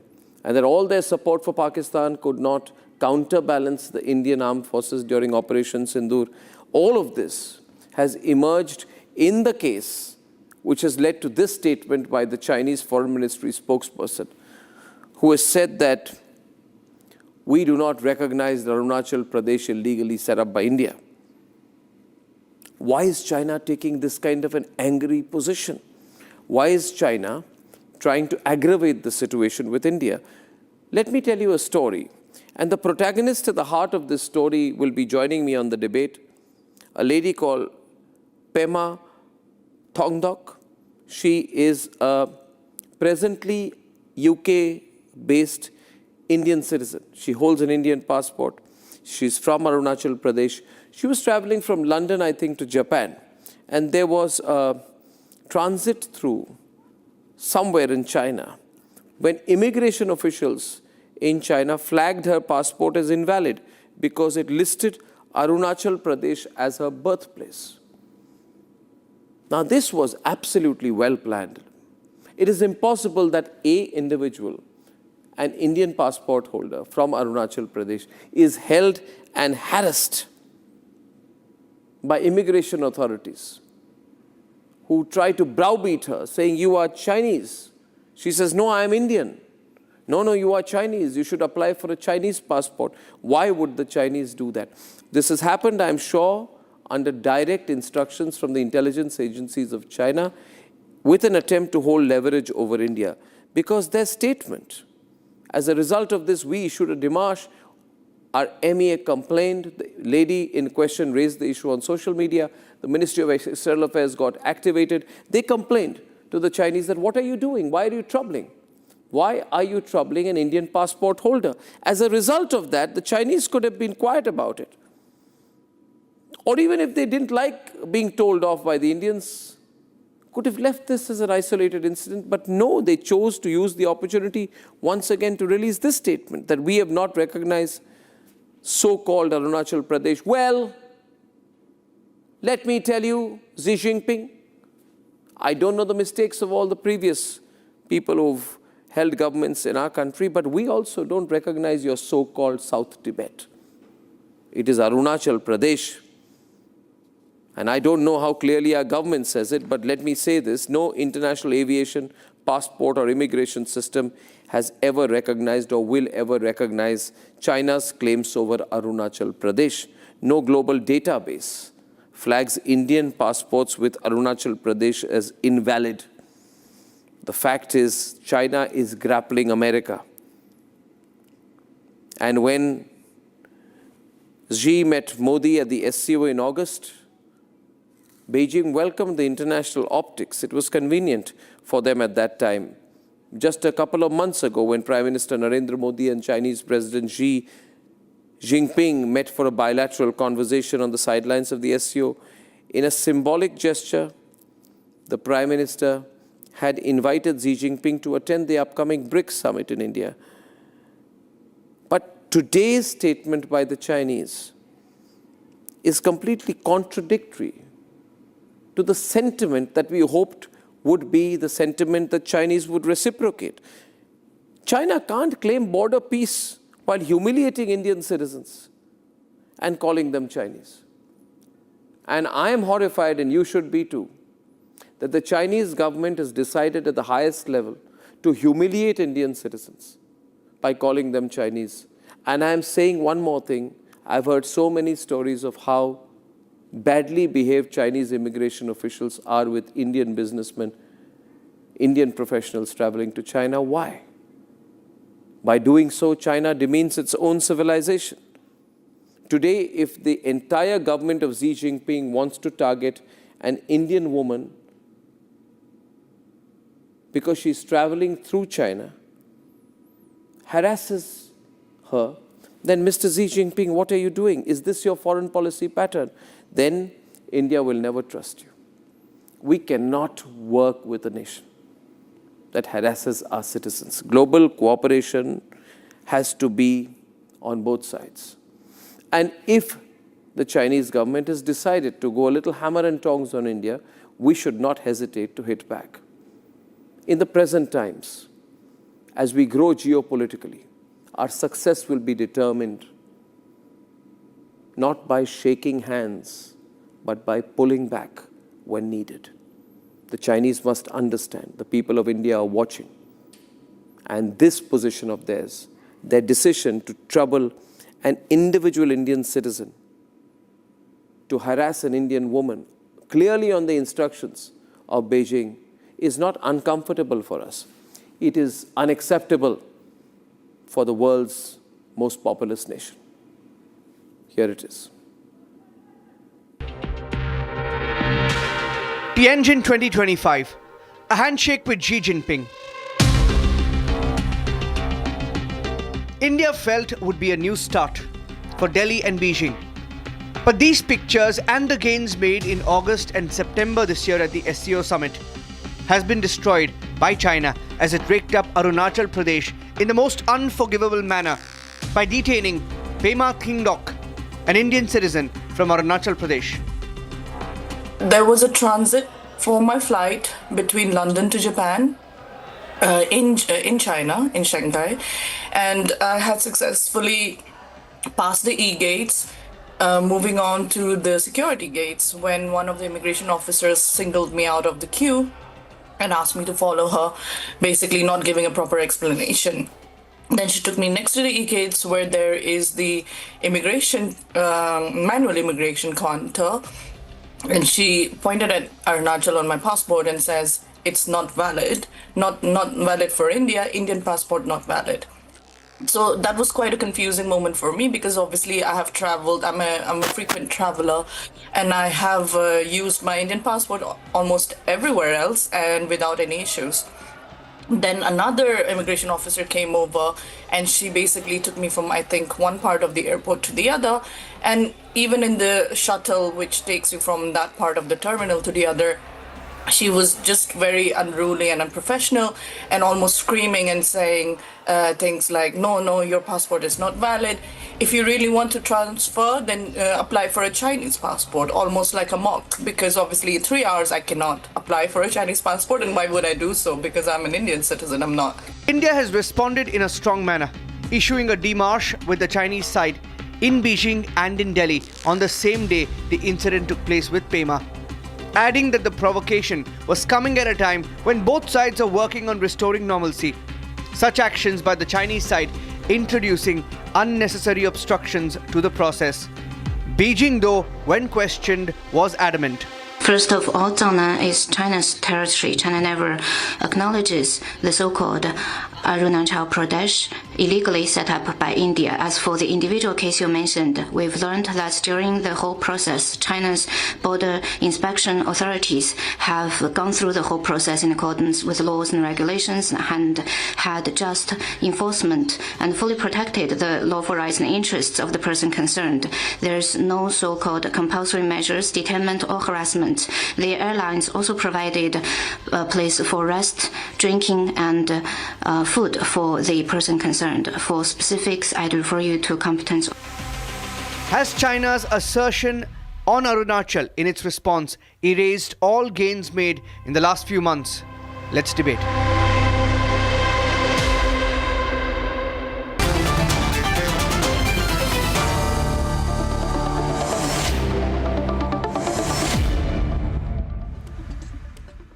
Okay, I have with me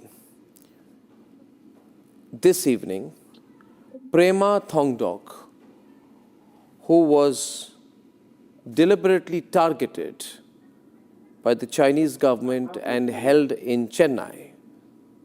What a shame. And she was troubled. She is a proud Indian citizen. I want to have everyone on the screen. She is a proud Indian citizen from the great state of Arunachal Pradesh. right? And we are standing with her tonight. I would like to say that it is shameful, when beyond shameful, for a government to target an individual, a lady traveling through Shanghai, who is a proud Indian citizen, and tell her that you must apply for a Chinese passport. What if we catch a few Chinese and ask them to apply for an Indian passport? We won't, because that's not the way we are. But this is terrible, and it's very petty, isn't it? Very petty, I would like to say. Tonight, before I go to General Bakshi and Saurabh Shukla and Ainar Tangen, I would like to go across to Prema. Prema, we are all very sorry for what you've been through. How are you now? Tonight, before I go to General Okay, thank you very much. When the Indian officials finally came to the Shanghai airport, they tried to reason with them. They tried to say that, on what grounds, and the same question that I put forth to the immigration officer and to the China Eastern staff, that on what grounds are you holding my passport and not letting me go on my onward journey? They did not have any written document. There isn't any law. I've never heard of Arunachal Pradesh being part of China. So it's quite a confusing statement and a claim coming from the Chinese authorities to say that my Indian passport is invalid. But after 18-hour ordeal, I took basically a flight. I had to show them, actually forcibly, I had to only buy China Eastern Airline. They wouldn't allow me to fly out with any other airline, which is, again, quite questionable, because in the first instance, when China Eastern boarded me in the flight from London to Shanghai, if this was a rule, that Indians born in Arunachal Pradesh should not be considered Indian, but in fact Chinese, why did they let me board the plane in the first instance if this is a law? Because to me, no, this was Prema, can I tell you this? My view is very clear. I'm sure Saurabh will agree with me. This is a classic petty intelligence operation by the Chinese. They have been tracking you quite clearly. And they have deliberately tracked you knowing that you are from Arunachal Pradesh. And it's a typical petty Chinese tactic to make something into an incident. So you're sort of caught in a situation for which you have no responsibility. It is the government of China, I think, Saurabh, which has tried to use Prema as cannon fodder. As a collateral. As collateral. Do you think that is the case? What do you read, Saurabh? Arnab, I see in diplomacy and statecraft, and when it comes to Chinese, timing matters a lot. They have seen Prime Minister Narendra Modi's excellent visit to G20, the leadership dialogues that he has with so many global leaders. Obviously, Chinese are feeling rattled. Pema has become, I would say, a collateral here, but this was a well-thought design, because one is holding her, raking up the Arunachal Pradesh issue once again, and then making sure that their statement coming out of the Foreign Office spokesperson reiterates that. That's clearly a message to India that they're trying to test our resolve. And here on, it's very clear it's the Chinese classic way. On one hand, they try to offer a hand of friendship. On the other, they backstab you. So clearly, I think the government of India at the highest level, including the Prime Minister, has to realize that China cannot be your friend. We have to manage this relationship, but on our own resolve, on our own terms. And this is unacceptable at a time when India has just restarted flights to China. In fact, the direct flights to China have just resumed.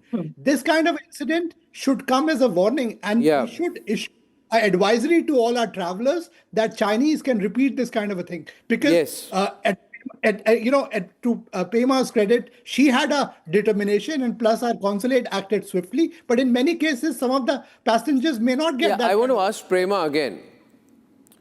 Prema, can you detail out your experience in a little bit more, specific terms? When did you get off the flight? Was it at Shanghai airport? At what point did they accost you? How many people were around you? Did they sort of physically restrain you into one place?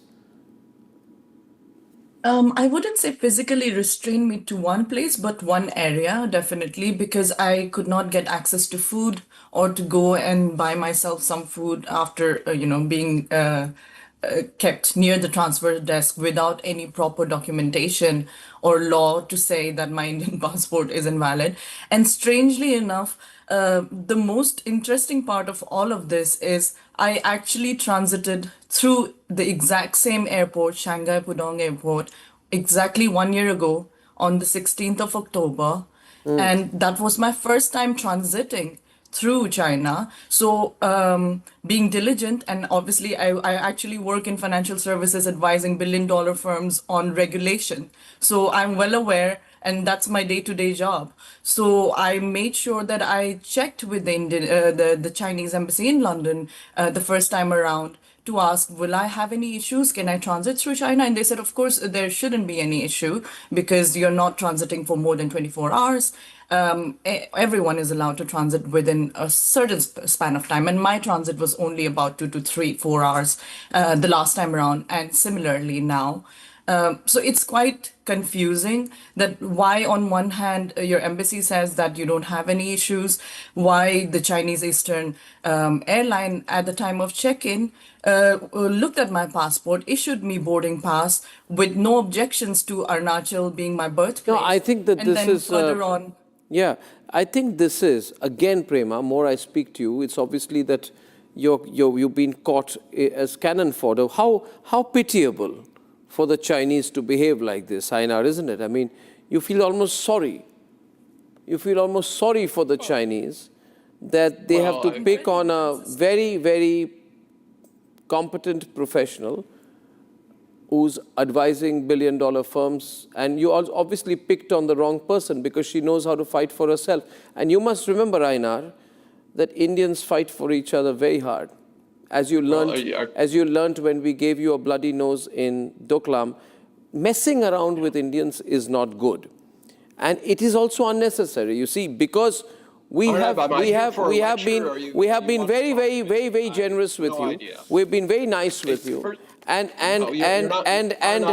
this followed by the statement of your foreign ministry makes it look orchestrated and rehearsed.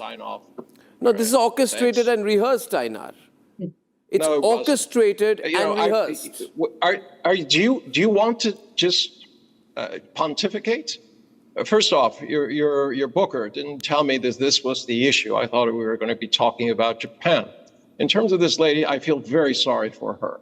Obviously, she was embroiled in something else. I do not know why they did this. I would be upset if I were in her situation. It's not a question of being upset. You have no rationalization for what happened. Whatever. You know the facts of the case now, Ainar. Please do not tell me what I'm thinking. You know the facts of the case now, Ainar. No, I know the facts as you tell them, and you're trying to and you realize they're sensationalize. unjustifiable. There's no question about this. In terms of and you what realize would you be cannot gained justify by them. this, can you tell me what is gained by this?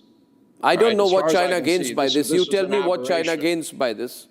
Well, this is the whole point. I don't think that China gains as far as this idea that somehow China is envious of. No, but what did happened you at the gain by making this an issue and then issuing a foreign policy statement within the next 18 hours? First It off, looks rehearsed. Arnab, you know I'm American. I do not represent the Chinese Now you government. can't. Now you know asked you've me always to taken a comment about pro-China Chinese line while being matters. an American. You may be technically American. You're as Chinese as they come, and nothing wrong with that. But why did your government pick on this lady? There's no. I'm not. Why picking did on your that government lady. pick You're an on idiot. Pema Thongtok? He has run away from my program. And this is the problem. You see, General Bakshi, the moment you corner them, the moment you speak better than them, your arguments are better than them, Andrew K.P. Leung is smiling because he's seen many people run away from my program. Andrew, I hope you're not going to do that. This is an escalation, Andrew, because it was followed. I wouldn't have said yesterday it was an escalation. I would have perhaps been forgiving, Andrew, and I would have said maybe a stupid Chinese immigration official tried to pick on Prema. But after the statement of the foreign ministry, I don't think so. Can I say something? Yes. Well, this is actually an unfortunate incident. It's nothing against the individual. It is that the maybe her visa bears, of course, Arunachal Pradesh, which of course is a... It's not a visa, it's a passport. Hello? Hello, get your facts clear. Get your facts clear. She's an Indian national. You messed up. Well, please allow me time to say what I want to say. Yeah, but don't call an Indian passport a visa. Get your facts right. You invited me on the program. Okay, your passport. I'll give you a staple Chinese visa myself. Arunachal Pradesh is a very, very sensitive issue for China.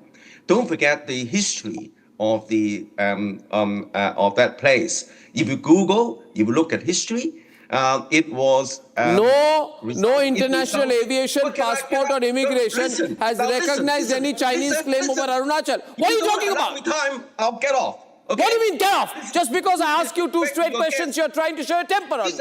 I'm keeping my cool about the way your government has behaved with an Indian national. So many times. I would just log off. What happened to your composure? I won't be on your station anymore. Give me time. Show some respect. Yeah, you messed up. Don't say visa. It's a passport. Right.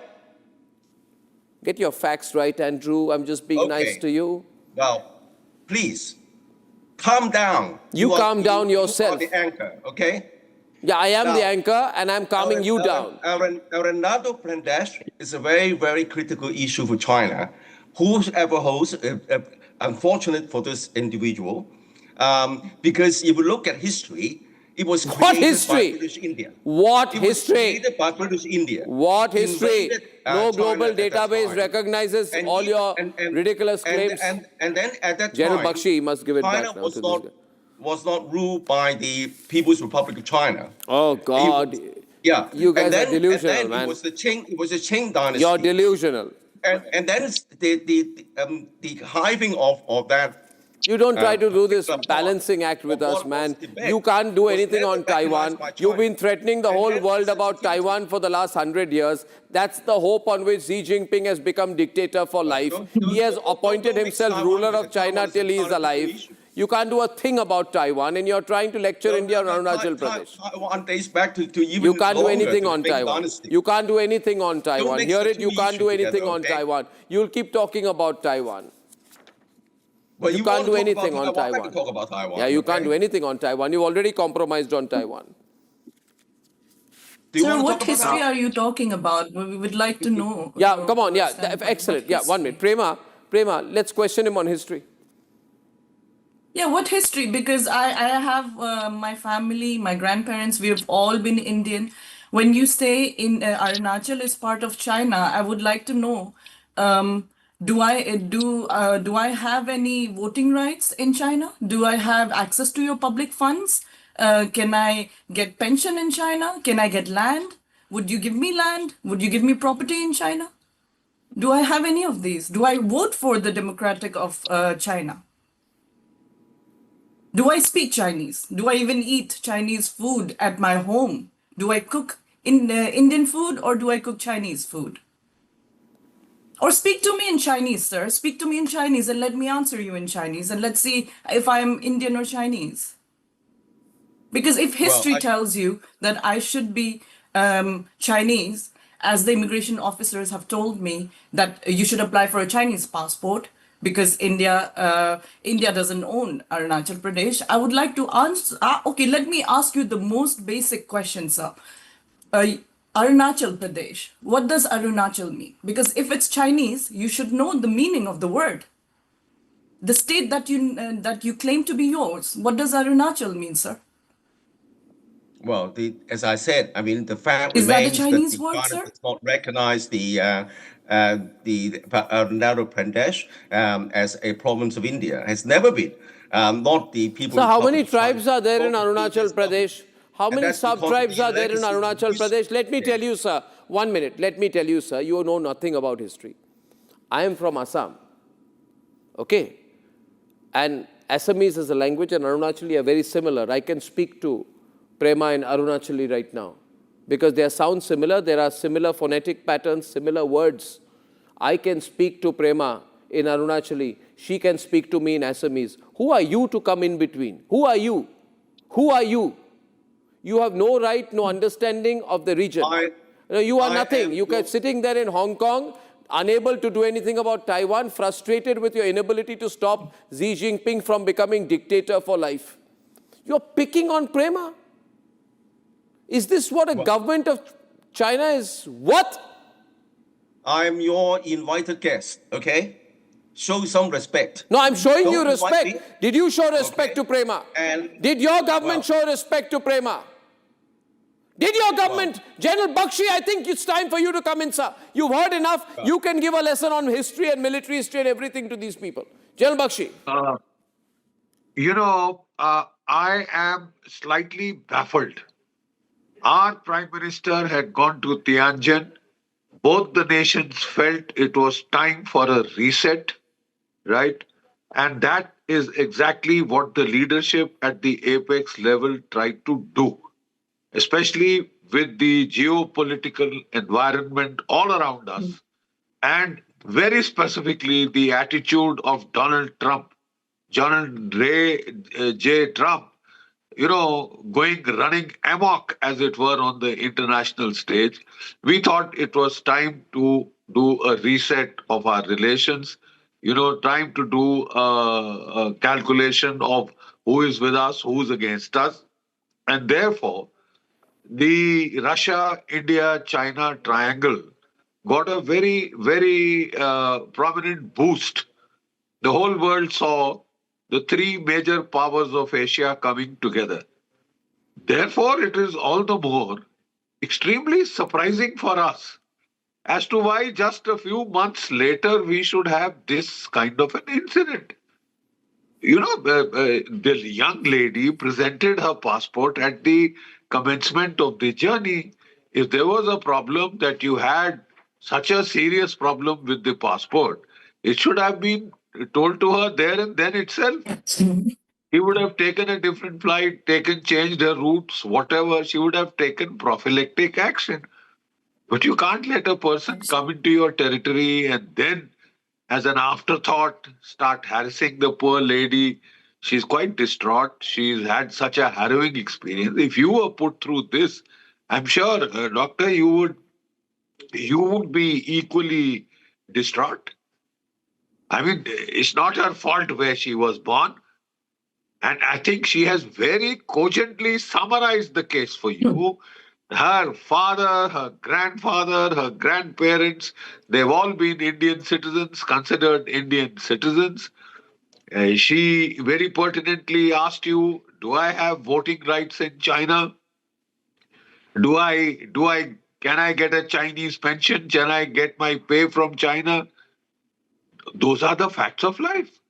Those are the facts of life. But what we in India are very surprised, doctor, is why this should happen just months after Tianjin. Is there something more to it? Please, and that is extremely important. Is there something more to it that we do not know? Absolutely there is. No doubt there is, General If there Bakshi. is something more to it, No, then Saurabh. I'll tell you, the centerpiece, sir, if you allow me, Arnab, just a quick observation here. The centerpiece of Chinese foreign policy under Mr. Xi has been to diminish India's growth, to take on India, to limit our growth in whatever way possible. Here he faces somebody like Prime Minister Narendra Modi, who has made sure that India's foreign policy has not only gained in stature, but in influence as well. And that's something that he cannot fathom. So on one hand, the Chinese strategy is that they try to engage you with this sweet talk, and that's what happened in Tianjin, but then they will backstab you. Prime Minister, right at the outset, offered a handshake a hand of friendship when he invited Xi Jinping to Ahmedabad. And then what happened? Galwan happened, Doklam happened. So, you've seen a pattern of sorts, and you cannot never trust the Chinese. They will always be your adversary. India has developed a spine. It's in our national and strategic interest to make sure that we continue to dominate over China and continue to demonstrate this resolve that Anyway, we will this not. has also happened at a time when we have We have shown a little bit of our military prowess in the military exercises across along the eastern and northeastern borders very strongly. So I think unless China wants a deliberate escalation, we'll have to watch very closely what they do. To Prema, we're so proud of you for the way you've held yourself together, proud of our government for standing by her, and very proud of the fact that you, after so many years working in the UK, are proudly carrying your Indian passport. All this is fantastic. Ladies and gentlemen, I thank you very much for this.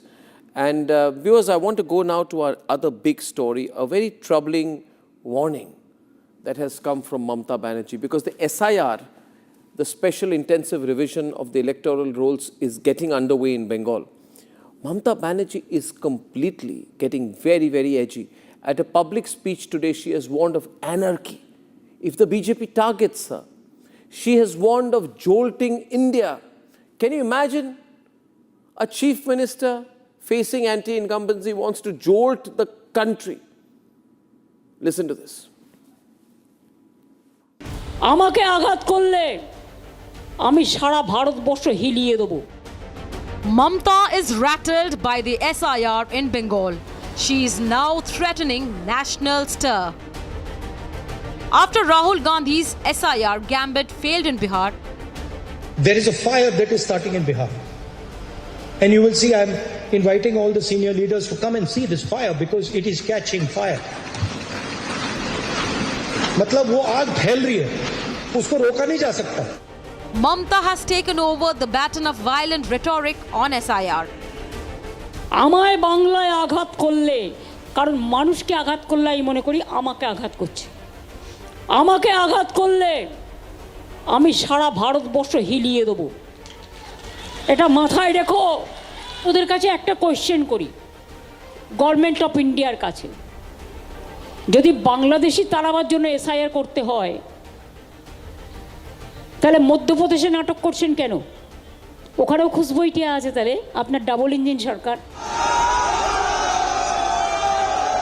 This just a day after clashes outside the West Bengal CEO office over the SIR workload.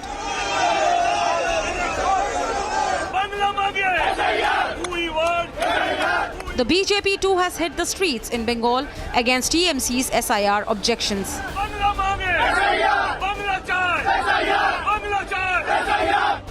However, this is not the first time Mamata has used violent rhetoric on SIR issue. एक तो election commission बैठे हैं, मैं उसको disrespect नहीं करते हैं, लेकिन अगर कोई बीजेपी दलाली करे तो हम उसको इंसान के लिए हम कहेंगे दलाली मत करना, हम नहीं छोड़ेंगे। Today, a rattled Mamata even wrote a letter to the CEC Gyanesh Kumar questioning why the West Bengal CEO wants to hire data entry operations for the West Bengal SIR. Now, the BJP is hitting out. देखिए, पूरा हिंदुस्तान में SIR होगा, लेकिन पश्चिम बंगाल में इतना शोर क्यों मचा रहा है ममता बनर्जी? अभी SIR हो रहा है, जितना BLOs काम कर रहे हैं उसको तो असिस्ट करने के लिए कोई डेटा एंट्री ऑपरेटर चाहिए, उसको प्रोवाइड ममता बनर्जी नहीं कर रहे हैं। इसी का कारण ये चिट्ठी लिख रहे हैं। कुछ नहीं है इसमें, कुछ होने वाला नहीं है। On cue, the Congress is hopping on the Mamata bandwagon. जायज बातें होंगी, बहुत जागरूक और संवेदनशील राजनीतिक राष्ट्रीय स्तर की नेता हैं ममता बनर्जी, और उन्होंने कोई बात उठाई है तो उसमें जरूर बहुत गंभीरता से लेना चाहिए। ये थोपा जा रहा है देश के ऊपर और परेशान कर दिया जा रहा है नागरिकों को। Not just in Bengal, but in all poll-bound states, the opposition is weaving the same narrative. पूरी तरीके से अत्याचार अन्याय कर रहा है चुनाव आयोग, सरकार मिलकर मोदी और योगी मिलकर कर रहे हैं, चोरी कराना चाहते हैं और BLO सुसाइड कर ले रहे हैं, कोई जान दे रहा है, कोई नौकरी छोड़ दे रहा है। कल परसों एक लड़की ने भी नौकरी छोड़ दी, शिक्षिका ने, पिंकी नाम है उसका, नोएडा में। ये क्या हो रहा है? इससे साबित हो रहा है कि पूरी तरीके से अत्याचार अन्याय चुनाव आयोग और सरकार मिलकर कर रहे हैं। इस पर रोक लगनी चाहिए, प्रभावी कार्रवाई। जो जिन अधिकारियों के दबाव के कारण से ये हो रहा है उनके ऊपर 302 का मुकदमा लिख के उनको जेल भेजना चाहिए। SIR is becoming the #1 talking point in the country. The big question is Mamata going to repeat the failed SIR gambit from Bihar in the Bengal elections?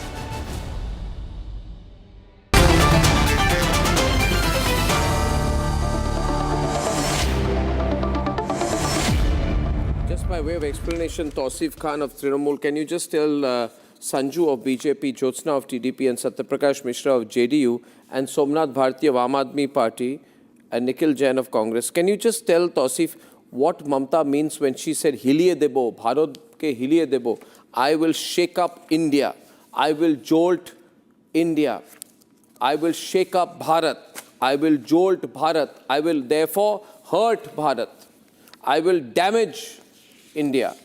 A leader has said that, Ami hiliye debo, I will jolt India. Can you just explain that in specific terms? How will she hiliye debo India? How will she hurt my country? How will she damage my country? How will she target my countrymen? How will she hurt my country's national sovereignty? Please tell me. I will answer that. Arnab, I will answer that. Arnab, I will answer that. Now, if BJP and Election Commission together in collusion tries to damage my country, tries to hurt my country, then obviously some or the other leader has to stand up and no, but is this a call fight. for violence? She's saying I will jolt my country. Does anyone use that language? If one single citizen, no, do not interrupt me. Do not interrupt me. If one single citizen is devoid, is illegally removed from the voter list, is not allowed to vote, then that's the death of democracy. Democracy means that today Mamata Banerjee has said she will shake up India. She's crossed the limit not in my at the view. likes of Crossed any the political Lakshman party. Rekha. Sanju Verma is on the debate. We already began late, so I need to get ready quickly. Sanju, take the debate forward. Sanju. To prevent very quickly, you know, Arnab, this is not fair. 1 minute. Tausif will not stop. You continue. Turn on the other side. Yes. Go on. There will be resistance. Yes, there will be resistance. I refuse to debate like this. I've been waiting for the last 40 minutes. Please ensure that I get my time. My time is precious. If not to you, at least to me. I waited for 40 minutes and then I'm heckled non-stop. First and foremost, SIR is a democratic exercise under Article 326 of the Constitution, and Justice Sudhanshu Dhulia of the Supreme Court in July 2025 said that the Election Commission violated Article 324 of the Constitution and violated Section 21 of the Representation of Peoples Act 1950-51 is mandated to carry out the SIR exercise. So SIR is legitimate, SIR is legal, SIR is valid, SIR is constitutional. And I want to tell your audience one thing. Or not, what did Mamata Banerjee say? Amar shathe khelte gele, ami je khelate khelbo, she khele, tumra amake dhorte parbe na. If you start playing games, you don't know what khela hobe I will do. I will not only jolt the nation, you can't catch me. Look at her incendiary and inflammatory statements. Look at the audacity of Mamata Banerjee saying, Amake aghat korle, ami shara Bharat borshor, hiliye debo. Hiliye debo. Kyun hiliye debo? Kyun hiliye debo, bhai? Yes, sir. No, and one last thing, let me say one thing. I've been told BLOs are committing suicide. BLOs are stressed. BLOs are distressed. I want to ask Mamata Banerjee, 41 people died after the Panchayat poll elections in West Bengal, and a two-judge bench of the Supreme Court, led by Justice Manoj Mishra and Justice B.V. Nagaratna. What did they say? They said to Mamata Banerjee, if you're not able to hold free and fair elections, let us know. We will put an alternative mechanism in place. The right to hold elections does not give you the right to violence. This is what the Supreme Court told Mamata Banerjee, and I was on debates. And I remember I was on your debate too, Arunachal Goswami. And when I told 41 people, mainly BJP workers, have been butchered in West Bengal by TMC goons, these people said, "Arey to court jao na. Republic channel par aakar rona dhona kyun karte ho?" To bhai sahab, aap court jaiye. Whether BLOs committed suicide due to work pressure or whether this is a yarn that is being spun by TMC goons, that remains to be seen. My worry is that she wants to unleash mobs. My worry is that she wants to unleash mobs. This is not how a chief minister speaks about a constitutional institution. Exactly. And my final point, Arnav, please. She My final point. said, Hilie Debo, I focus on that. She says, I will shake up the entire country. The problem with Somnath Bharti fielded on my program by the Aam Aadmi Party is that he supports Mamata Banerjee. He also wants to, without winning an election, Hilie Debo. It cannot happen. The only way you can shake things up is if you win or lose an election. I really want to know what is the position of the Aam Aadmi. No, he has to support Mamata Banerjee on this because he would like, without... Narendra Modi, that's the problem. He does not support Mamata Banerjee. He hates Narendra Modi. They are so overcome by their visceral hatred for Narendra Modi and Amit Shah that इनके लिए चाहे दुनिया इधर से उधर हो जाए, Mamata Banerjee And Mamata Banerjee is saying today that till I am here, nobody can throw you out. Who is she talking about? She's talking about Bangladeshis. She's basically saying that till she's there, nobody can throw out Bangladeshis. Somnath Bharti, what's your take on Mamata Banerjee's horrible threat to shake the country? Hilie Debo. Threat. Arnav, I have been on your show for the last 40 minutes and now I get a chance. See, the question is, I want to first understand because the BJP spokesperson was, in a very loud manner was saying constitutionally authorized SIR is Article 324. I don't find anywhere it's mentioned, SIR. Special intensive revision. It's nowhere mentioned. Number two, tell me what were the objectives of SIR? Go and read section Please 21 of don't the intervene. RTA Act. Don't intervene when I Sanju, speak. let him complete. I have not Sanju, intervened you. I don't need the I have not intervention now interfered you. because you spoke before. Allow me to Please speak, please. Continue. What is this? To peddle lies. Continue, Somnath.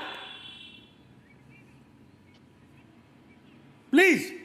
See, second thing, on a show I saw, Honorable Home Minister Amit Shah ji, when he was asked a question that you did SIR to find out Ghuspetiyas. How many Ghuspetiyas you found in Bihar? He said it doesn't matter. He openly said it does not matter how many Ghuspetiyas were found. So what was the objective of SIR? Tell me that. Okay. Objective was to identify non-BJP voters and get them deleted